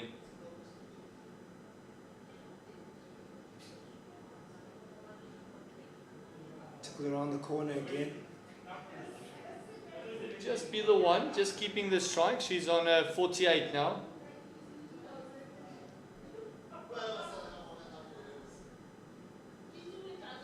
That's the end of the 27th over. It is 103 for 2 now.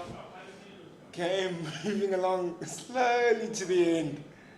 As my co-commentator here feels the drag, as he calls it. A game that will take its time to get over the line. Single by single, dot by dot, we'll get there. There's no real pressure on the Dolphins. The Dragons is... Oh. A lovely shot in the offside. Great timing. Just cannot find the gap. Needs 2 for a 50. The Dragons need to get a miracle from somewhere if they are going to drag this one out of the fire. Oh, this one is played through mid-wicket. She'll definitely pick up a double. A fantastic fielding by Sarah Barber. That's the 2 she needed, and that's 50 up. For Courtney Gunden, fantastic fielding. And Tabitha Lagrange just helping along as well. So great 50 of 95. What a fielding effort. Yes, a brilliant 50 from Courtney Gunden. But wow, put a body on the line. Could have easily just let that go for a boundary. Sarah Barber. Another brilliant stroke through the covers. They want to finish this one in a flurry now. Courtney Gunden with another shot that almost goes for the boundary, the previous one. This time around she finds a boundary. Beats the cover. Takes down that required score now down to 15. More to win. Might be quicker than we expected.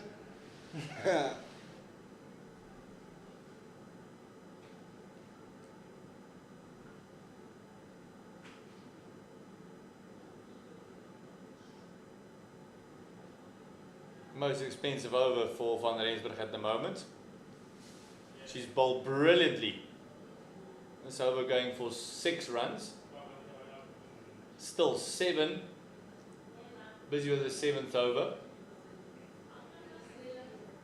Conceding 19 runs, 1 delivery to go. And this is from someone who hasn't been used in the Pro 50 bowling. Only a second game. She's been used to bowl. Again, like I say, knowing her as a decent pacer. Oh, that was a lovely wrong one. 7 overs gone for Van Rensburg, only 19 runs conceded. The equation very much in the favour of the Dolphins, I think. 14 over 132 deliveries. Required rate is 0.6. So if they bat cleverly, they might get over the line. Could be in 2 overs, 3 overs. Who knows? The moment they're going at 3.9, if they just keep up that run rate, it'll be in the What's next. It will be in the next 3 overs that we shake hands. Yeah, as you said in the post-match, love to hear the thoughts are if they would do anything differently, maybe bowling first.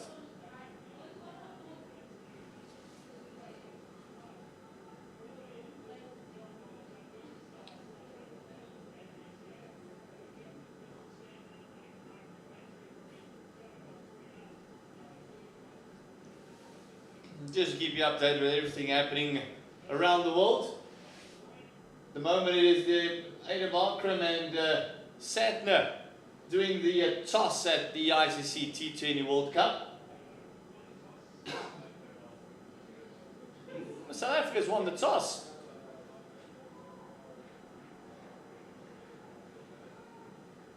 And they've elected to field first, so South Africa versus New Zealand. Fielding first in that all-important clash between New Zealand and South Africa. No doubt the winner in that game will finish top of the log in their respective group. Group D, if I'm not mistaken.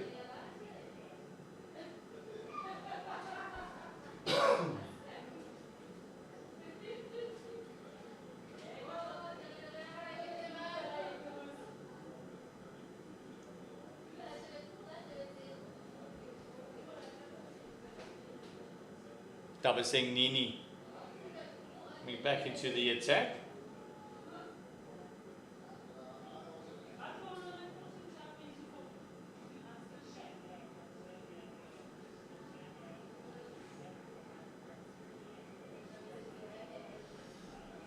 Good over thus far. 4 dots. Not going at the rate that she would have anticipated.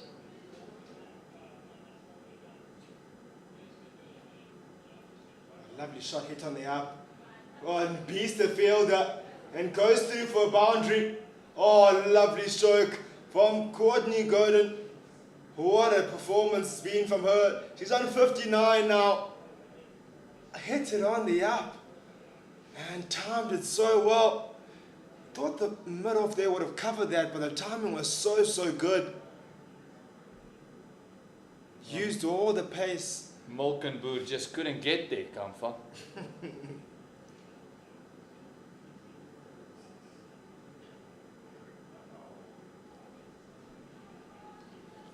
Not like she got away with that one, Nini, I think. Used all the pace of W. Nini in the previous shot there. Got to the boundary. 10 more required now. Edging closer and closer to the finish. Might be one final over, 2 more. That will take us over the line. And unfortunately for the Dragons faithful who have come out in their numbers on the grandstands, on the grass banks, will unfortunately have to witness a defeat for their home side. But will have another chance to come out tomorrow afternoon in a beautiful day that you'll hope to be for the SA Pro 20, the Hollywoodbets Pro 20 series, and has brought amazing action throughout. And best believe it will be another blockbuster of a game tomorrow from 12 midday. So please do tune in for that game and be with us here, as it will be these two sides again, the Hollywoodbets Dolphins and the Northwest Dragons, to straight down the ground, and a brilliant fielding effort. That was destined for a boundary again. Looking to wrap it up in a quick fashion now to the Dolphins with 9 more required.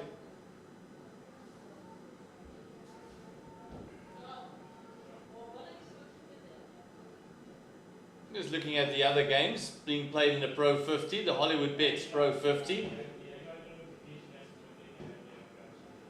It is the Western Province taking on the Titans, scoring 163. And it looks like it's been a reduced over game there.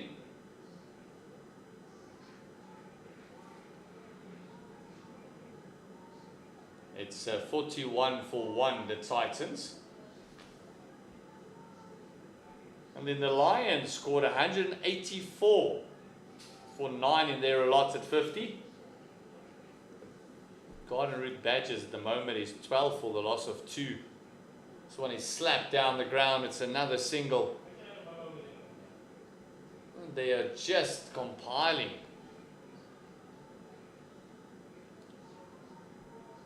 A beautiful partnership. 60 now of 93 deliveries.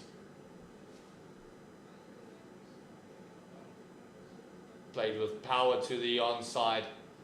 Sarah Barber has been asked to do a lot of work down there.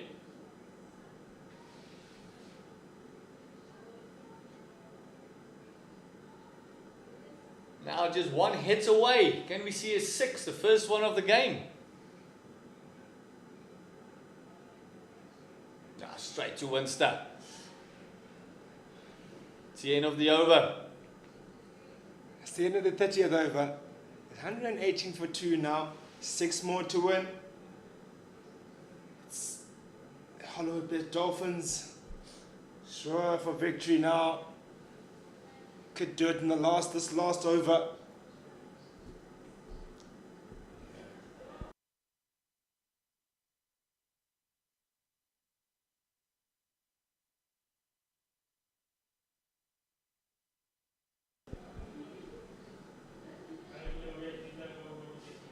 Weather conditions have changed around here, Potchefstroom. But a sun out. This one is beating the infield once again. Down to the fence. It is a beautiful boundary by Courtney Gunden.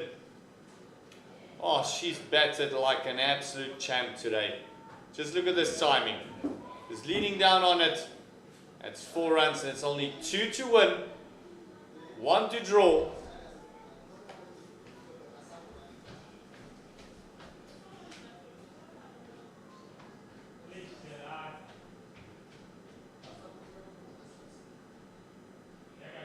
Oh, big appeal. Pitching outside leg stump, you feel.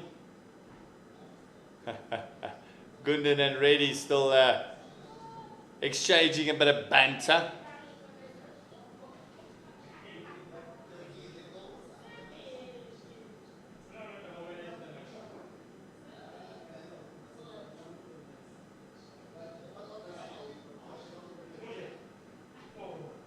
Shangazi wants to get us over with as well. She almost wants to take suicide runs now. 2 to win.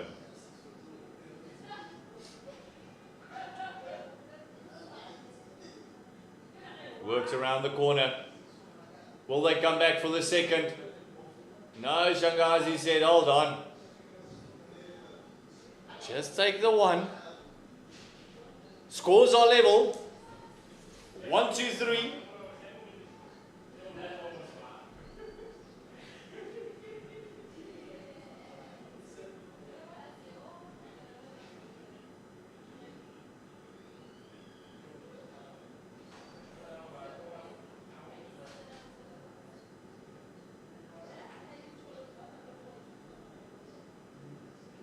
Captain to captain. Winster to Shangazi. One more to win. Oh, and she goes over the top. She finishes it in style. Fantastic innings by the captain as well. And a great partnership. That's the end of it. Courtney Gundan finishes up on 66 from 111 deliveries, undefeated. The partnership is 70 with her captain Shangazi. Phenomenal effort by the Dolphins. And, it's a sad day for the Dragons and their supporters. Coming out to Potchefstroom and not getting the job done.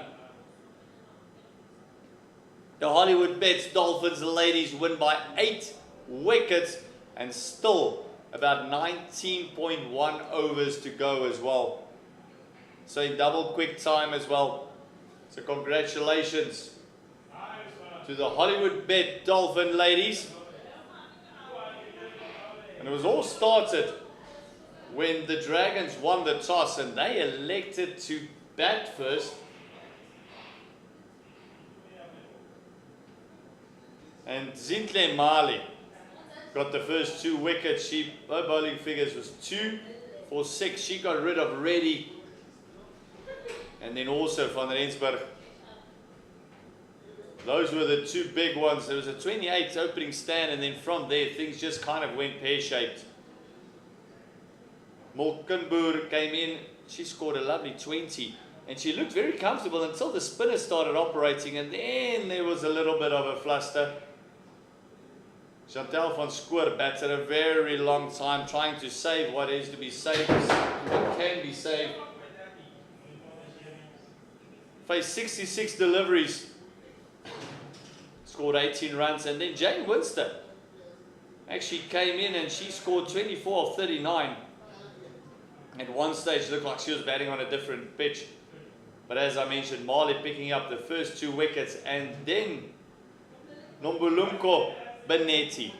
Brilliant bowling, 3 for 20 in her 7 overs. If you look at the scorecard there, 1, 2, 3 posted by the Dragons, and then all of a sudden the Hollywoodbet Dolphins came in. At a slow start, Candler didn't find her feet today. Went for 5, and the other wicket was Yasmin Khan, who really batted beautifully for that 24 of 24. Played back foot shots like a champ. But other than that, no one really bothered the scorers or bothered the wickets column. You can see there the bowling. Everyone going for a bit of runs. Jane Winster picking up the first wicket of Candler for 34.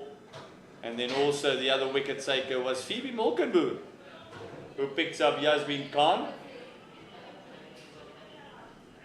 scoring 127 for the loss of 2. The Dolphins, with a brilliant innings by Courtney Gundan. 66 of 111. There's the summary, there you see it. And then the captain, Nondumiso Shangazi, also coming in, and in a 70-run partnership with Courtney Gundan, making sure that the Hollywoodbet Dolphins ladies win by 8 wickets. Pick of the bowlers was Benetti, 3 for 21. And honourable mention must also go to the left armer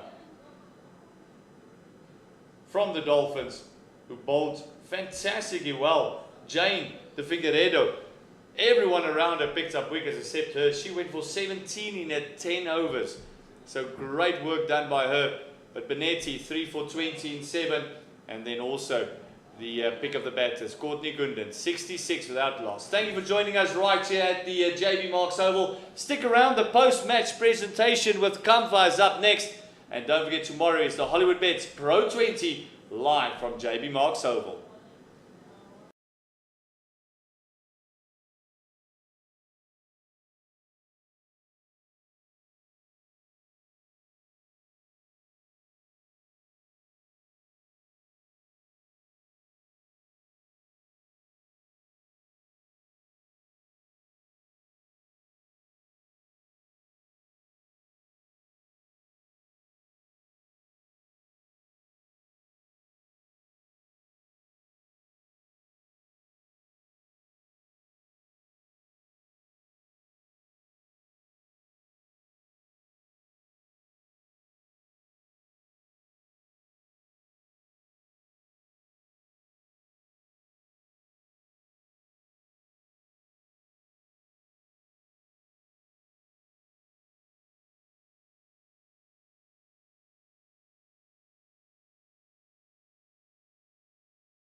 Very good afternoon to you, ladies and gentlemen, to yet another exciting encounter here for the Hollywoodbets Pro50 series game. It was the Dolphins who lost the toss and came into bowl first, and a brilliant bowling performance from them, who managed to bowl out the Dragons for 123. But there was the player who had a brilliant game, with bat in hand, man of the match. Can you please?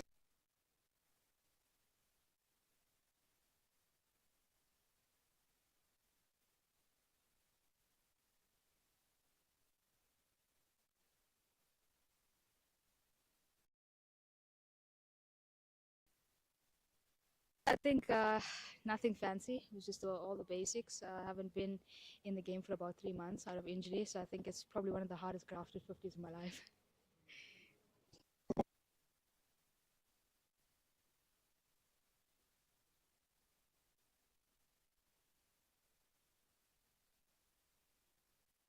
The first thing was assess the wicket, see what actually is happening out there, especially with a little bit of rain in that first innings.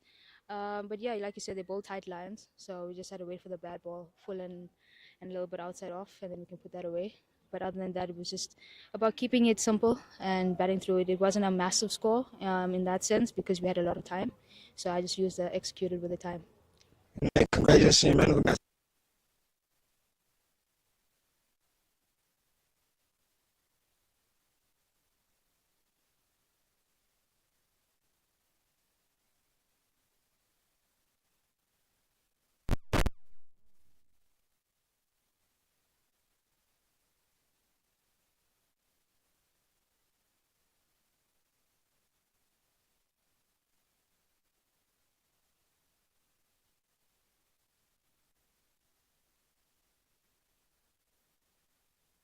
Did so well from bowling till the batting, caught me grounding there. It wasn't easy, but she just made it. And then the chat we had with me and her in there to keep on grinding. It's fine. We just need 2 and over.